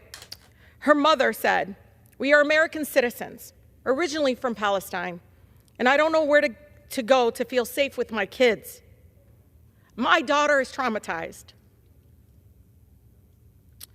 Whenever I open the door, she runs away and hides, telling me she's afraid that lady will come back and try to attack her again." And here we go with Wadia. Everyone knows about Wadia, I hope. In Chicago, a 6-year-old child was brutally attacked in his own home by his landlord, of all people. His mother ran to the bathroom to call the police. His attacker was yelling, "You Muslims must die," while he stabbed little Wadia's body 26 times. They had to pull the knife out of his small body. When his mother came back, she saw his lifeless body there, taken to the hospital, all she heard was just this sense of she will never ever be able to see her child. "We are not animals. We are humans," Wadia's uncle Yusuf said. These stories are horrifying as they are. I'm just thinking of the fact that these are the ones who made the headlines. Behind them are countless others, unreported incidents, with families living in fear and communities being targeted. I was approached by a father who said his child was on her school bus and somebody tried to rip her hijab off. I said, "Did you report it? Who do I report that to?" What terrifies me most, again, is this acts of violence are born from culture of dehumanization. Where is the outrage from my colleagues in this chamber? Why don't my colleagues denounce Islamophobia, anti-Palestinian, anti-Arab hate? We must push back against dangerous rhetoric that fuels this violence and call out those that continue to push for dehumanizing narratives that they just contribute to and spread this kind of violence. Stop using racist tropes that feed into this hate. I know firsthand what it feels like to be targeted with hate. I receive death threats, smears, hate mail, and relentless harassment right outside of my office. To the families of Wadia, Hisham, Kinan, Tassim, Sada, and so many others who we will never know about, I want you to know I see you, I grieve with you, and I stand with you. I yield.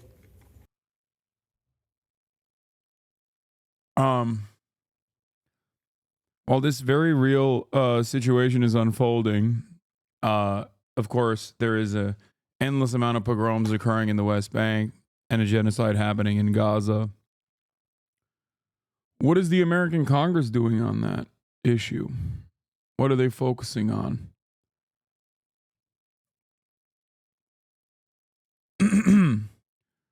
The House just voted on a bipartisan resolution praising the State Department's global guidelines on combating anti-Semitism. Votes against came primarily from the hard right, along with 3 squad members.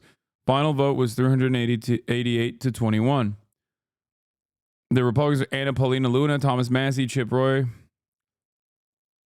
The Democrats are Cory Bush, Ilhan Omar, and Rashida Tlaib.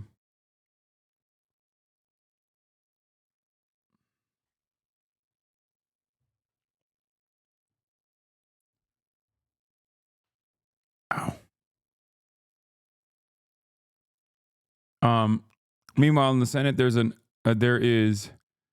update on barring weapons transfers to Israel. John Ossoff, our Jewish goat, has voted in favor of the first of the 3 bills to bar additional weapons to Israel. The vote is ongoing. Many Democrats have yet to make their positions known. A win for the anti-war crowd is somewhere in the region of 25 votes against Biden's arms deal. Other wavering votes to track. Heinrich has voted in favor. Reid has voted against the bill, as has Padilla. Kind of surprising. Senator Shaheen has voted in favor of the bill. That's reigniting hope among critics of the arms for Israel, given her centrist foreign policy credentials, likely a bellwether for some remaining Democrats. I suspect this will end up at 20, with Butler, Helmy, Wyden, and Murphy backing the bill. Could still be surprised in either direction. Currently sitting at 19 to 75 as the vote is ongoing. Ardent pro-Israel groups will say that's a small number. Worth noting, it would represent close to half of the Democrats in the Senate, defying AIPAC and a sitting Democratic president, and would be an increase from the number of senators who backed past efforts in challenge of Israel policy, 12 in January. Warnock has also voted against the weapons for Israel. Helmy and Wyden have also voted no. I am not surprised by John Ossoff voting in favor of the bill, and I am not surprised by Senator Warnock voting against the bill. Not only is John Ossoff Jewish, but he also is personally someone who seemingly has better values, especially on this issue, than, unfortunately, Raphael Warnock, who does come from a liberation theology background. Oh, sorry. Warnock has also voted against the weapons. Never mind. Warnock voted for it, voted against the weapons as well. Raphael Warnock in the past, however, has done some things that I have been confused by, and I recognize that it's because of the endless amount of attacks that he's received, and I do think that he is more malleable than John Ossoff. Damn, you're about to read him to filth? Yes, I am. John Ossoff comes from, or not John Ossoff, Raphael Warnock comes from a liberation theology background. He has said very damning things about the state of Israel. He was very openly pro-Palestine. John Ossoff, on the other hand, is liberal, but on this issue, he's pretty progressive and has consistently been pretty progressive. The problem, unfortunately, is that Raphael Warnock, I think, because of the endless amount of attack ads he received, has become significantly more softened in his criticisms of Israel. Murphy is a yes. Strikingly so is Senator Carper from Biden's home state. Carper changed his vote. He is a no.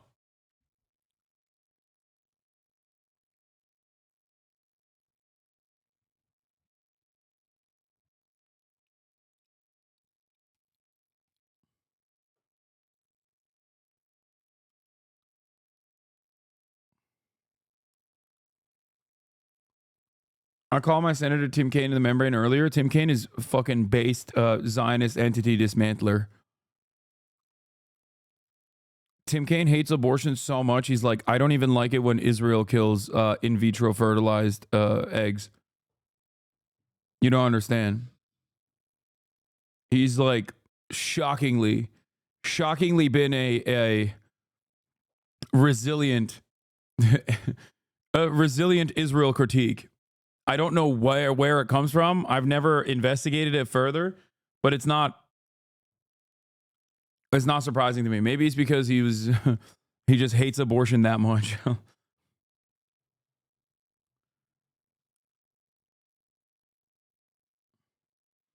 My representative Paul Gozar, Dr. Paul Gozar, I'm going to kill myself, lol. I'm going to Brian kill myself. Isn't Paul Gozar one of these fucking groypers? You should try to angle it. Try to angle it on the basis of Israel being a Jewish nation state. Just kidding. Most of these fucking groypers don't give a shit. They're Nazis, but they love Israel.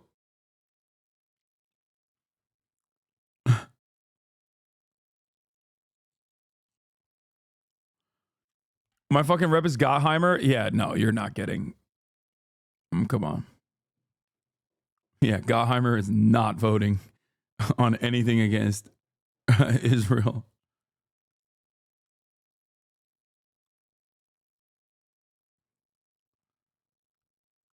Friend of the show, Ed Markey, has voted yes.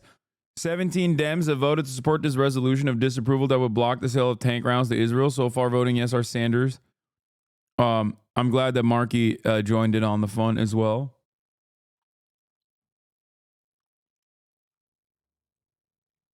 My rep is Greg Kazar. Did he vote yet? This is in the Senate, my friend.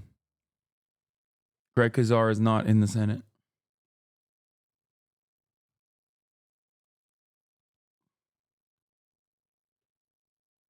Yeah.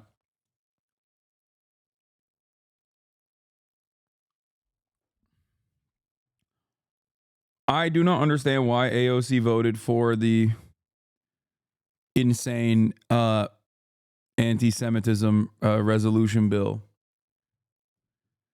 Here's Rashida Tlaib's statement on House Resolution 1449. I strongly oppose anti-Semitism and have spent my career working against all forms of hate. I oppose the resolution because it embraces the IHRA definition of anti-Semitism, which dangerously conflates critics of the state of Israel with anti-Semitism. I share the concerns of groups like Jewish Voice for Peace, Bend the Arc, B'Tselem, Amnesty International, the ACLU, that the IHRA definition of anti-Semitism will be used to stifle dissent and chill free speech, especially Palestinian human rights advocacy. The resolution also does not recognize that the fight against anti-Semitism is connected to our fight against Islamophobia, racism, white nationalism, and all other forms of hate.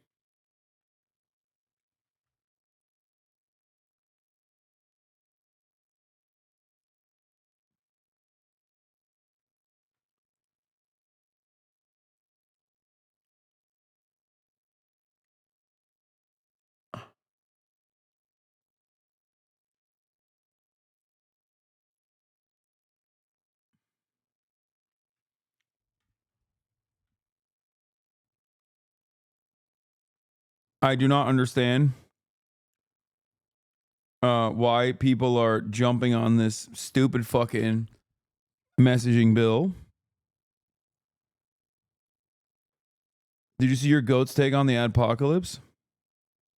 We got grown adults that are when the VTuber is like singing a song, they're like typing the lyrics in chat, even though they have like their telomeres are shortening, right? Now, I would never find myself, I think, doing that, but that's so much better than being like a Twitch viewer with no connection to the industry, watching stuff about the Twitch adpocalypse. It doesn't concern you, little bro. It's like getting you're addicted to gambling, and now you're talking about like, oh, there might be a strike in the NBA next year because they want to guarantee like the pension kicks in at age 47 instead of age 49. It's like, bro, you're not hooping. Why is it relevant to you? And then you bring that shit into like other chats where we're just having fun. Like, what do you? I want more for you, I guess is what I'm trying to say.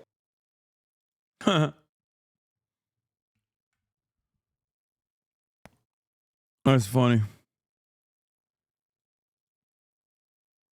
Stop fetishizing the bald. How can I not? All right, the final tally is 18 yay votes. Bernie's introducing another bill now, but the bill has failed. We cannot give billions of dollars to the Netanyahu government and have them defy U.S. law while they take U.S. money. I urge a yes vote on this resolution. Mr. President. Senator from Maryland. In opposition to the resolution, and let me just cite the views that we received from the administration, which we urge you to oppose the resolutions, which will prolong the wars, not shorten them, put Israel at risk, and inject wind into the sails of Iran and its proxies, just as they are facing an historic low point and looking for a deal. This resolution only will prolong the war. It will put Israel at risk in fighting our mutual enemies, and I would urge my colleagues to reject the resolution. The question is on the motion to discharge. Is there a sufficient second? There appears to be. The clerk will call the roll. Ms. Baldwin, Mr. Barrasso, Mr. Bennett, Mrs. Blackburn, Mr. Blumenthal. What is this? I don't know why you're sending me this link. Oh, can't wait for the next primary. It's going to feel so good. No, it's not. It's never going to feel good.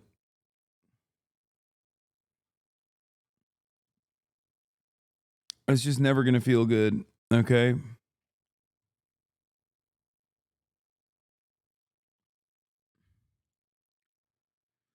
Yeah, I don't know what the fuck's going on with the RHRA adoption bill and why so many fucking Democrats are voting in favor of it, including Greg Kazar, which is very disappointing.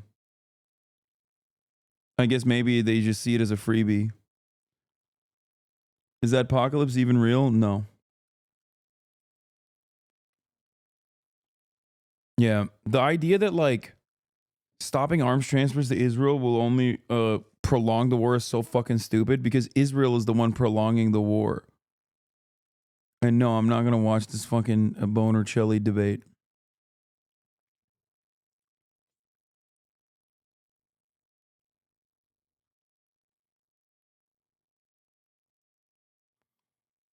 They're all fake. Don't be surprised. Yeah.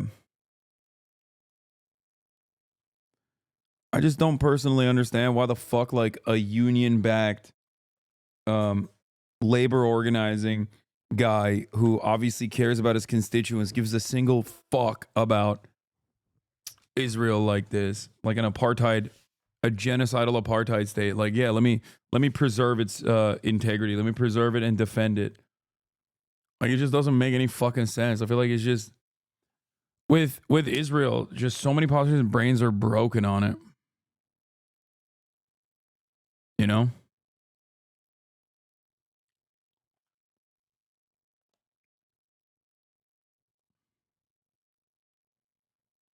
Are you going to address why AOC voted? Yes, I don't know. Probably because they think it's a fucking freebie.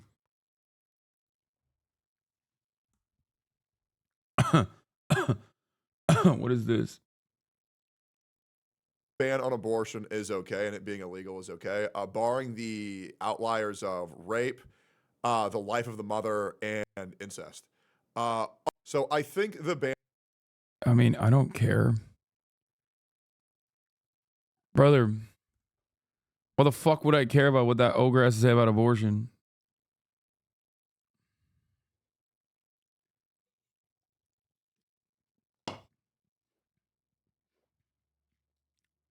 See? Not all balds. Not all balds.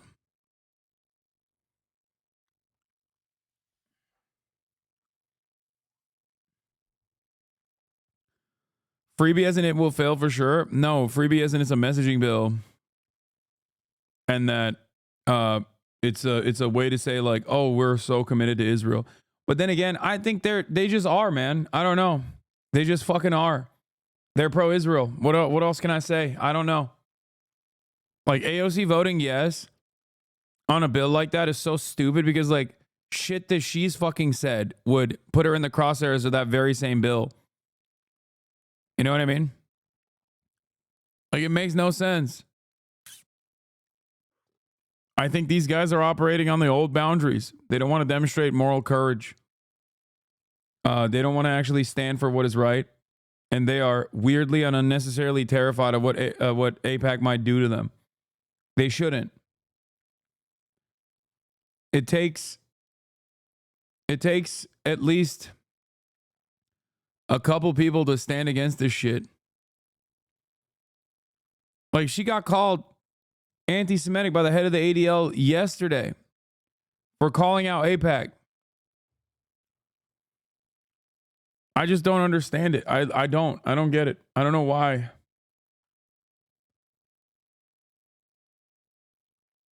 I will never get it.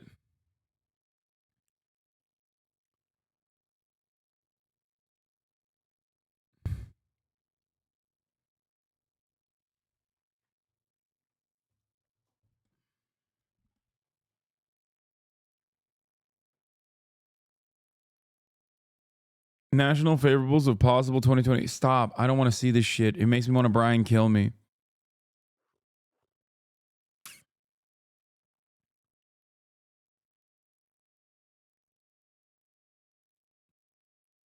I think it's DC brain rot, as in their staffers believe it's better for them to vote in favor even though it's a terrible bill. I don't know. I don't know. I don't know what the fuck is going on there. Very disappointing. In the Senate, you have Bernie Sanders fighting tooth and nail to stop Israel from receiving arms. And in the House, they're voting to adopt the IHRA definition.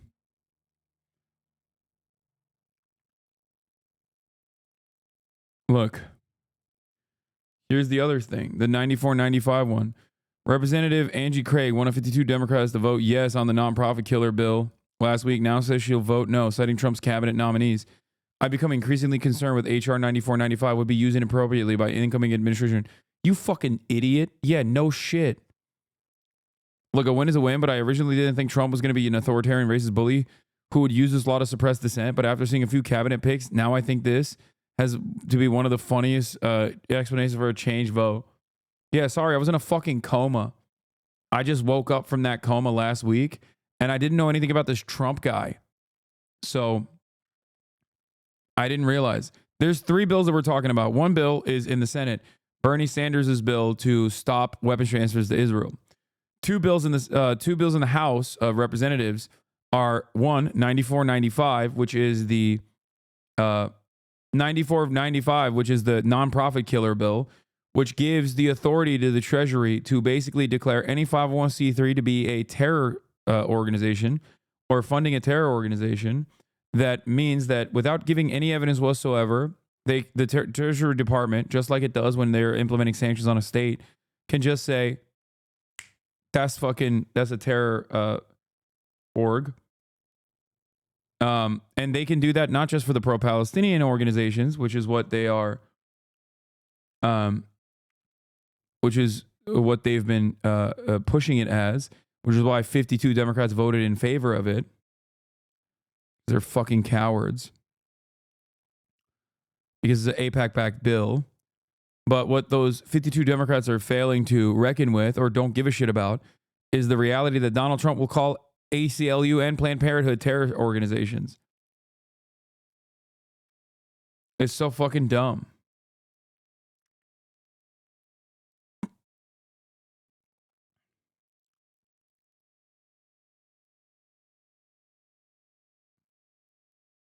You see this article about you? There's one on Fox News too. Hasan defends Twitch's fantastic moderation amid demands for him to be banned.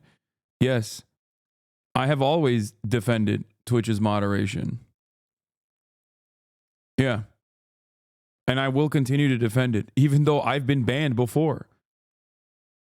And even if I get banned again, I will probably most likely still keep defending it As long as they keep bigoted, hateful content creators off of the platform, I will stand 10 toes down and defend the trust and safety team as I have. They fucked me. They banned me for cracker. And I still defend them to this day. And yes, I'm familiar with the Fox News article. I already read it this morning. It was very funny. I liked it. A lot of people, a lot of my friends freaked the fuck out over it. They're like, you have to sue for defamation. I'm like, why? It's fine. Like, it's Fox News has called me a terrorist who loves 9/11 and wants more 9/11s to happen a million times. Doesn't mean anything.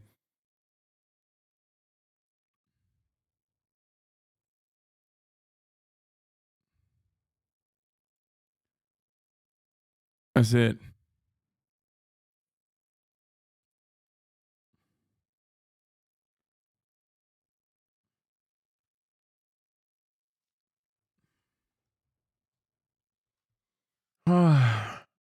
I disagree with corporate censorship. I'd much rather say something that upsets me. No, there's a difference.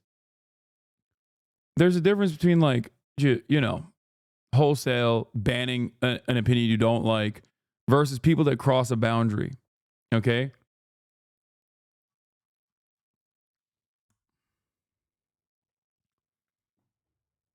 There are people who do routinely and deliberately cross boundaries. Okay, look at Twitter. It's a fucking neo-Nazi shithole. It sucks. Out of all of the social media platforms that I'm on, Twitch's terms of service and its rigorous application is literally the best. And while it is inconsistent at times, and that is certainly true, and while it is unfair at times, like the Arabs podcast being banned across the board for 30 fucking days because they caved to ADL pressure, okay? While I myself have also been banned for saying cracker, I still believe that they try to do their best. It's a very difficult situation overall.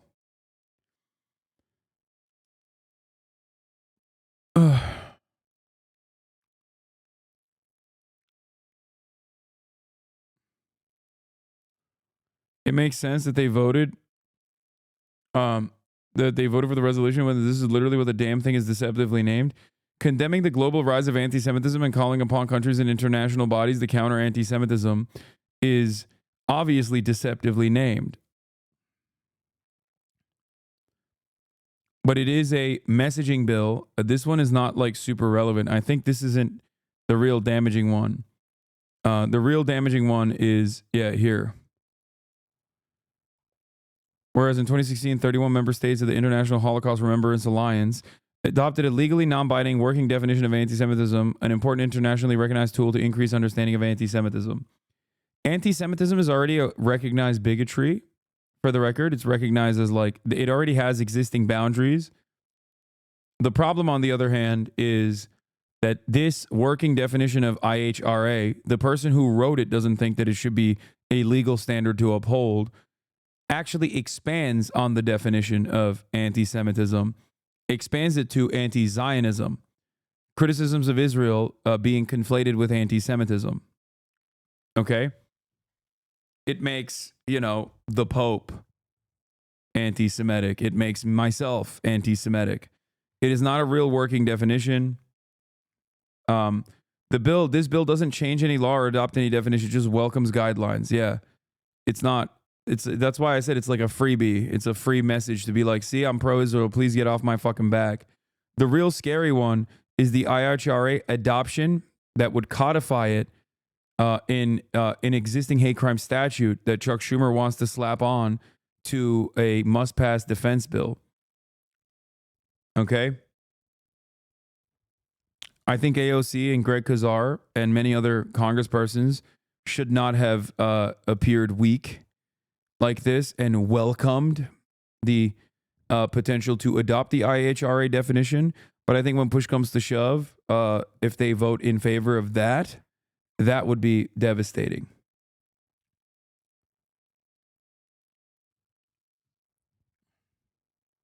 But even then, I don't think they should do that. I think they should stand 10 toes down and say, fuck that. We're not going to be duped by this bullshit. Once again, the IHRA definition of anti-Semitism is an expansion on pre-existing anti-Semitism statutes, hate crime statutes, or hate speech boundaries. Okay? That's why you're seeing so many people who would then be actually in the crosshairs of such a in the crosshairs if the expansion were to go through.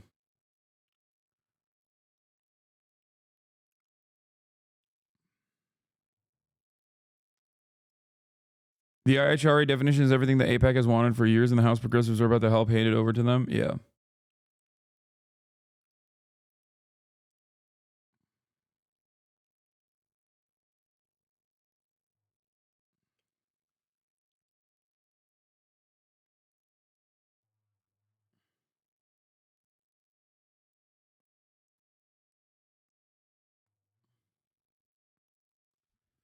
I will never understand the hate for AOC. I mean, it's stuff like this.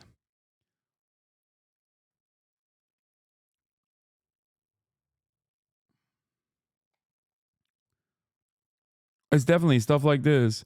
Anyway, Musk and Ramaswamy today gave us the first Doge roadmap. Put Doge people at each U.S. agency, and they use advanced technology, AI, to have them identify thousands of regulations to cut across the government. Number 2, give Trump a list of thousands of regulations to cut across the government. Have him approve the elimination. Number 3, identify the minimum number of employees necessary to maintain each agency's core function, which should be lower once 2 is complete. Musk oversaw 80% of reduction in X's headcount. Number 4, cut the federal employees. Musk and Ramaswamy call for the severance packages and incentives for early retirement, but we have no details. Number 5, cut programs with Congress-specific spending authorization has lapsed. This category includes VA healthcare, NASA, and the anti-poverty programs. No, it's not all bark, no bite. Are you fucking kidding me? It's not. This is all bark. This is all bark, all bite. Approve a temporary suspension of payments amid large-scale audits. And assert POTUS authority to stop spending with without congressional approval by challenging the 1974 budget law on impoundments. All seems to be without Congress. And of course, given that they're gearing up for a court battle, it's inevitably going to land in the hands of the Supreme Court. And we all know how that is going to work.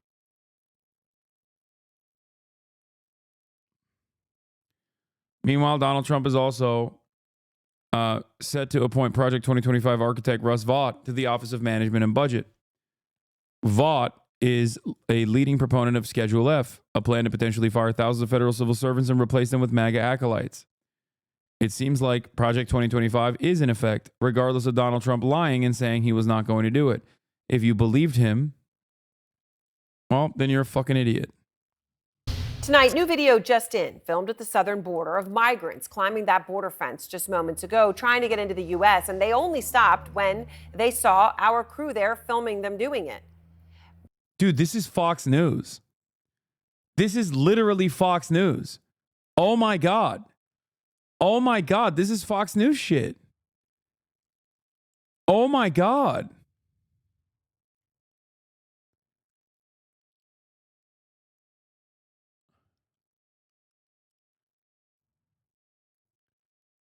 I'm not even watching this. I can't.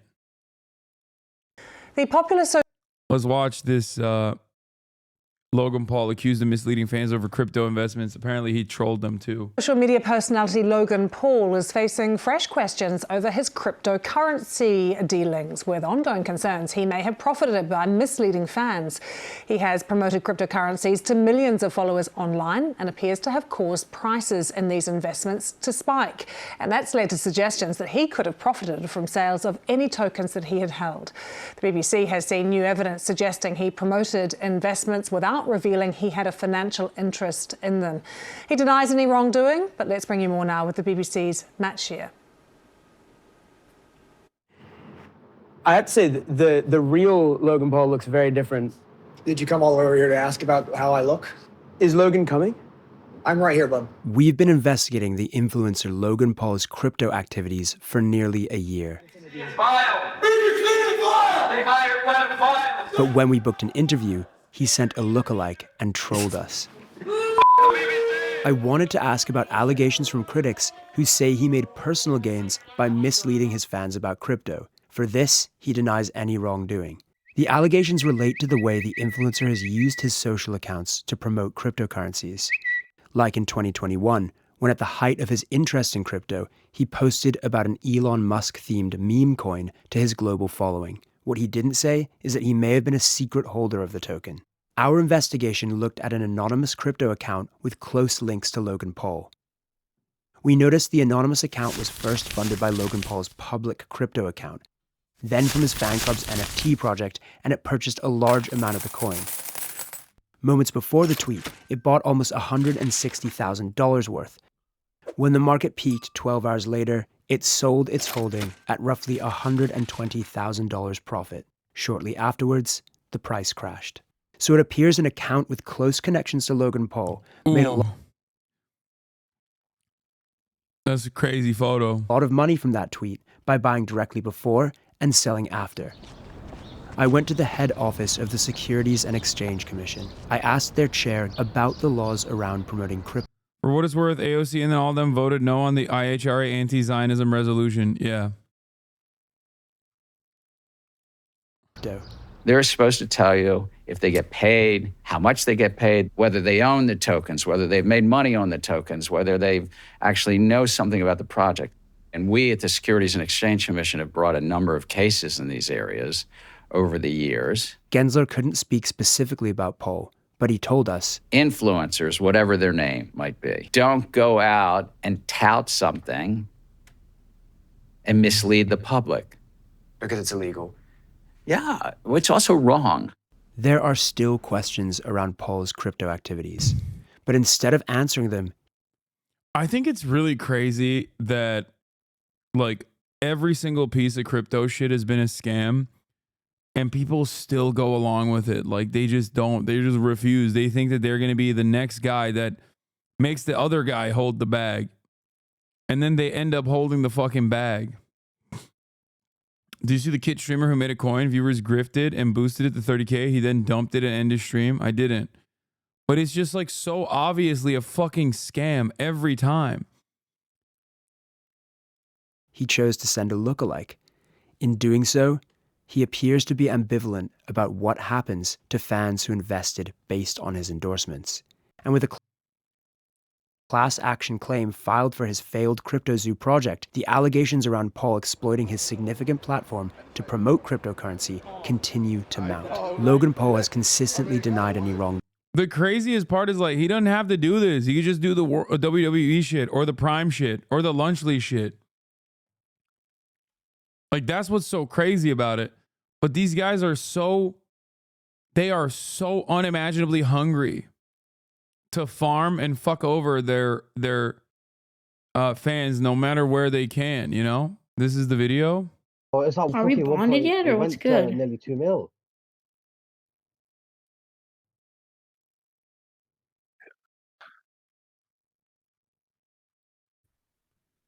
Oh, what? Literally just saw this to migrate. He doesn't even know what's going on.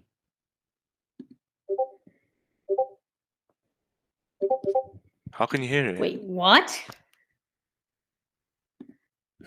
Oh, thanks. Wait, what? He said, wait, Wait, what? I'm so confused. What? Oh, Bro. yo, it's nuked. Why is it nuked? No way. Oh. Holy fuck! Holy fuck! You full clip. Holy fuck! Thanks for the 20 bandos.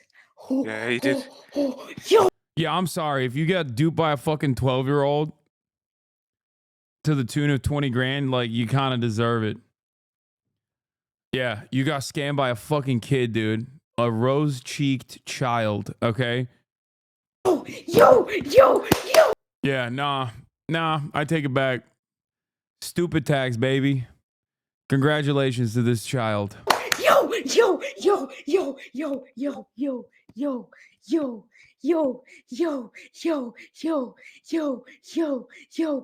What the fuck? What the fuck? Nah, bro.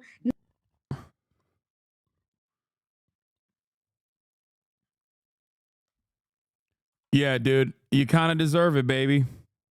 Oh, it's not Are we fucking bonding? You kind of deserve it.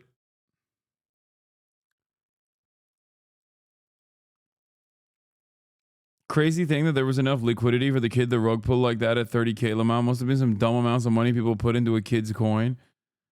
Yeah, I don't know.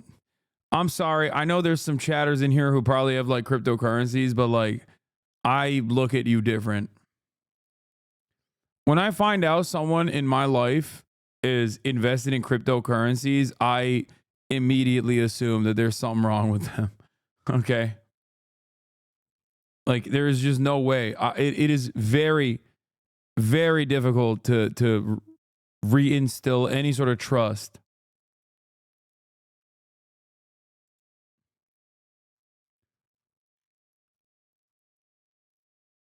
It's worse than timeshares, man. It's worse than timeshares because like you could at the very least go to a timeshare. It's still a scam, but you could at the very least go and like, take advantage of a timeshare. It's still a scam, mind you, but this is fucking worse. This is nothing.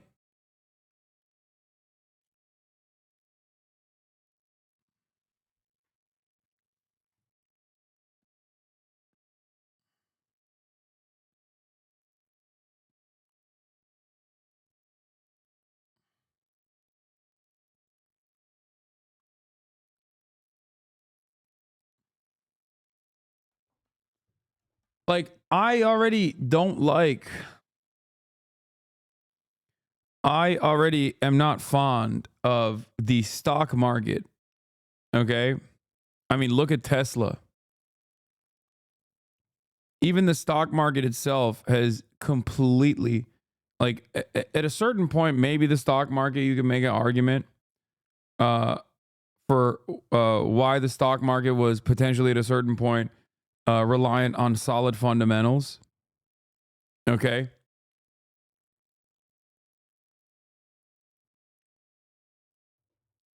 But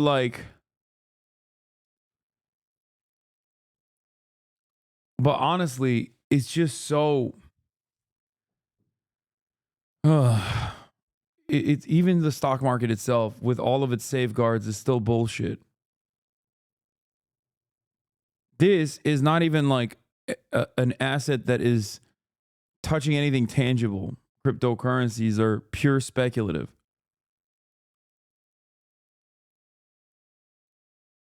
A guy at my work gave me a flash drive with 64 Bitcoins that he mined for fun on his own on it back in 2009 when they were like 2 cents or each or something, and I lost it. Well, you're speaking about stuff that you don't know much about. Yes, dude, I know. I'm out of my element. I'm out of my depth. I don't know anything. You're right. You're a fucking brilliant investor and you will give the bag off to everybody else. You will not end up holding the bag. The blockchain is real.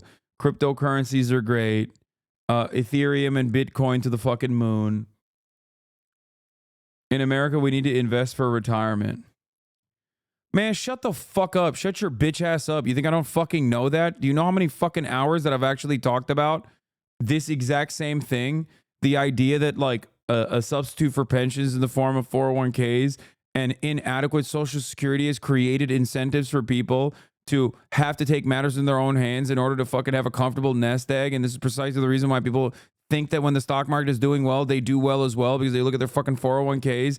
It's a way to universalize the interest that the average person has in the stock market, despite the fact that the top 10% of wealth own 90% of the stock market in general. So when the stock market is doing well, it's doing well for them. But it actually, when it's doing poorly, then it's doing poorly for everyone, because we socialize the losses, but we privatize the gains in this goddamn country. Do you know how many fucking times I've talked about that? You think I don't know?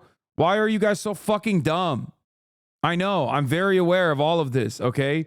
What the fuck? I'm a 33-year-old man. I have a fucking Roth IRA. I know how the fuck this shit works, dumbass. I know. Why is it that people immediately go, oh my God, you're out of your element on this one. You don't understand. We have to invest to retire. Yeah, I know, dude. The structure is fundamentally broken. Okay? I think they're being defensive because Bitcoin is just at an all-time high. I know. It's great. It's fantastic.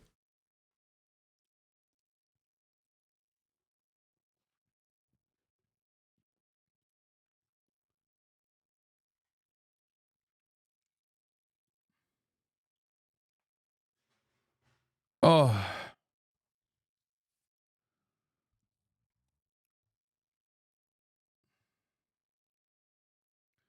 They need new suckers to get into it, or they're caught holding the bag. No, there's a new sucker born every day. Don't worry.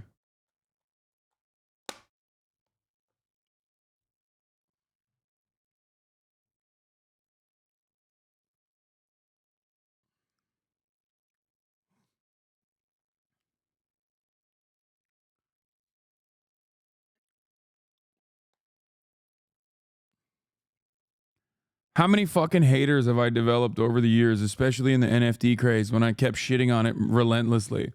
What I should have done instead is shit on it and then taken a fucking NFT sponsorship just like Boner Chelly did.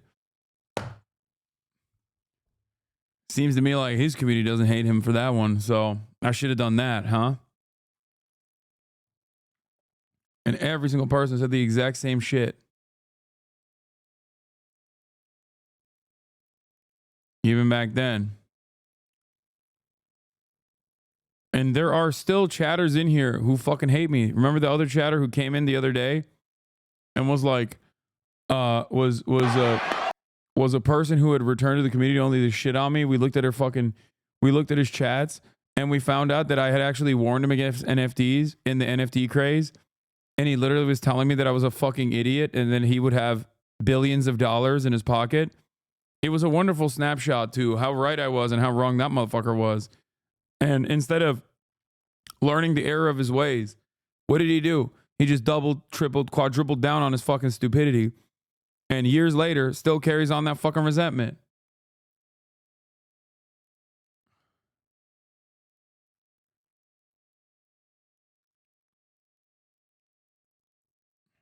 Anyway. Look, do what you want to do, man. I hope that, you know, it helps you. Here, speaking of fucking dum-dums at the tippy top of society, Elon Musk must be an even worse businessman than we thought if he's unfamiliar with the term diversification and he thinks it has anything to do with DEI. It doesn't.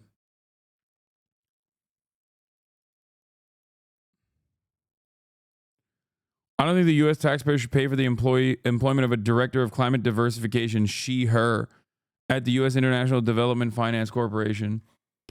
What do you think the climate diversification is?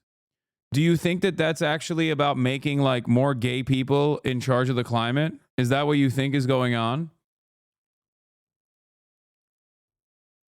Like diversification, when you hear, oh, you have to, when you go and talk to a financial advisor and they warn you, they say, you're too front loaded on one singular asset. You must diversify your portfolio.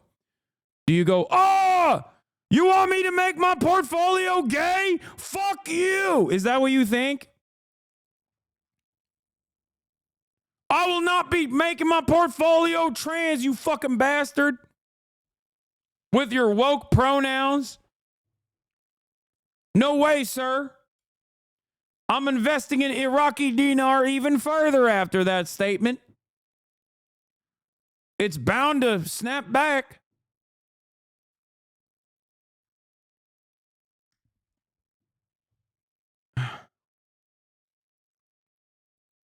Dumbasses.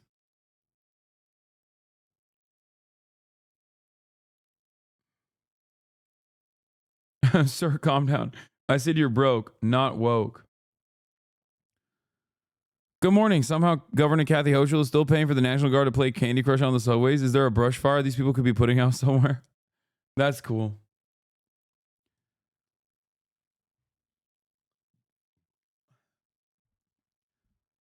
Yeah, Biden is sending landmines to Ukraine. That's cool. That's a cool little benefit. Anyway.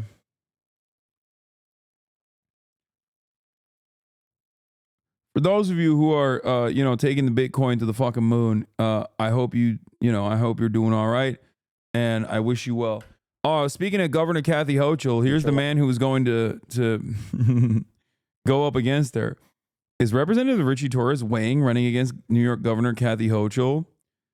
I've made no financial decision as to where my future lies, but I'm concerned about the crisis of governance we have in New York State and New York City. Talking in terms that suggest you are frustrated with it. It'd be really funny if one of my ops becomes the fucking governor of New York. I don't think he will.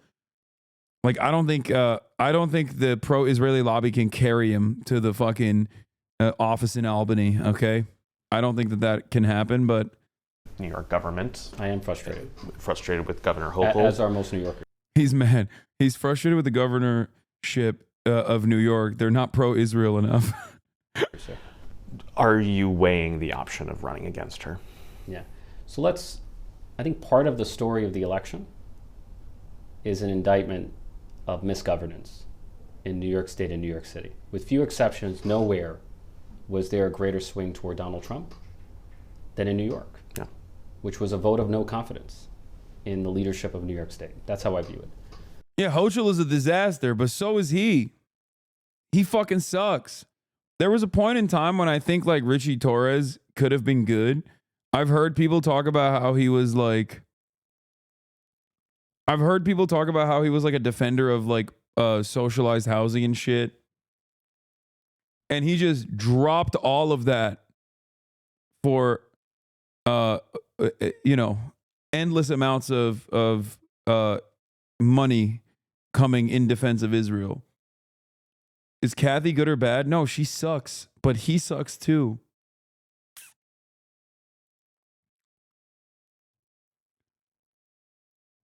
I didn't want to do my job, so I counted earlier. 4 tweets about the Bronx this month, 27 about Israel or Zionism. He is a literal fucking joke. He was a progressive, but always called himself basically one of the good ones because he said he was progressive but loves Israel, and that's literally all he talks about. It is shocking.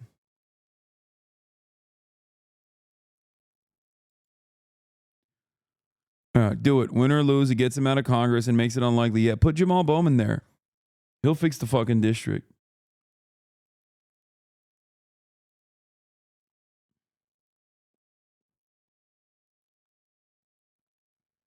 Yes, this man, Congressperson Richie Torres, in the heel of his re-election, in the wake of his re-election, literally tweeted about me more than he tweeted about his own district.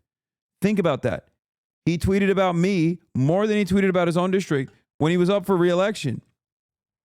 And not only that, but also he was trying to get me banned. And as we saw, despite the fact that I was taking out the algo of Twitch so that the only political content creators that were prominently displayed on election day were Asmongold and the like, I still had 313,000 fucking live concurrent viewers. As in 313,000 live concurrent viewers had to directly tune into my fucking channel to find it. Or directly type twitch.tv/HasanAbi to find it. Okay? Now, Richie Torres was like spending most of his time before his own re-election trying to get the largest progressive content creator in North America banned so that fucking list of top election live streams had not 9, but 10 right-wing voices. Okay? 10. It had 9 right-wing voices on it, from far right to center right. And Richie Torres was like, we got to get that. We got to get those numbers up. How fucking insane.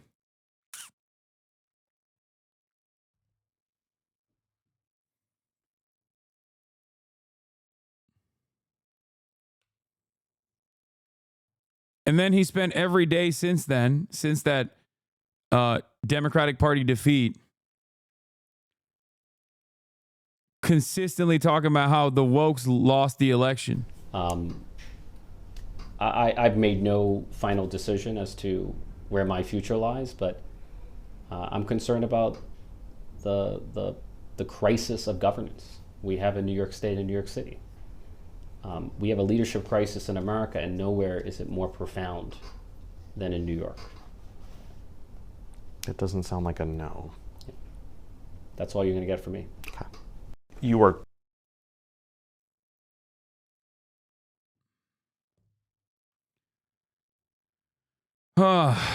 Anyway, fucking dumbass. He's going to turn Roosevelt onto a prison colony for people that commit anti-Israel hate speech, but that's fine. I've always kind of wanted to live there, but I found the prices kind of unreasonable, all things considered.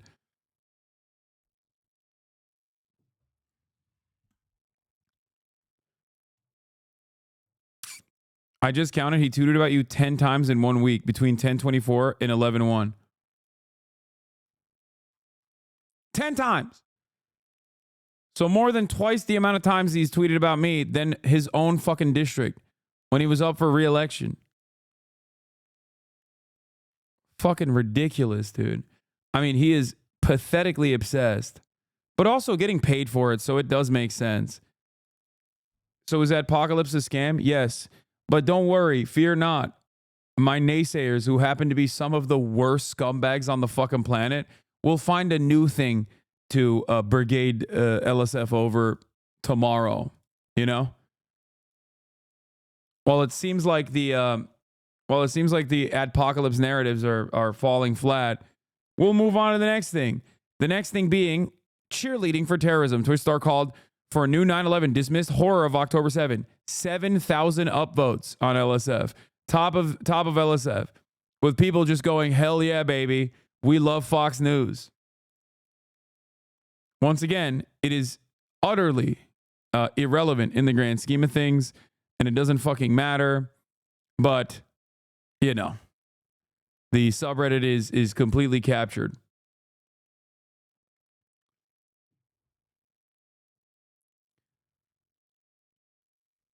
Upvotes don't mean they support the clip. Come on, brother. There's not even a clip. It's just a link to an article.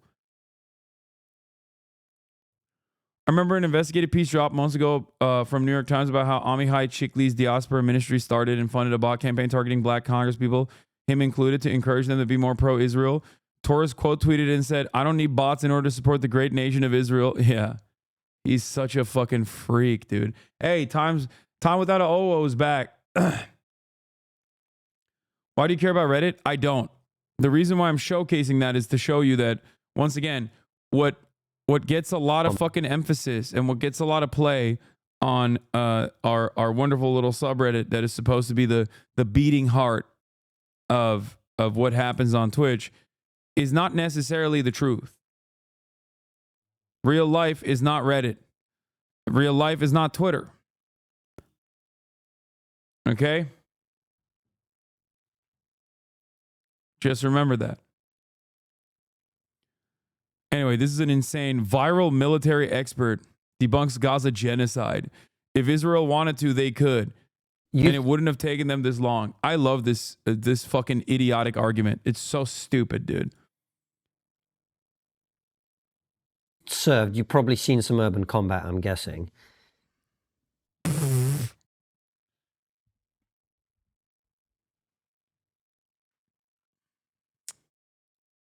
People like us who've never been in that situation, I hear, you know, I have my own views on it and having sort of read and listened and whatever, but ultimately I've never been there. People talk about what's happening in Gaza and they say, you know, it's genocide, it's this, it's that. And then other people say, well, look at the civilian to combatant death ratio. Actually, this is the most humane operation in history. Like, what do you make of all of that? I think the people that are calling it genocide are either being intentionally dishonest or don't know what the word genocide means. Yeah. Special rapporteur for the occupied Palestinian territories, numerous international human rights lawyers, every single fucking international human rights organization. All of those guys are fucking stupid. Me, on the other hand, my dumb fucking hog ass knows what is up, okay? Let me tell you something. I know a thing or two about genocide, okay? I genocided some potatoes on my way over here earlier. I think that's very intentional on their behalf. When it comes to civilian casualties, there's a lot of people that like to do what I call Excel spreadsheet fighting. And what they do is they look at the Excel spreadsheet with Israeli military capability and Hamas military capability and say, why do they need to do all of this? Like, look how much more powerful they are. The reason why asymmetric warfare exists is when you have a weaker force that is attempting to utilize the strengths of the stronger force against them. So they're putting themselves in the best advantage possible. So I did a video on this. It's very simple. Israel does not need to drop a nuke on Gaza. The nuclear fallout would be devastating for Israel. Israel hasn't dropped one nuke on Gaza. It's dropped 5 nuke equivalents of munitions on Gaza already. It has virtually destroyed every aspect of Gaza. Okay? Completely. Israel also can't, immediately go in and kill hundreds of thousands of people in one fell swoop, because Israel can't continue doing that without American support. And if they were to do that, then the rest of the world and its pressure campaign would be insurmountable. It would be far too much for America to continue its song and dance to make it seem as though Israel is actually doing its very best. Okay? So there's still external pressures that they have to care about, which is precisely the reason why they're conducting a slow churn genocide, with the ultimate purpose of permanent annexation and occupation. That's why they've partitioned Gaza into 2 parts, and they are currently conducting their final solution on North Gaza every single day. Okay? That's it. There's a reason why they have to lie and say human shields. There's a reason why Israel has to lie and say there was Hamas tunnels under the school. Why do they have to do that? Someone must ask that question. It's because they have to still, at the very least, create some plausible deniability. Okay? Just like there is no reason for America to put a fucking pier in North Gaza, but they did it anyway. Why did they do that? Even though it was a demonstrable failure and cost $250 million.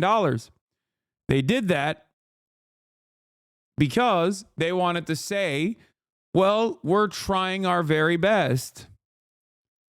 Israel is letting us create a pier so we can put humanitarian aid in the Gaza Strip.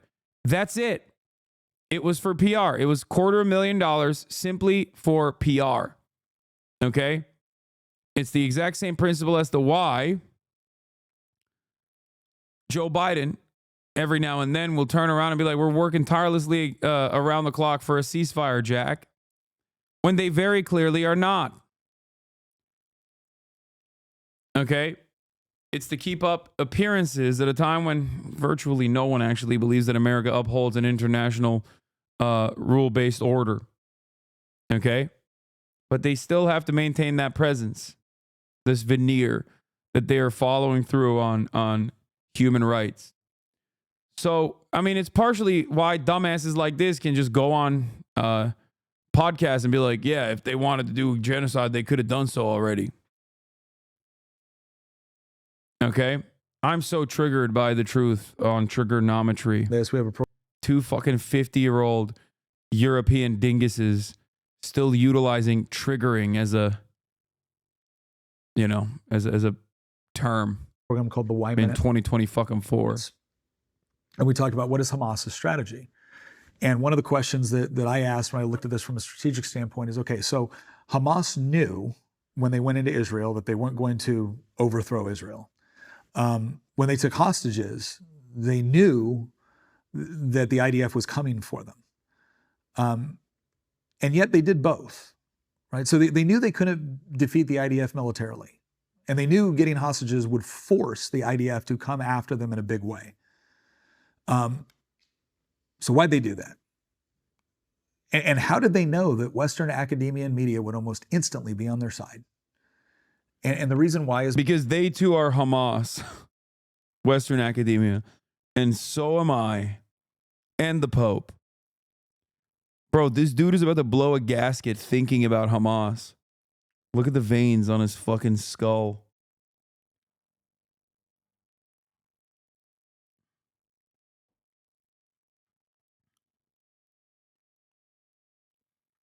He was on Sean Evans' podcast. He thinks 9-month abortions are real. Oh my God. I can't listen to this fucking dipshit. But here is what Cavernicle had to say. Saying that a genocide isn't a genocide unless it's done as quick as possible is fucking insane. You want to start applying this to the Holocaust too? If Germany wanted to, they could have killed all undesirables quicker, right? Does that make a difference?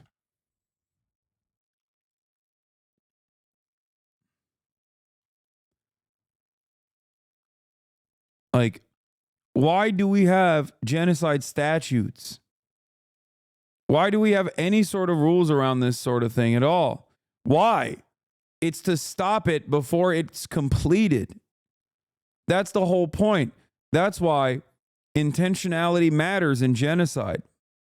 Okay? So that you can point to the intention and use that as a reason to stop it before it's completed. Otherwise, you're just, doing an accounting of the atrocities after the fact.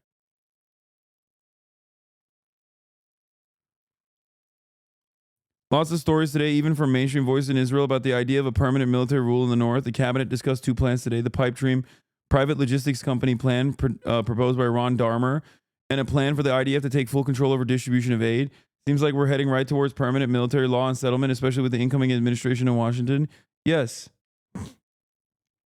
That is precisely what they're pushing towards. But Trump being the leader of that doesn't change the dynamic at all. Joe Biden obviously set the stage for this to happen, just like Donald Trump set the stage for October 7 to happen before Joe Biden, and Joe Biden didn't do a damn thing about it.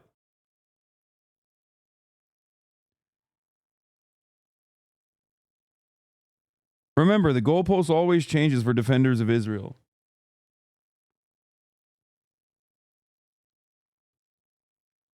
At first,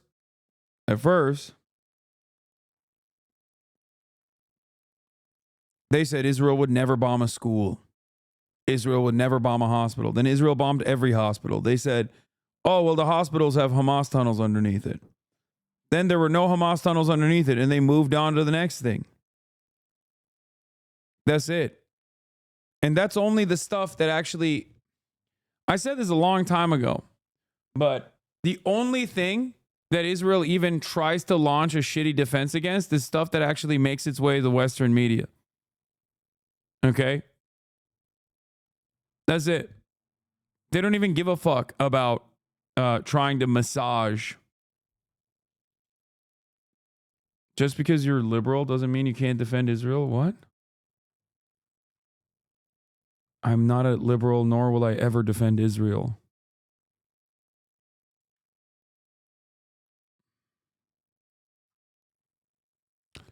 The Israeli government is now saying clearly to the Israeli press that its policy is permanent reoccupation of the Gaza Strip. It is doing so before Trump assumes office to take the option of retreat off the table. The region to the north of Netzarim is set for settlements. Yeah, they're already building roads directly into the former Israeli settlements in the area. I mixed up Sean Evans and Sean Ryan. Yeah, that would have been weird if that fucking grunt force dipshit was on Sean Evans and Hot Ones.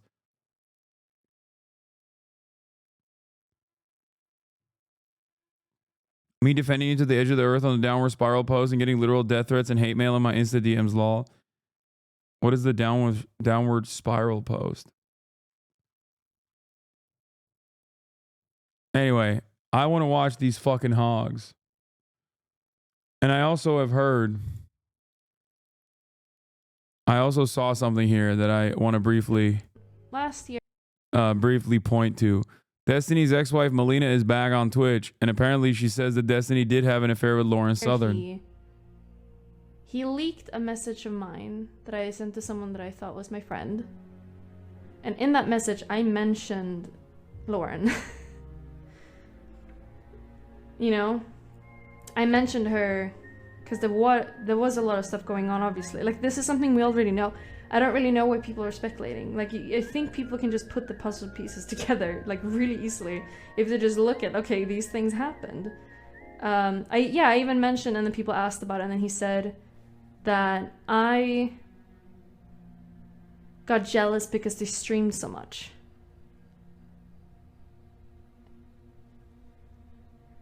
That's not really what happened. I feel like it's pretty clear to who is not being honest here of what actually happened. There's so many things, and so many people that have said what happened. And if he wants to deny that, fine. But I feel like, you know, not everyone is perfect, and a lot of these people are pretty intense, you know? So maybe it's hard to trust, but you can also see patterns in how people behave and stuff.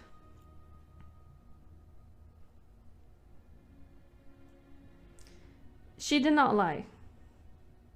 She did not lie. And I think it's really clear she didn't lie. That's what I'm saying, because she didn't lie. It's very, very clear. I'm shocked. Sorry, I did not understand the context of this.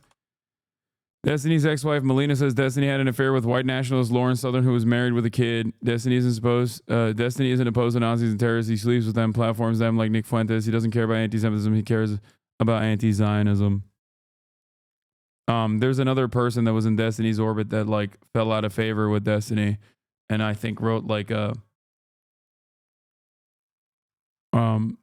wrote something about or did a YouTube essay or something. I don't fucking know about Destiny fucking Lauren Southern.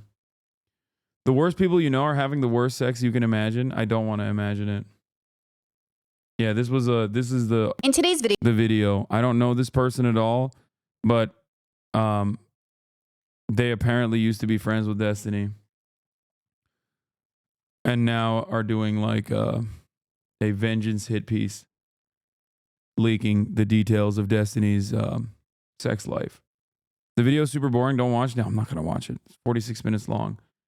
She now hates you. What? I mean, I don't know enough about her. I don't know anything about her. I don't know anything about these people at all. And to be honest, I don't want to know.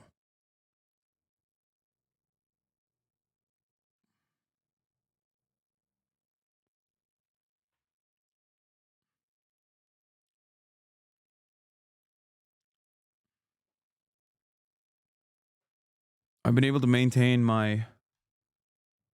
How do you have an affair in an open relationship? Honest question. There's still defined boundaries in an open relationship. And if someone violates them, you could still consider it to be an affair. Like, that's it.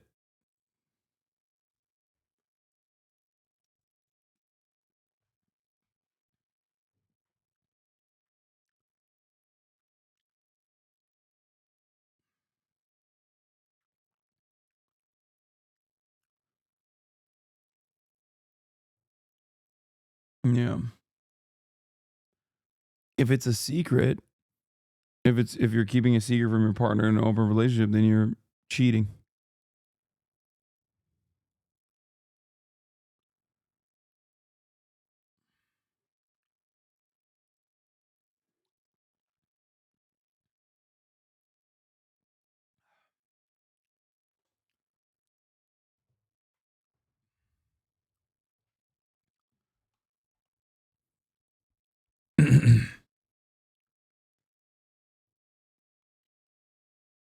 Yeah, incredible title. Yeah. Lauren Southern, How My Trad Life Turned Toxic. The online ideology doesn't work in the real world. And another episode of the leopards eating my face. How did that happen?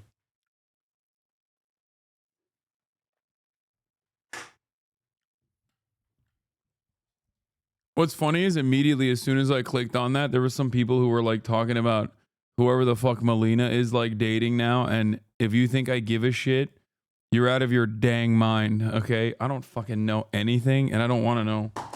All I know is Destiny got cucked by some dude. And then he like debated about how, and he had to pay his rent or some shit. And then he like made numerous debate videos debating the ethics of the situation.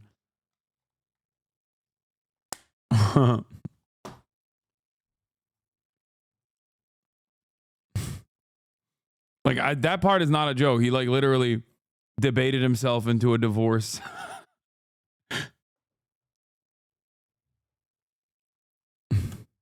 Actually, we were engaging in ethical polyamory and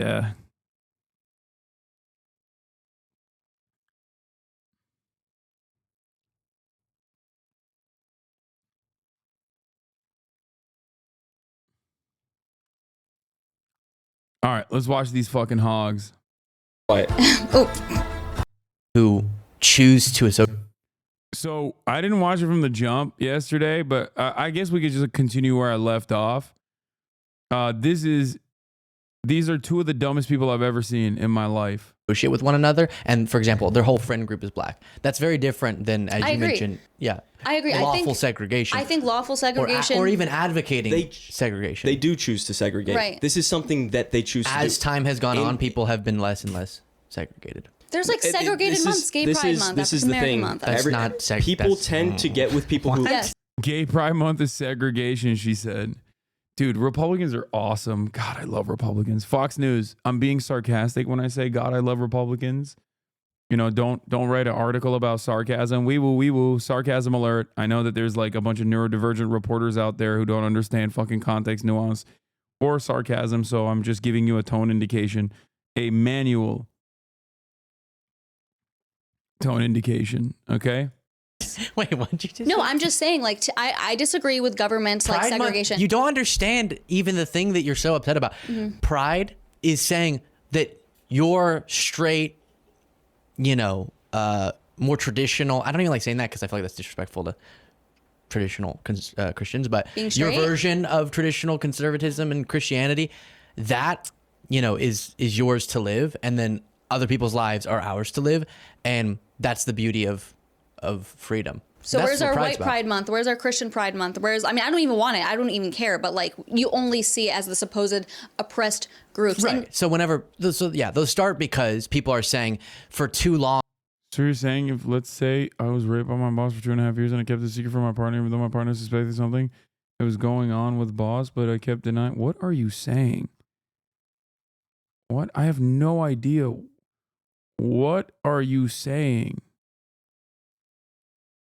Are you okay? What the fuck is going on?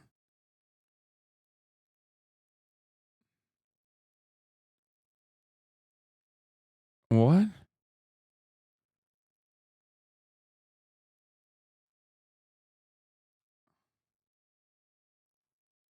Okay, let's continue. We've been pushed down, so we're gonna do a month to say that we are proud of who we are. No longer are we gonna be shameful. it's so Shame. gay. That is literally gay. on Literally. Pride Month, But yeah. every month that is also gay. Like, not even just Gay Pride Month. Like, also African What does that American. mean to you? Just like, I'm just like, cringe, like, Gay equals cringe. Yeah. Yeah, I mean, you're having. Do not engage. Who knows what that hypothetical is? I have no idea what the fuck that person was trying to say. And it is truly remarkable that he thought that I would understand what the fuck he was talking about. Sex and you can't reproduce. Like, the best part about having sex is reproduction. Seriously. Like, I don't value sex because of an orgasm. I value sex because I know that I am going to reproduce and have another baby. They're a couple, right? God, he's so busted.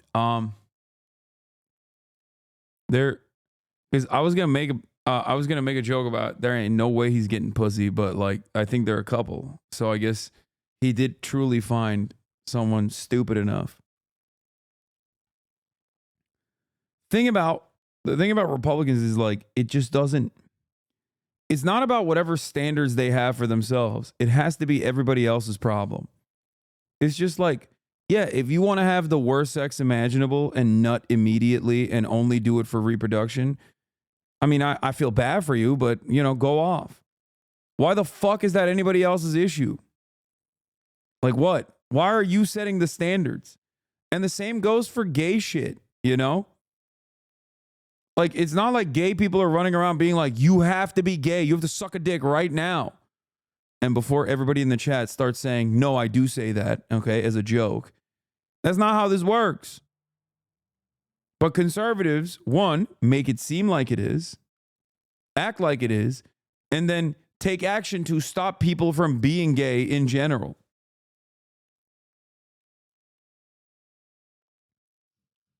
Maybe the orgasms aren't good enough. Kidding. Sorry. Pain. I mean, like, seriously though, like, the best part of it's why as soon as we got together, like, she's off birth control. As soon as we got married, yeah. As soon as we're together, it's like no birth control, nothing. Wait, what? So y'all are fucking before marriage? What?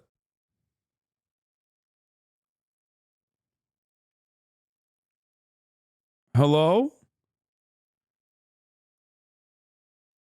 Because I'm not gonna have gay sex.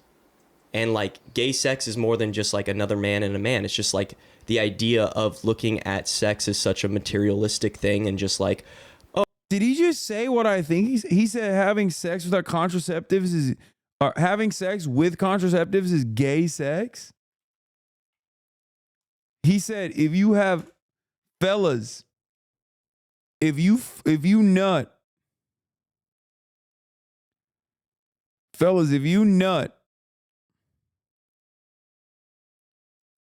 without the intention of impregnating a woman, you are gay.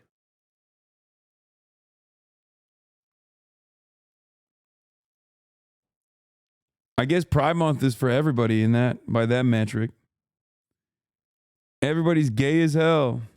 Oh, well, like, we just have an orgasm and that's fun or whatever. No, like, dude, sex is about having children. It's about having babies. Like, you pump yourself full of birth control and then you have sex with your wife and like, there's no purpose there except just pleasure. That's the only purpose. Should people pleasure. who are born like infertile have sex? It depends. Listen, I am pro like people committing to celibacy for the rest of their life. I am pro like that. And if that was something that they couldn't have babies, I believe that they should have that choice there. Well, they have the choice. Yeah. But I'm saying, Yeah, is so that what you believe is correct? Infertile people, no sex for you. I think that it's crazy. Infertile people don't think. I don't see anybody really saying that, hey, I'm infertile, so I'm going to be celibate for the rest of my life. I'm not going to touch sex. I'm not going to have sex. You think it's crazy people don't say that? Yeah. Wow. I think that would be very honorable. No gay sex with women, guys. Very true. I agree. What I'm advocating for is for men to take responsibility, specifically with protection and with provision. And she's advocating for women to submit and to serve their husbands. And oh, gross, dude. Bro, she's going to poison him with Visine in a couple years if no-fault divorce is abolished, okay? Straight up. Back in the day, when women couldn't get divorced from their partners for no particular reason, there was a suspicious amount of men just casually fucking dying, okay? So no-fault divorce was actually for the benefit of men too.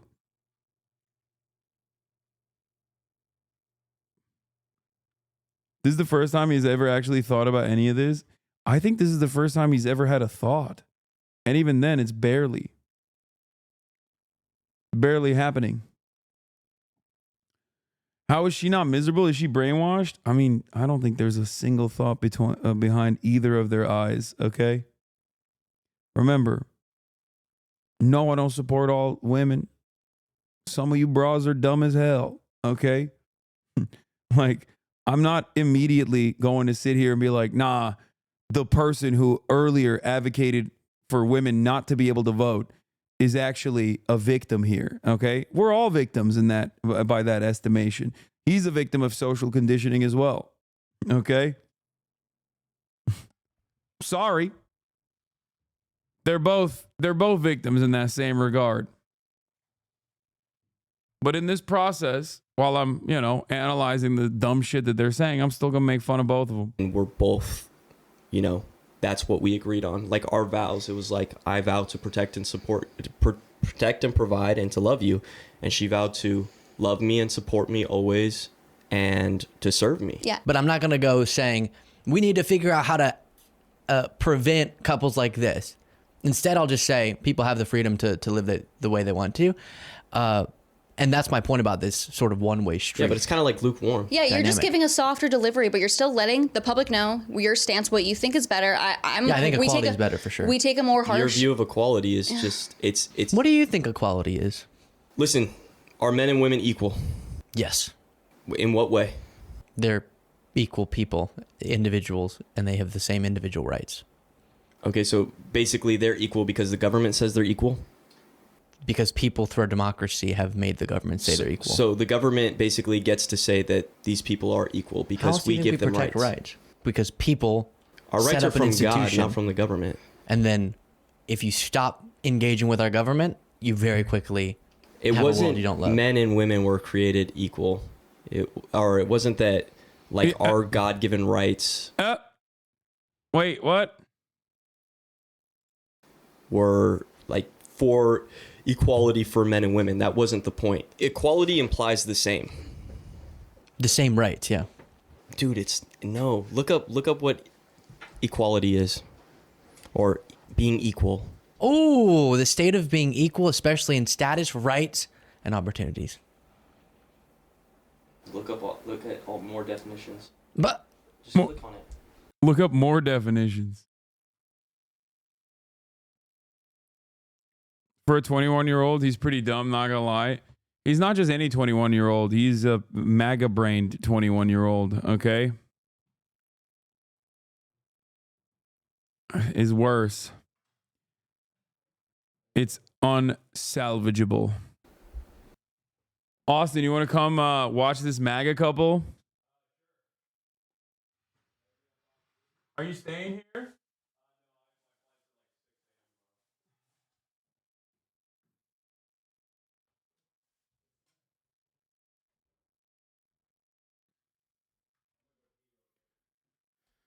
Austin's in the building, ladies and gentlemen. Austin show.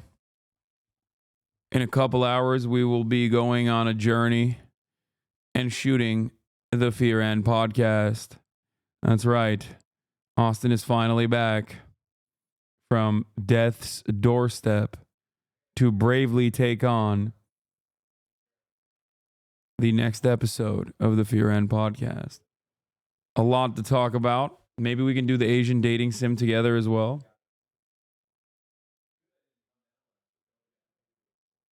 Anyway.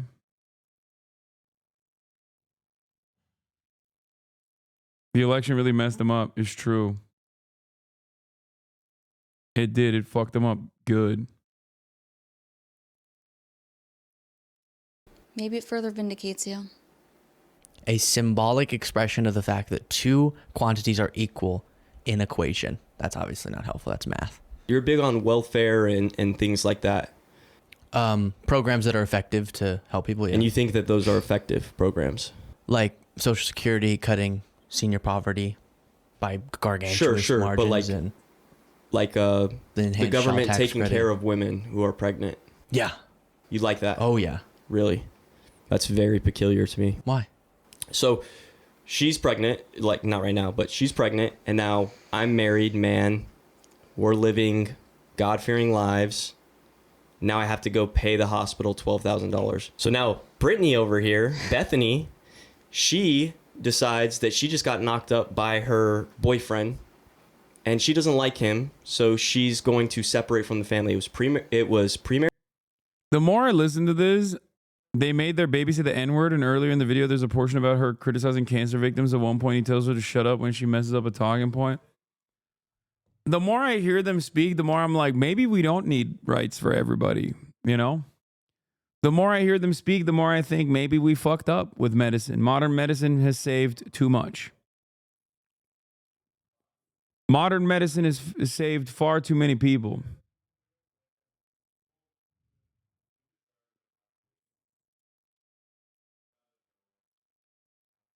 Far too many people.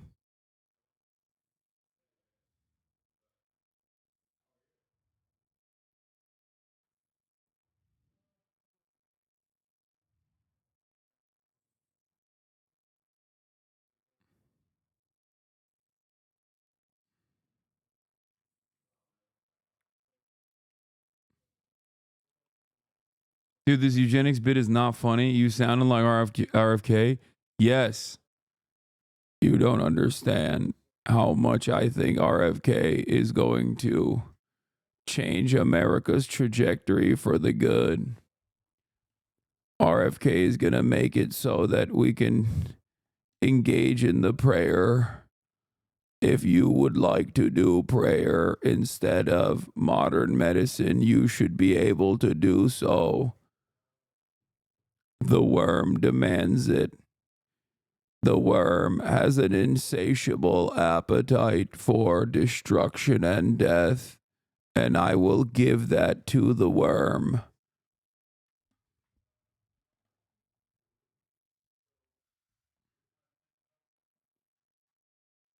That's right.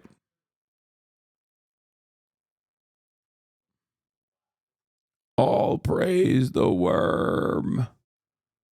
Marital sex, there's no marriage, there's no stability, there's no guarantee that the father is going to be around or try his best to be around. And the government says, man, that sucks. That sucks that your boyfriend bailed on you. We're going to step in and we're going to pay for this. We're going to reward this. What do you mean? What are they paying for? It's because she's a single mother. The government. I hear what you're saying. Yeah, I think. Well, this is the dumbest MAGA couple of all time. What are they doing? They Hey, have. my first public appearance in a long time. You have to let them enjoy. Guys, if you don't know who this is, it's Austin Show. He's back. He's back with us. He just he escaped death. Yep. And returned. This is his glorious return from death. I was racking up a bill at that hospital, baby. Almost died on his birthday. Mm-hmm. That's right. How old are you now? 31. Oh, we're not hiding it anymore? No, we're serious. Okay. On his 31st birthday, he almost fucking died. Yeah. I also asked him why he... What are those pants you're wearing? What? What's wrong with these pants? You like these pants at one point. No, I don't. You don't They're like- too tight. No, they're not. They're too tight. What are you talking about? They're not too tight. Fucking this guy, bro. These- Scott pants. These are too tight? Yes. No, come the fuck on. I'd be drowning if they were any looser. Uh-huh. This is just plain. These are just plain pants, right? Wait, is this from... Where is this from? That's my university. Oh, what's this? What are these keys? Are you freaking what? Why are you bringing the keys? Why'd Because you I bring drove to the airport. What's wrong with my BMW? You're gonna, Oh, damn. You hating on my car? M-Comp. M-Comp? Hating on my car? M-Series competition. Man just needs to bring somebody down. That's what he needs to do. He needs to Dude. bring somebody down. Somebody younger comes in the room. He has to bring him down. 'cause Younger? Yeah, I'm younger. Well, how old are you? 33? What year were you born? 91? Those Oreo things are fire. I need to get You another. ate the last one? Yeah. No, there's another box in there. I may piece clear of out that shit. other box. You that's fucking freaking- piece of shit. Well, no, I lost like 5 or 6 pounds in the hospital. Yeah, you This got is fucking shredded. podcast content. We're fucking ruining All it. right, all right. Don't even I'm not get going into to talk it. much because I want to save it for the podcast. Yeah. I was worried for you a little No, but there. like I don't know. I like being 31. Oh God, this is all podcast content. Shit. Okay. Shit. All right. Well, lock in. All right, Lock in, Unc. politics. Lock in, Unc. All right. This couple Yeah. that we are currently watching, Yeah. Tell me about them. they literally said things such as Gay Pride Month is segregation. Women should not be able to vote. The woman said that in the couple. Wait. Yeah. Oh, this is crazy. I love it. They said all heterosexual intercourse that is done with contraceptives is actually gay sex. and that infertile people should not even like have sex at all, but he was gracious enough to say, I'll leave it up to the individual. If they're infertile, they can fuck, but they probably shouldn't. I mean, He also says segregation isn't oppression. when you get to a point where you exist like this as a human, I mean, I truly believe that we should give up on these people. That's what I was saying. I But was like, I was saying like, modern medicine. If you're this fucked up, like there's not much you can do for this person. It's time to give up. They I think also it's time told to me. give up. They also told me that the Kaya plays. Like we need to stop. We need to stop like giving credibility to people like this in society, and we need to move on. Apparently, he taught his baby how to say the N word. That's crazy. Yeah, it's time to move on from these people. in our B wording society. is crazy. That's my And, bitch. You know, like that's crazy. I'm gonna teach my child how to say the F slur. That'll be their first word. Look at her face. She's giving me looks. She's giving me bad looks. What's up? You mad?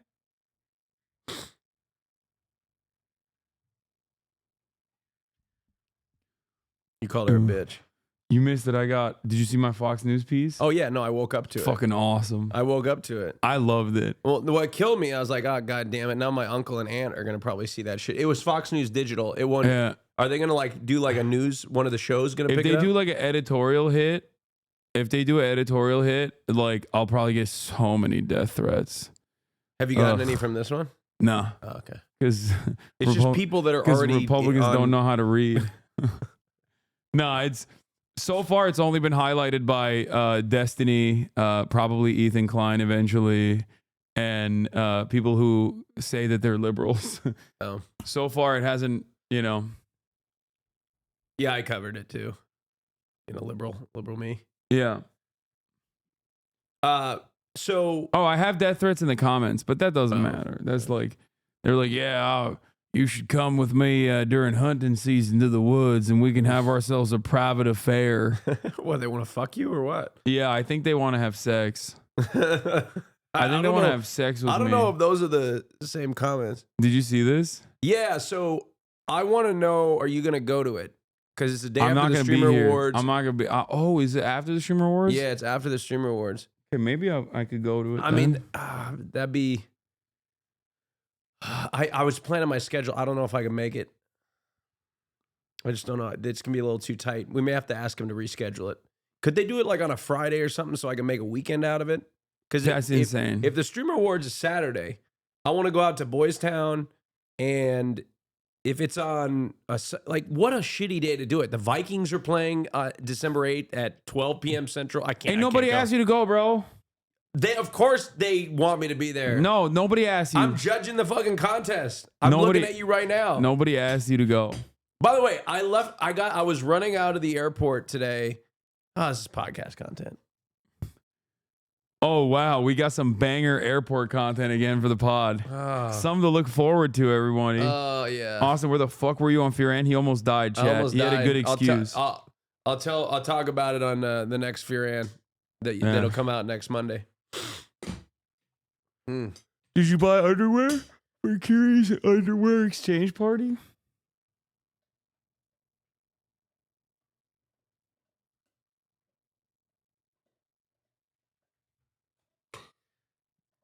You're dead. You're dead to me. You have to understand, You're dead to me. I've been through a hell week. No, I don't care. You're dead to me. I've been through a hell week. I was in the hospital. You fucking bitch. Oh my God. I forgot. I got to go now. I have to go now. No, you don't. Let's keep going. No, what are you talking about? I'm a forget. March is not here anyway. Oh, okay. All right. So we can't even do it. Perfect. You suck. Who were you going to get it for? Cutie. I had Cutie. Oh, that's great. I shouldn't have even reminded you. Can we get this guy to enter? What the fuck?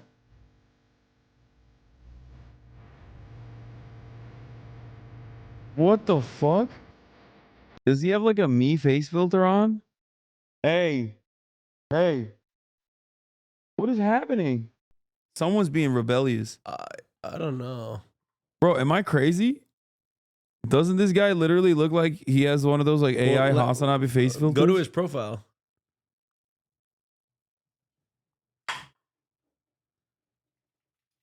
Okay, never mind. He only looks a lot like me in that video. Well, he looks like you kind of. She keeps on loving me. Is he gay? Loves me the way I.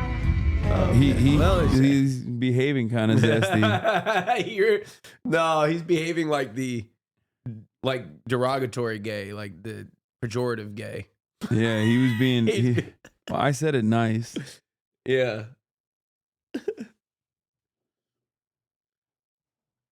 Less soy Hasan. Wait, is that against the rules to say that?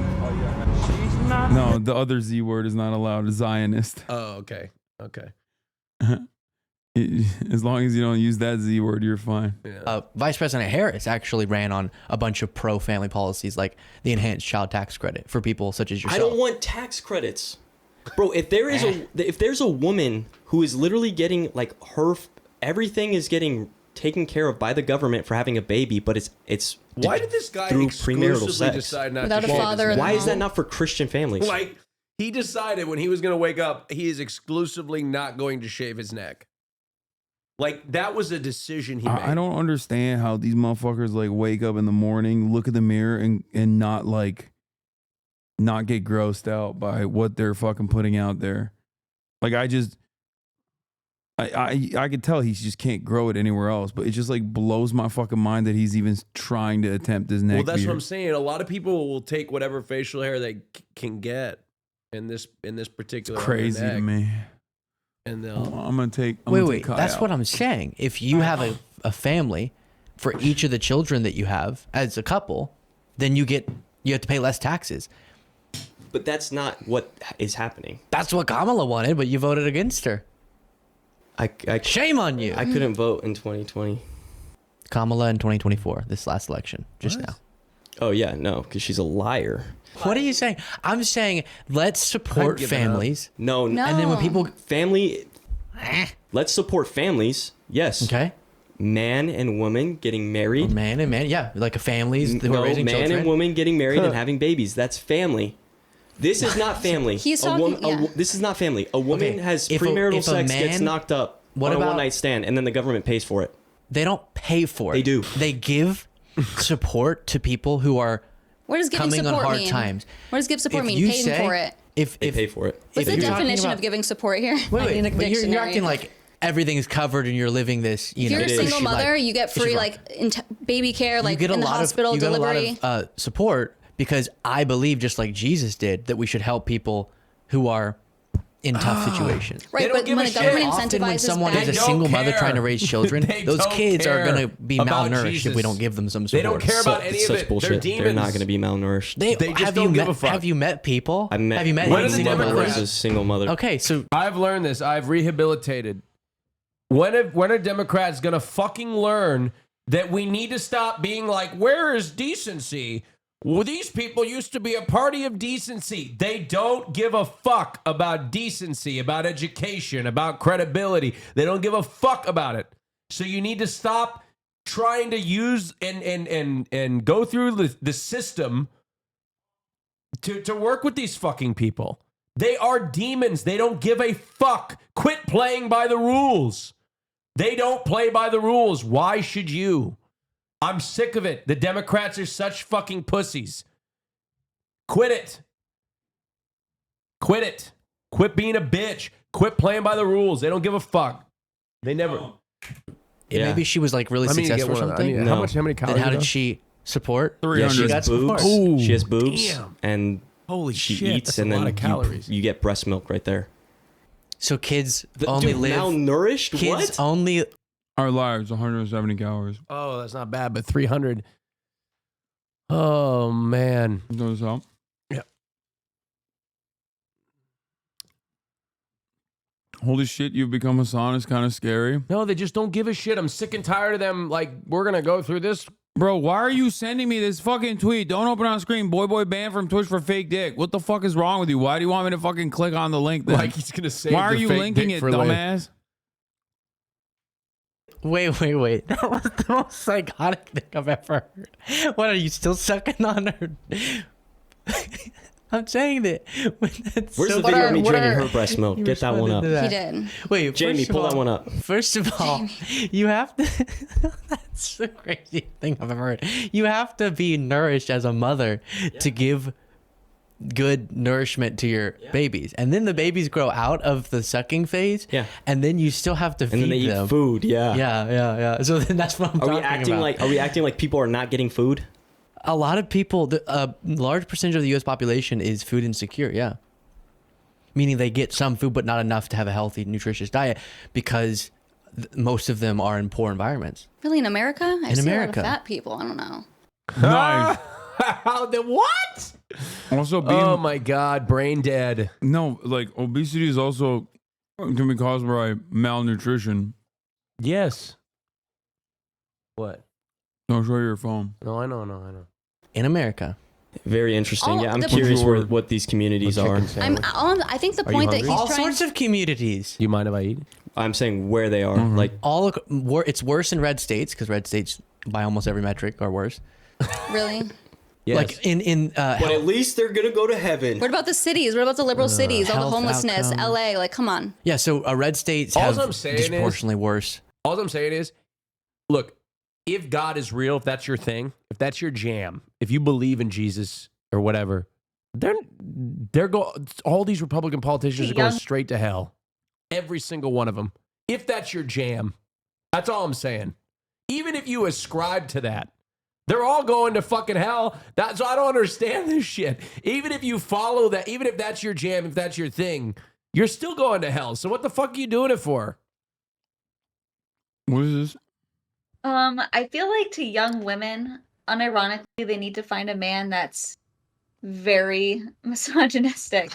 If you at all want to have a guy that's going to like make you follow his frame, and you need to find a strong Christian man that's going to put you in your place, or else you're going to dominate the relationship. And when a woman dominates the relationship, it's destined for failure, because I see even how I was different, like in my previous relationship. I was dominating and I was such a bitch, like such a Jezebel. And, you know, I wasn't always like a good wife or like this great, or even Christian. I used to be atheist, but he has completely transformed who I am and how I act because he's such a strong Christian man and he doesn't let me get by on things. He always will nitpick everything because he's literally training me how to be a good Christian wife. You need to be trained. Women are bitches and they need to be trained. So Damn. Sounds like abuse. She's such a dumbass, dude. I'm just happy that two fucking idiots could find one another in this day and age like this. I need to grab my food real quick.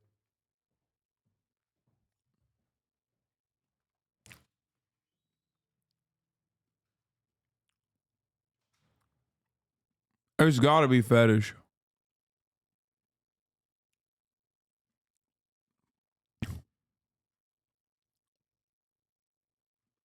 They're gonna have even. She's not a dumbass. She's abusing gaslit. Bro, you gotta have a little bit of accountability in this situation, okay? If you read this, please help me. Message me because I can't message you. What the fuck?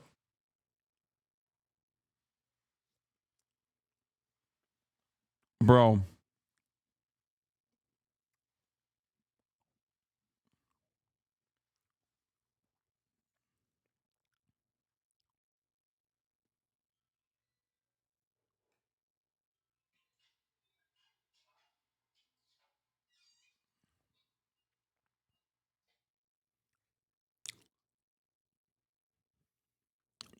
I'm sorry.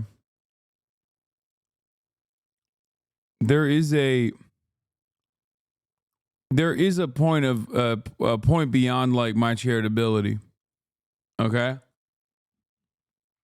I think if you're actively making money off of like going on these whatever loser fucking Nazi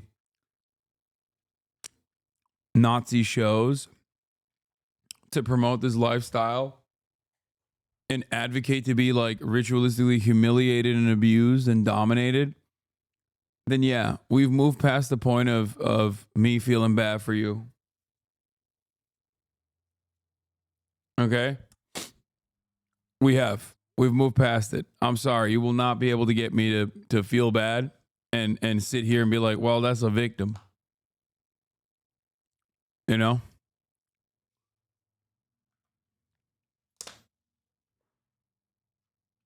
Like, I do feel sometimes like people engage in this weird like rad lib shit. Where they have this tendency to be like, nah, every woman is unconditionally a victim all the time. Like, there's no need to infantilize. She knows what the fuck she's doing. That's a whole dumbass. that's my advice. Find a man that will train you.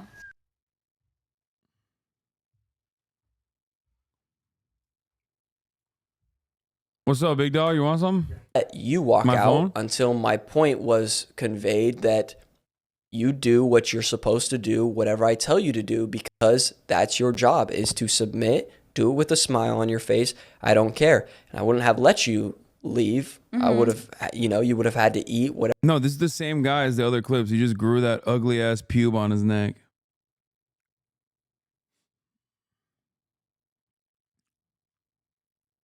Whatever mean things I would have said, and then the job would have got done. And then afterwards, after the cooling down process, I would have, repented to God and smoothed things over with you for the sinful behavior. That's how things would have went down.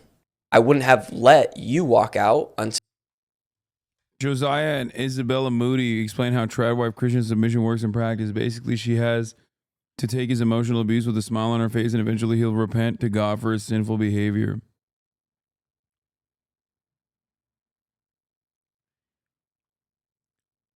Genuine question, Hasan. How much of this online hysteria and rage bait grifter stuff, and how much is it actually IRL? I think there's worse versions of this in real life.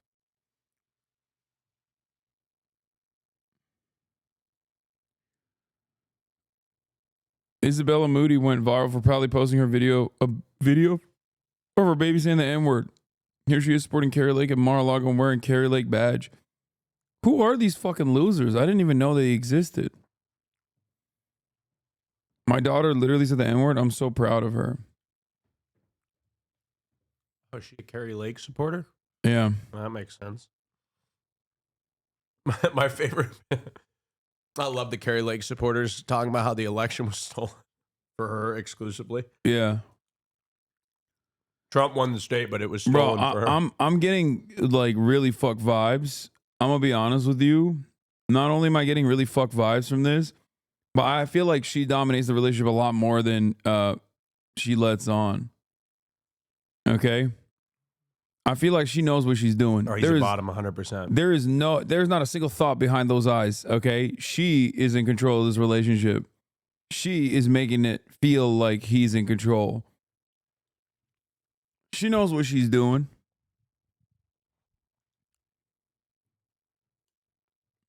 Why do you have this right-wing commentator on? Who, Austin?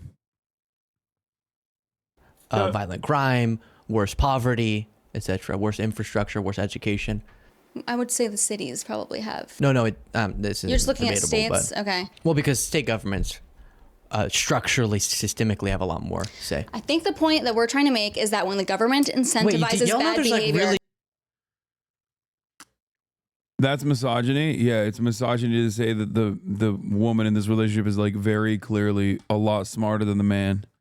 Poor rural red areas, right, where they're food insecure. course. Yeah. Okay. So if a mother, if the husband, for example, runs off, let's say it's a happy couple, and all of a sudden the husband runs off, and then this wife who was living the lifestyle you wanted her to live, so she's not trained on anything, she can't go get a job easily, she needs to raise the kids, is all of a sudden trying to figure out how to get a really low wage job because she's a single mother now, or her husband dies. Okay. She should join a church community and get help there. Okay. Oh yeah, those are so healthy. So such healthy places. chat. I feel like I'm a little out of touch with like the commentariat, the commentary space, because I think these people, these like little demons, pop up on fucking TikTok, right? Is that what it is? Is that why I don't know who the fuck these people are? Do people follow these people? Yeah, it seems like there's like hella fucking videos of them on Right Wing Watch and like all these other people. Like I've never even heard these motherfuckers of these motherfuckers before. What is this fucking Little House on the Prairie? How is this There's appealing so many to young people? Like, I'm serious. Who wants to live a fucking life like this? I mean, I guess they're just how like, is this they're getting appealing to young- clout somehow. What are the metrics looking like? They have a following? Yeah. I thought they were like two random dumbasses this dude found on the street. She's in the right-wing conservative side of the Destiny debate space. Oh my God. Dude, the debatosphere being this like massive fucking area is genuinely dire for the future of America. I don't understand how young people are inspired by this.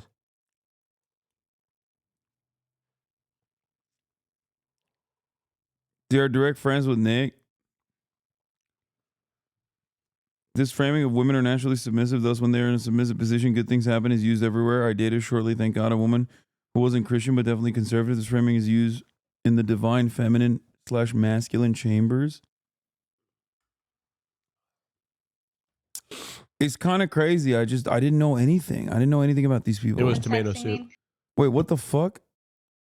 And he said that Is that John Zerka? he wanted me to tell you that we will have our daughter ready for you as a virgin.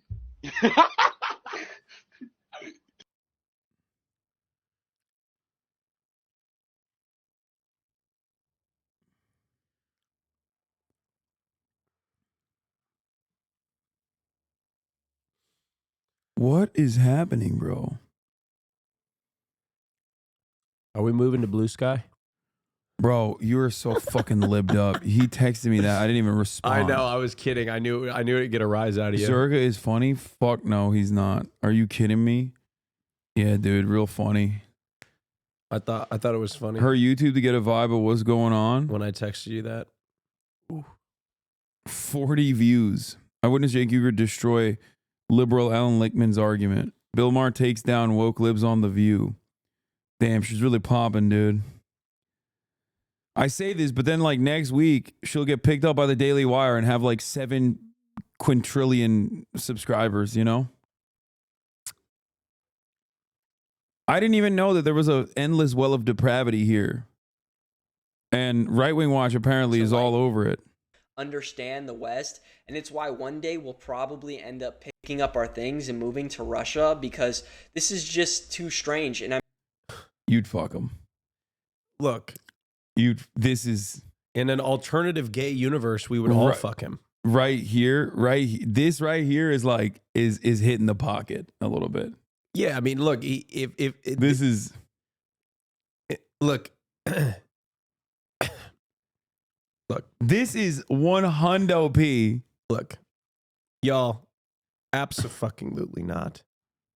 All right. I mean, we'll go to Russia. He's so twink coded. And we still will be too westernized, and maybe we'll have to get bullied a little bit over there. But it'll put some hair on my face and some hair on my chest for sure. But I'm sick of it. I'm sick of the gay agenda. I'm sick of it, and eventually they're going to start raping your children. Oh my God. Jesus Christ. Oh, she's pro-Nazi Germany. What? Log Cabin Republicans name homophobic bigot Isabella Riley Moody as a spokesman ambassador. Wait, is she gay? When people Isabella Moody conducted a friendly interview with white nationalist Dalton Cloudfelder and attempted to use jokes to downplay Cloudfelder's virulent anti-Semitism, even ending the interview by declaring Heil Hitler. Wait, that's not downplaying his anti-Semitism. That's just fucking straight up being anti-Semitic. What? Bro, thank God the ADL is coming after the real anti-Semites. You know what I'm saying? Thank God. Thank God the ADL is working round the clock tirelessly to make sure that those who declare Sabra hummus to be fucking shitty. God damn. Yeah, I don't think you're downplaying Nazism if you say Heil Hitler in the end of your interview with a Nazi. You're out-competing the Nazi, I think. What makes us different? What is, the America First position really about? It's about putting you and your families first on a national level, on an individual level, all of it. So there you go. Does the you and your family include the Jews? I'm just kidding. Yeah, we love to joke around here. We love to joke. Thank you so much for joining, and Hail Hitler. No, I'm kidding. Thank you so much for joining. That was a joke. Damn. That's funny. That's really funny, dude. Good job. So that was my segment. Thank you for having me on, Isabella. Thank you so much for having me on. Yeah. And bro, what is going on? This is the problem with platforming these fucking freaks, dude. This guy just interviewed these 2 dumbasses, and I thought they were just 2 dumbasses. And now I find out that they're like clout farming content goblins.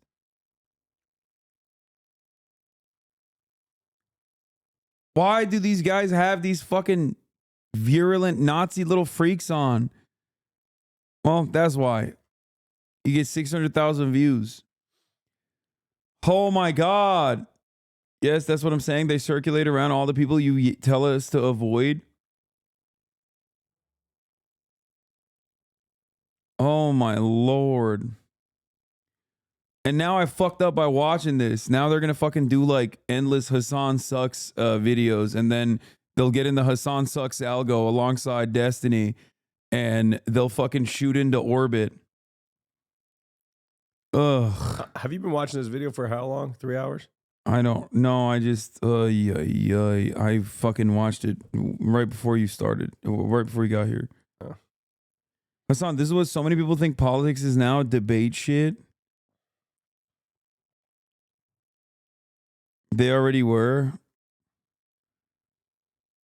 I didn't realize, man. I thought these were some random fucking dumbasses, some random jabronis they found. She's already made vids on you? Yeah, I didn't even know you existed, lady. I watched it a little bit yesterday. 2 days? Okay, I watched it a little bit You watched yesterday. it for 2 days? And I was It's like, I fucking gotta 20 get, minutes. I was like, I gotta get back to it. This is really bad. Maybe we gotta stop letting the idiots know how easy it is to grift to the right, Lamau. Nah, they know already. Oh my God. Oh, I want to throw up. I don't want to watch this no more. Ugh. Well, I don't want to watch this no more. Let's watch Jason cooking Cutie Cinderella. What are 5 different options for periods for keeping blood What is? I've said away and at bay? Ali, do you still have periods? That's crazy. Kill yourself. Oh, I'm just kidding. That's the craziest thing. If That's if I said some shit like that, Cutie would actually kill me.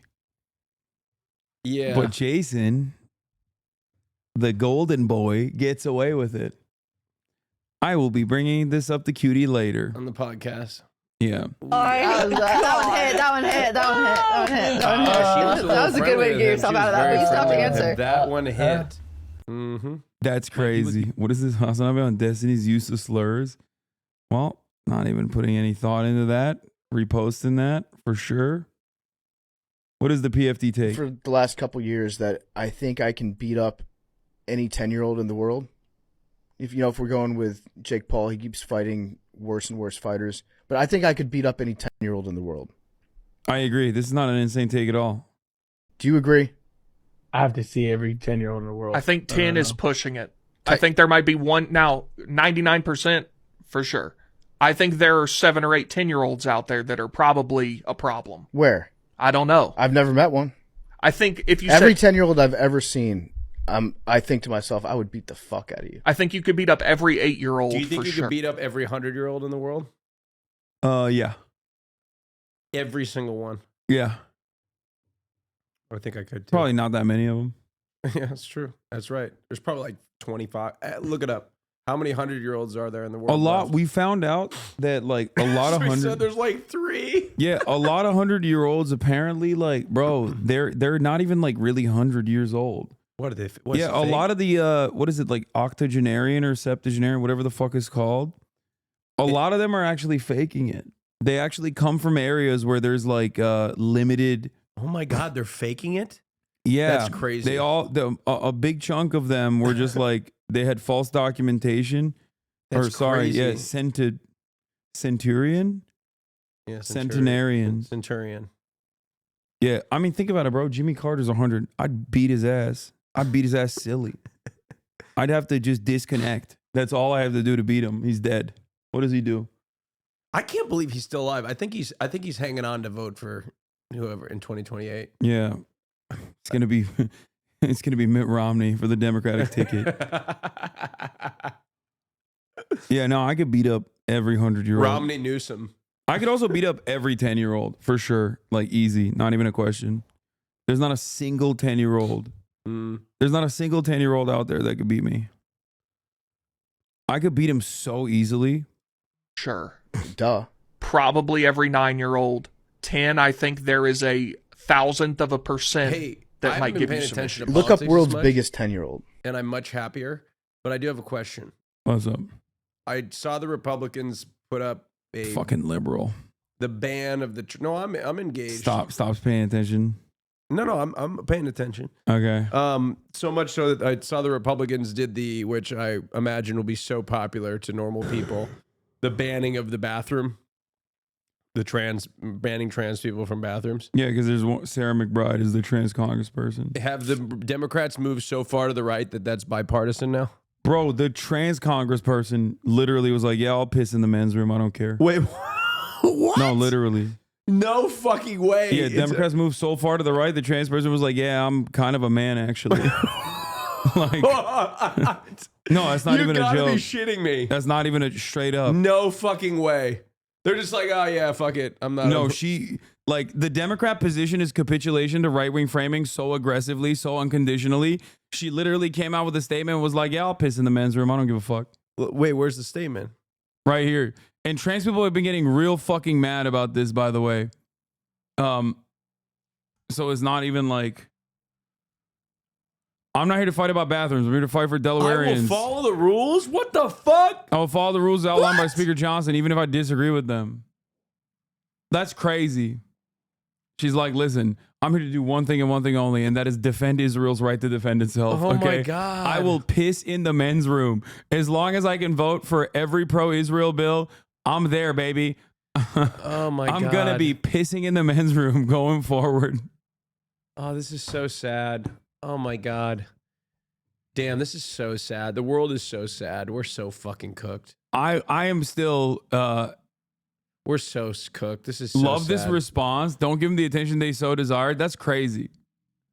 See, fuck this Harry... Is that the actual account? Harry Sisson. That's not the actual account. No, it is. No, it's not. Yeah, he follows me. He's got 266,000 followers. Fuck you, Harry. You stupid fuck. He's so stupid. Oh my God. Yeah, no. For the So record, fucking trans stupid. people have been very understandably very mad that she was like, "Yeah, it's all this is good." the same dumbass that was trying to fucking peddle 95-year-old Joe Biden in trying to keep him in the race. Nancy Mace AOC Stupid ass. response. You made any comments about that publicly? What are you going to do? I am giving you the chance to address the Boeing layoffs here. Have you posted anything about that? Have you made any comments about that publicly? What are you going to do for your constituents about that? I looked on your social media. I did not see anything regarding the Boeing layoffs. And This psycho tweeted 306 times in the last 24 hours about this bathroom bill. Like, she's abnormal. She's not normal. I'm sure that is going to impact people in the Palmetto State in South Carolina. You are incredulous and so insulting to women. Number one, So insulting the women. Is crazy. it was just announced yesterday. And before I make a comment on any company's position or, firing their employees, I'm going to get all the facts and understand what's really going on. Bro, we got to get bisexuals out of Congress. Is she bisexual? Not openly. Oh. There's video of her literally making out with a very butch lesbian woman with a ziz haircut. See, that's what I'm saying. None of this shit matters anymore. And None wearing of it matters. They a don't Trump care. shirt. Wearing a Trump shirt, and she spits in her mouth. Like, she takes a shot of tequila, spits in her mouth after kissing her, and then the butch lesbian woman then spits it into the mouth of another man, and then the man spits it in the mouth of another woman. And it's so funny. Wait, do you have we It's watched disgusting. The man also throws up. Oh my God. Yeah. Yeah, the man throws up in the video. It's gross. But yeah, no, she's just another instance, you Play know. it again. Can I watch it? On, so I don't shoot from the hip prematurely. It's just like when the monkeys were released 2 weeks ago by Alpha Genesis Lab, again in my district. I had a meeting with the CEO before I commented publicly. It's really, I think, important to. Where is she? Yara Kobe, thank you for the 15 Where is she gifted from? subs. Where is she from? I forget. I think I thought she was in, like, Where's Nancy Mace from? South Carolina, right? I think. Yep, South Carolina. To be deliberative when it comes to people who are going to lose their jobs. It's important to get the facts before commenting on something prematurely. I think my voters and my constituents deserve that. I will tell you, no one will work harder than I will for South Carolina. I have brought tens of millions of dollars in resources to my district because people.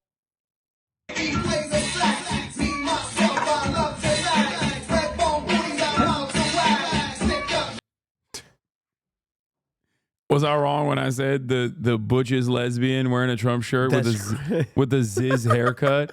Wait, that's crazy. Okay.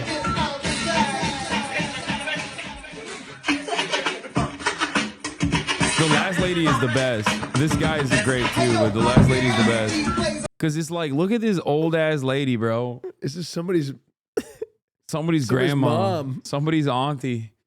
Get him out of there. What the fuck are they doing?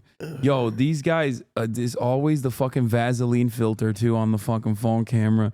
I swear to God, bro. They get into some freaky shit. Conservatives do some freaky ass shit, dude, all the time. And then he throws up. I don't want you to see that. It's gross. Don't worry. He was enough. But yeah, that's her. She's doing it. Whether it's infrastructure, whether it's women's issues, whether it's cybersecurity. I sit on. For real, you got to look at this 10-year-old. Bro, what are you talking about? I will destroy this 10-year-old. I will destroy him. Okay, he probably kicked my ass, to be honest. He's already 6'5". Yeah, but he's too fucking... Fuck. Bro, Damn it, he is 10 years old, brother. You're crazy. I don't care that he's 6'5". Kick my ass. That kid beat Wemby one-on-one. No, he didn't. Okay, no, he didn't. And also, he's 10 years old. Brother, a 10-year-old is not capable of, like, working their body right, okay? They don't know how to move right yet. They've only had 10 years inside of that body, 9 walking, okay? Like, get the fuck out of here. That's so crazy.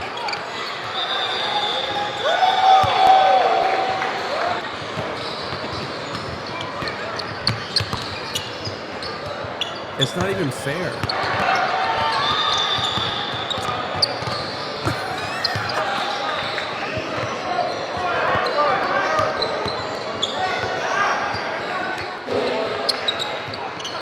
Yeah, brother, I put my fucking knee straps on and bust his ass, dude. Get the fuck out of here.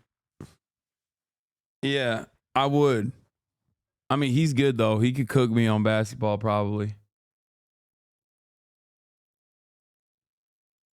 What is this? I saw this tweet on the plane today. Look, I genuinely don't care who's in the bathroom with me, but the law you're proposing says the person on the left should use the women's bathroom and the person on the right should use the men's bathroom. Yeah.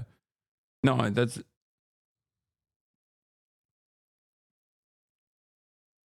Yeah.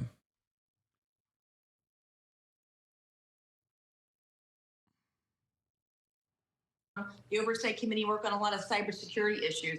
I have worked diligently 7 days a week, 24 hours a day, 365 days a year, and nothing some left-wing journalist like you can say will...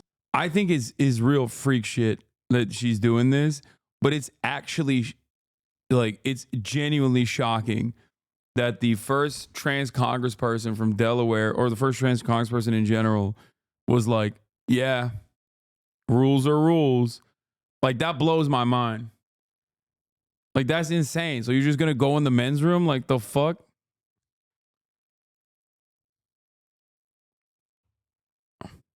This effort to distract from the real issues facing the country hasn't distracted me over the last several days as I remain hard at work preparing to represent the greatest state of the union come January. Serving the 119th Congress will be an honor of a lifetime, and I continue to look forward to getting to know my future colleagues. Oh. And then she's like, oh, there's some wonderful personalities everywhere. Yeah, each of us were sent here because the voters saw something in us that they value. I have loved getting to see those qualities in the future colleagues that I've met, and I look forward to seeing those qualities in every member come January. I hope all my colleagues will seek to do the same with me. That's what we need in this time of imminent fascism. Bro, what? Bipartisanship. Bro, yeah. what the fuck? Fucking stupid. Oh my gosh. Why the fuck? I just don't get it. Is the transphobia standing out, watering down perspectives that makes cis people feel comfortable? Bro, there's a difference between like her running around and being like, you know, a 98-year-old congressperson needs to use fucking neo-pronouns, okay? Like, there's limits to this shit. Do you understand? Like, this is way past that limit of beyond unacceptable. Like, what? Is Harry Sisson or whatever his name is? What's his name? You know what I mean? Is he like gearing up to run in like 40 years or something like that? Harry Sisson? I don't know. I don't know what the fuck he's doing. Do you see what I'm saying though, chat? Like, this is your capitulations at this point. Your capitulations at this point are so far removed from what is acceptable that you're like unironically now as a trans representative like harming trans people, kind of. Does that make sense? I don't know how, like if a black congressperson was like, yeah, I'm just gonna, you know, sit in the area that they appointed for me as I'm told, and I'm not gonna drink from the same water fountain, like, that would be wild, you know? Like, that's akin to this at this point. It's like such a... Rosa Parks did not give up her seat on the bus. This will not impact every trans person in the U.S. Yeah, I don't know.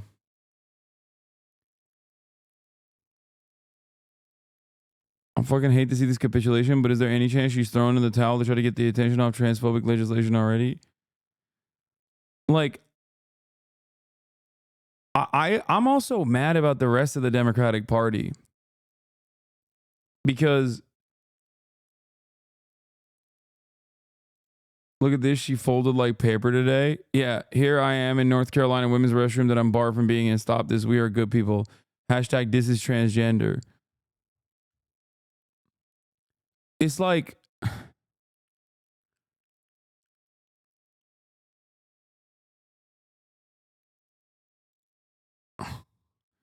If you're trans, don't you ever fucking listen to Sarah McBride over Marsha P. Johnson, Sylvia Rivera, and other radical queer and trans sex workers of color who built as a movement in the first place. This is how it started.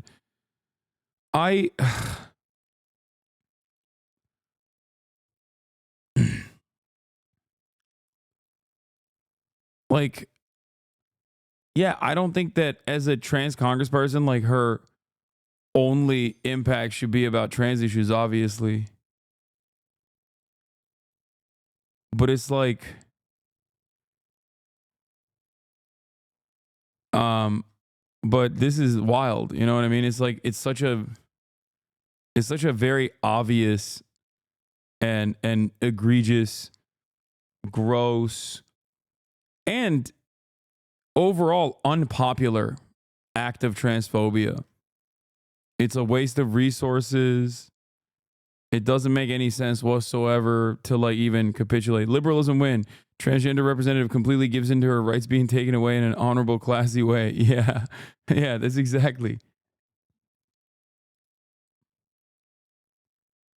Like, you're not going to be seen as a one of the good ones, you know? Hello. I believe perhaps the largest factor of why HasanPiker has had such a successful career and why people fuck with him is because authenticity is palpable. It's so obvious when somebody has said for years what their morals and beliefs are and their stance on things.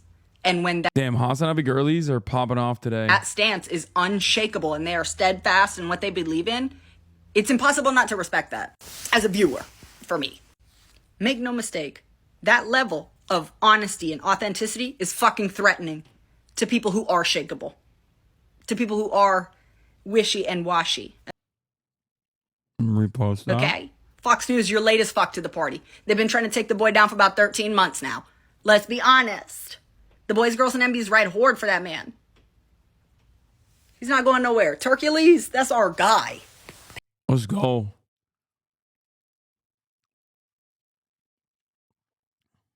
Hell yeah.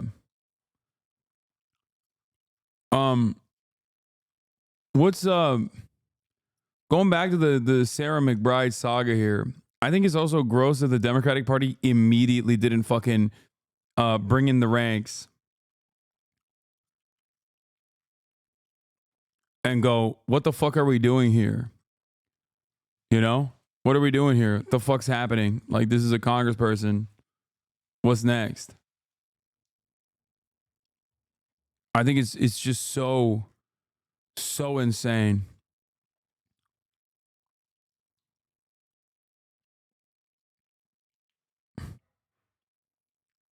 It's so completely unacceptable.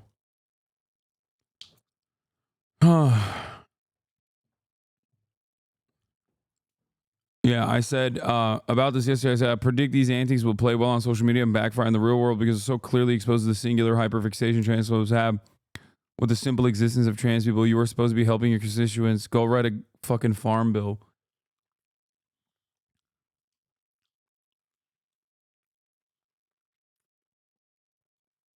Yeah, Chappell Roan is vindicated every day. I know. Remember when everybody was yelling at Chappell Roan, being like, "Girl, you think the Democrats are transphobic? You think the Democrats love Israel that much?" Well, turns out they do. They are and they do. Okay, they never stop. Yeah, the world we all live in did not disappear overnight because of a close presidential election. Normal people still hate the bullies and think it's creepy to be obsessed with trans people in bathrooms. The sun still rises every morning. I'm telling you, dude. Like, this is transparently Reagan Bush 84 fan. This is transparently a fucking psychopath trying to be a bully. Okay? This is a psychopathic person transparently trying to bully a trans person.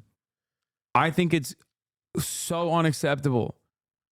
I think it's so goddamn unacceptable the way she's behaving. And no, you're Has not. anybody spoken up against her? You're not weird. Okay? They're weird for doing this. Remember that, chat. Don't get fucking gaslit by this dumb shit. Don't get gaslit by what you see on Twitter. As a visible trans woman, it's bad. She said, I will follow the rules, even though bathrooms are the least of my fucking worries. I'm more concerned about my job and housing security as a visible trans woman. You have to be very resilient, yes, but it's gross. But again, least of my worries. It's infuriating. She's capitulating to the right-wing framing. All it does is give headway to further regressive action. Yeah. Because this isn't coming, chat, this isn't coming from a logical place. It is objectively illogical. So when you normalize that framing by not fucking immediately going, what the fuck are you saying and doing, you absolute psychopath? Get fucking censured, bitch. If you don't do that, okay, and you instantly capitulate, then you're giving more permission to people to continue along with their transphobic desires. So has she faced any resistance from the Democratic Party at all? Is anybody out? Well, here it is. Scoop. House Dems say they're messaging against GOP's anti-trans bill to say it's a distraction. Was advised by Sarah McBride herself. We got work we need to do. Don't forget that. And that's what she's telling a lot of members. I'm going to lose my mind. I'm going to lose my fucking mind. I'm going to lose my mind. I'm going to lose my mind. I fucking hate the Democrats so much. Oh my God. Oh my God. Oh my God. They're so fucking stupid. They're so stupid. They're so stupid. They're so dumb. They're so terrified of the anti-trans ads. Oh my God. Oh my God. Oh my God. Oh my God. Oh my God. Oh my God. You guys are such fucking cowardly little shitheads. Oh my God. Oh my God. A Democratic Party that can't even fucking defend their own representative. Why the fuck would they ever defend a random trans person? Oh my God. Oh my God. This is. They literally, they're such cowardly little shits, dude. They immediately fucking tuck tail and they show their belly.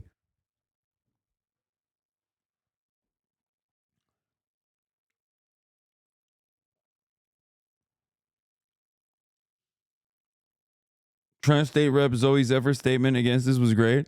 I literally just got out of meetings with members of Congress and used the bathroom on my way out. Trans women are women, full stop. We are every bit as biologically female as cis women. Speaker Johnson's statement doesn't change the fact that women's spaces include trans women.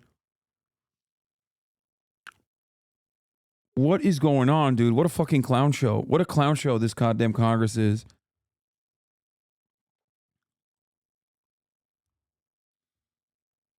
Blame the trans person. Dems aren't transphobic, by the way. Yeah, I am shocked. I'm shocked. I'm actually shocked. I'm straight up shocked that Sarah McBride also caved on it.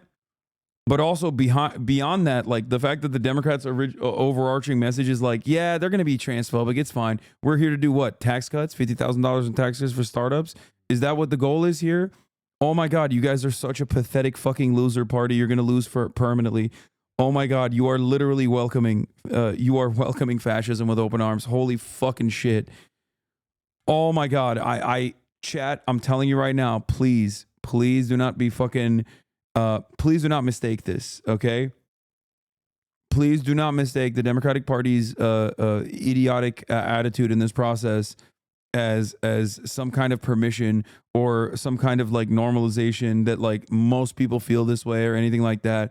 The trans bathroom bill was combated against in North Carolina, okay? And every single person recognized how fucking stupid it was. This absolute charlatan, Nancy Mace, trying to run it back right now is only going to work if the Democratic Party allows it to work. And the fact that they're allowing it to work is so goddamn gross. It is so fucking gross. Holy shit. There are Democrats all around the country that have successfully combated transphobia and have not been punished for it. The fact that they are also, the fact that Democrats believe this framing is successful is only because they themselves are like transphobic, at least a little bit, and also think trans people are gross or some shit. Jeffries this week called me a bully for being a groundbreaker. Oh my God, it's so fucking insane. I hate this person so much.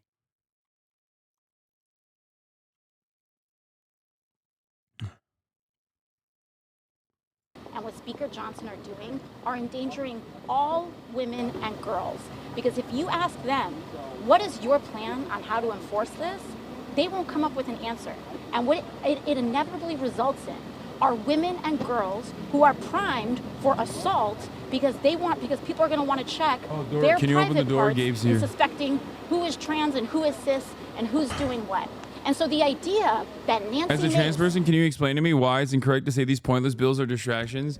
Because these pointless bills are distractions, but you're not supposed to just say it's a distraction. You're supposed to say it's gross, it's stupid, it's a misuse of funds, and it's not actually helping any American citizen, and that we're here to fucking protect and defend our constituents. That's what you're supposed to say. Not say, oh, I will piss in the men's room. Okay?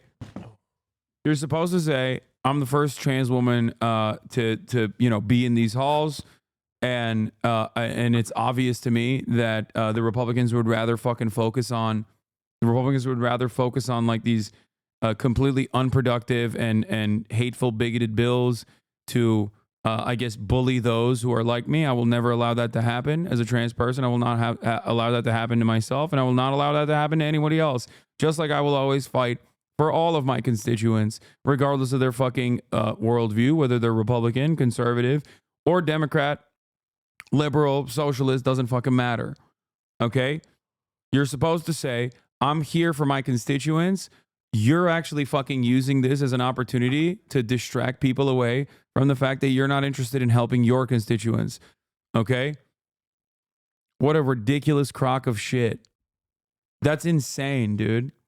Because when you allow this kind of sentiment to go along and not immediately fucking address it, you might as well say you agree with it. Like you might as well say like, yeah, you know what? I'm a man actually, low key. Fuck it, YOLO. Like what are we doing here? I'm starting to think that I see so many. She was like, Sarah McBride was like, yeah, biological men should be pissing in the biological male bathroom. Like that's insane. Okay, that's an insane thing to say. Sorry, what were you gonna say, Austin? I was just gonna say I've seen so many lunatics in Congress. I'm starting to feel like I could run for Congress, like and win, and like be president. I'm starting to get people like me hope. Like I don't like I'm not even serious as a heart attack. Like I'm not even kidding. Some of these fucking people. I mean, I can shake hands. I can speak That's publicly. your takeaway from all this? No, I mean, no. I'm glad Austin's doing No, the commentary. I was just in my own head a little bit. The commentary was missing from this broadcast. Thank you. No, this shit is fucking so nutty. That pisses me off. Maybe I'm overstepping a little bit. I don't know. But I'm shocked. I'm shocked that she was like, I'm gonna piss in the men's room. Like, that's insane to me, dude. That's actually insane. Like, the fuck?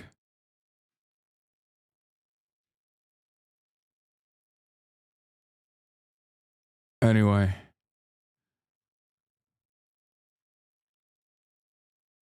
Wants little girls and women to drop trow in front of who? An investigator? Who would that be? In order, because she wants to She's right about this too, because anti-trans legislation overwhelmingly harms cis women.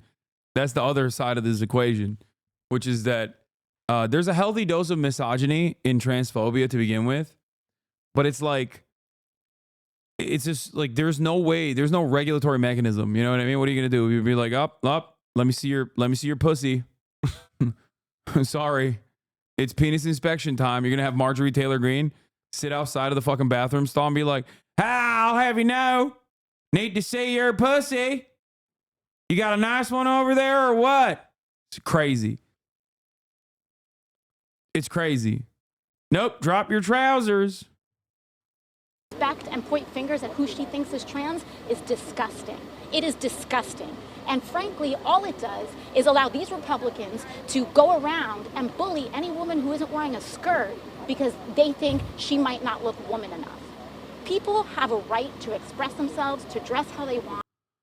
Yeah, what's next? If the trans person has bottom surgery, then they have to do chromosome checks. Sorry, time to get your blood work done. It's like, yo, I have diarrhea. I'm going to shit on you if you don't fucking let me in right now.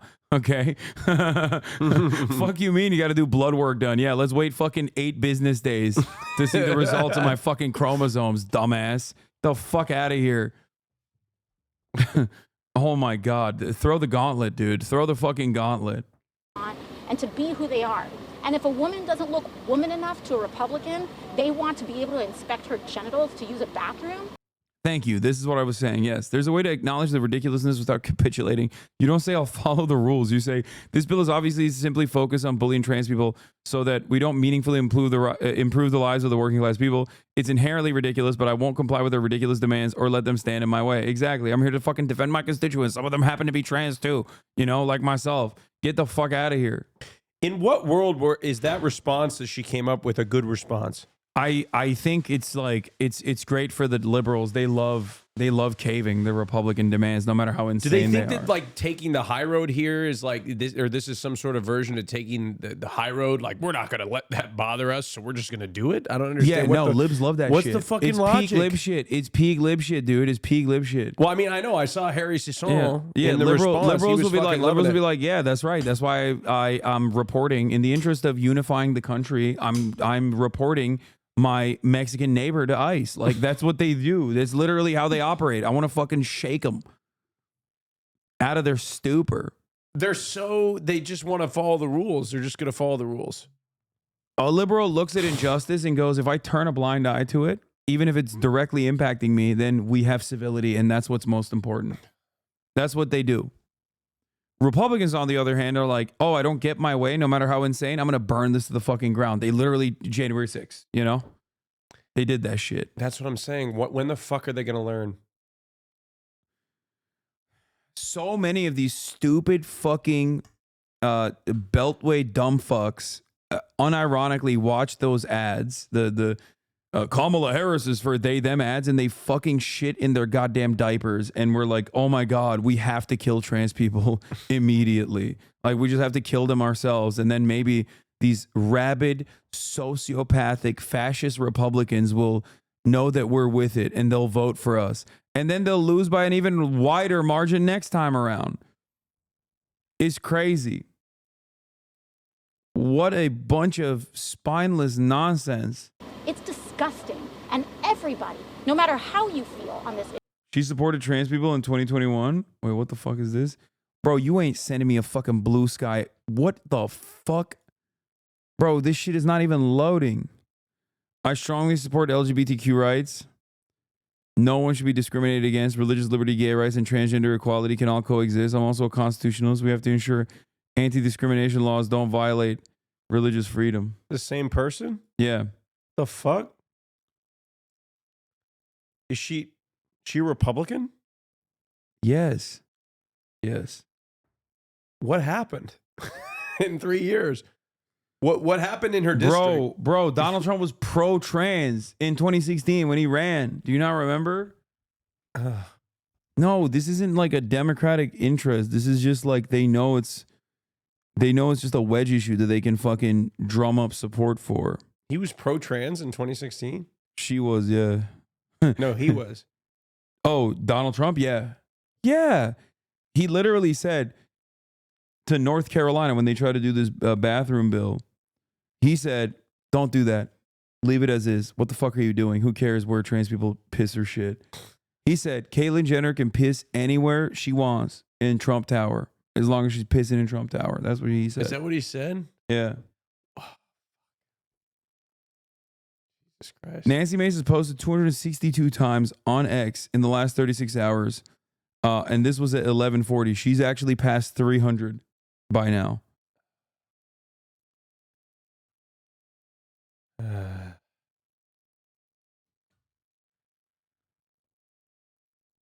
I can't believe it, dude. I'm the endless depravity is completely out of fucking control. Yeah, here it is. Here. The Trump Tower and want to use the bathroom, you would be fine with her using any bathroom she chooses. That is correct.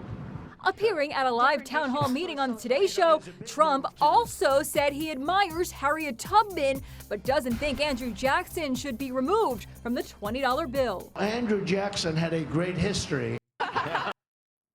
Smiles as she watched. Ugh. we're such a misogynist.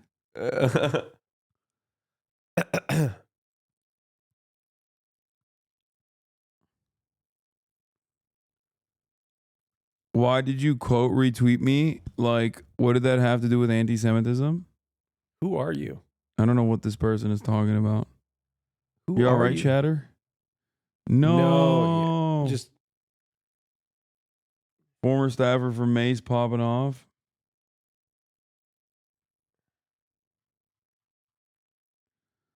I don't want to see your botched. What? Oh, this is Nancy Mace's former communications director saying, I don't want to see her botched, cheap, hooker-inspired boob job on my television. Can we introduce a bill to bar that? Oh my God. If you think this bill is about protecting women and not simply a ploy to get on Fox News, you've been fooled. Oh my God.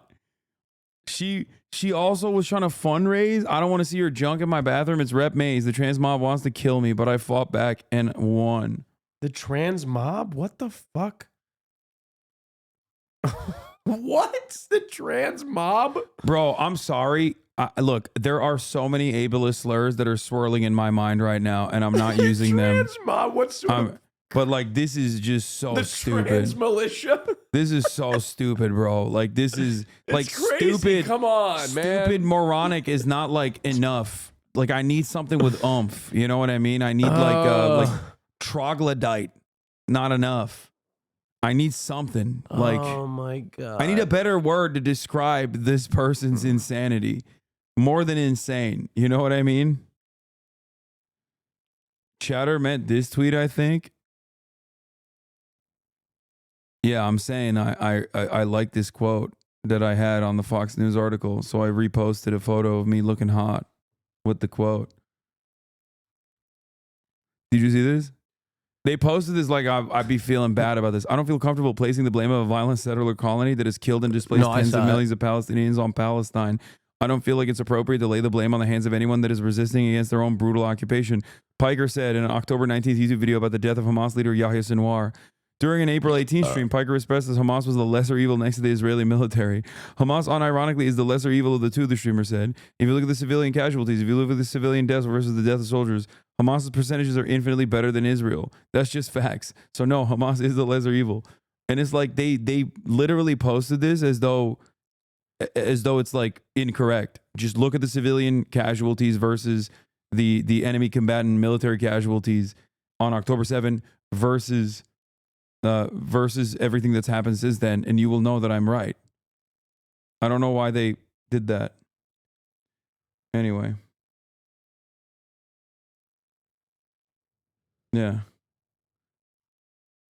Where the fuck did CNN go? Oh, they shot a bunch of stuff this morning in an interview and then they left. Oh, really? Huh. Are they coming back? No. They didn't want to be here while you're here. They said they hate you. I was a star of the last segment. They said they hate you.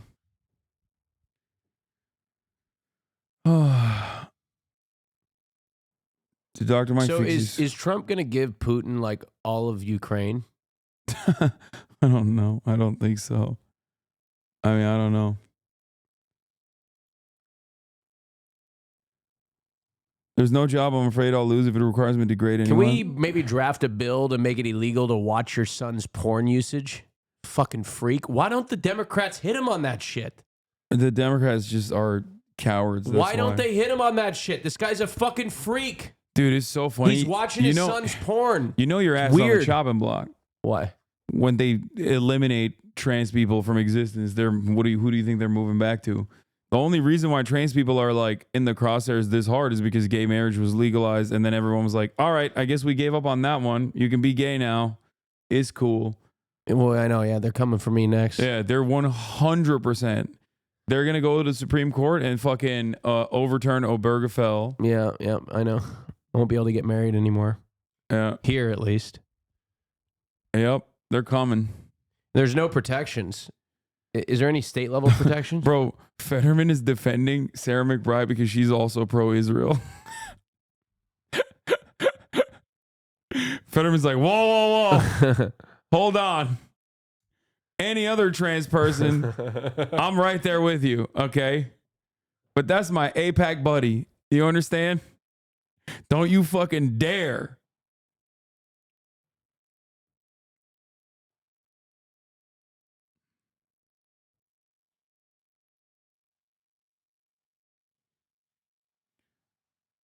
Anyway, yeah, you're right about this, by the way. Community's dogpiling McBride, but I think we should be in solidarity right now. We could critique her without abandoning her on this issue. No, I agree. I still think it's like I think it's ridiculous, and that she is the victim in the situation.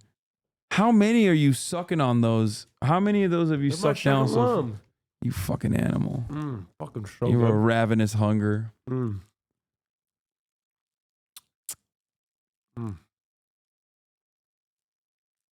So when are they going to take out gay marriage, you think?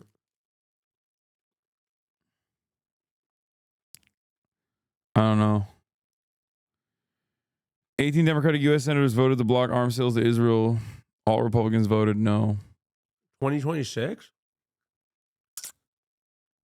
Maybe, yeah. Are they waiting until 2026 to take it away so that like they can do better in midterms or something? I don't know. Maybe in Trump's third term or fourth. Fuck it at that point. You know what I mean? Wait, is he going to try to hold office again? Who knows? I don't think he likes being president that much. So probably not. He's just trying to get off of his freaking... He said he'll go to jail.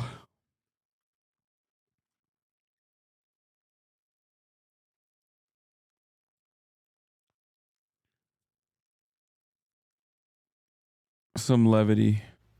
Dad, I just want to tell you that I'm gay. That's okay, son. I don't care who you decide today, and I still love you. Dad, I just want to tell you that I'm gay. 9/11 Oh happened. my God. Dude, come on. You can't hit me with a 9/11 meme without me immediately calling it out. My straight interracial marriage is on the chopping block too. I won't be able to safely have kids now because of anti-aborto laws, anti-miscegenation laws, and polio. Yeah. America's so good. Gay marriage is protected even if they overturn it in the courts, No, I it's not. think. Oh yeah, they have the Respect for Marriage Act. It's not protected.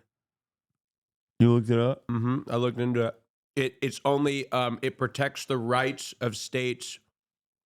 States can recognize, they have to recognize your marriage. Utah has to recognize your marriage, but there's nothing in there that says that Utah has to give you a marriage license. Furthermore, it doesn't protect things. It's basically just the aesthetic of marriage. It doesn't protect any of the things that come with marriage, like as I understand it, like the spousal benefits that you get. Right? It doesn't protect from shit. It was an aesthetic thing that the Democrats passed for some fucking reason. It doesn't protect against shit.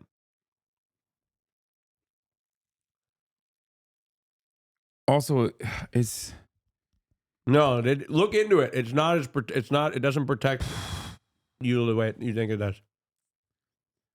Shit is so cooked. Posture check on. Get up. No, we're about to do the podcast. I'm done. I'm done for the day. We're waiting for Cutie and Will. She's gonna be a little late, by the way. I'm shocked. Anyway, that'll be all for today. Tomorrow, I am going to give up Kaya to the vet to get her snipped. Finally, Jesus Christ. Yeah, and also, that's it for tomorrow. We got some wonderful guests coming up next week as well, including but not limited to Ta-Nehisi Coates and Lena Khan. That's right, I'm leaking it. YOLO, baby. Why do I keep saying YOLO? Ew, I need to stop saying that. So millennial coded. I know, it's fucking nasty. So millennial. That's right. FTC Protectorate, Lena Khan. And liberal media former darling, Ta-Nehisi Coates. But that'll be all. Kaya gets snipped, but I can't shake in my head. Yeah, that's how it works. All right, love you guys. See you tomorrow. All right, peace. Peace, y'all.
TQ Air Force, the whole left at your fingertips, on at your door. H3 crowded debate, the Young Turks online show. 3 full fucking years of this, plenty more to go. 90-day fiance, talks of champagne bourgeoisie. A Trump rally live reaction, a mass riot at DC. There he is again, Hasan is streaming. Hasan is streaming. There he is again, Hasan is streaming. Hasan is streaming. Reading stream fell, comments, Austin show, chat, vice. And all the ways the right-wing pipeline can suck you in online. JCS react, Lord, frame gets broken, cover blown. A full-blown mass pandemic, monster streaming at your home. Total radicalization coming out to find. The system you were taught to trust in was broken the whole time. All these daily streams, whether big or whether small, have helped me and so many find the meaning through it all. There he is again, Hasan is streaming, Hasan.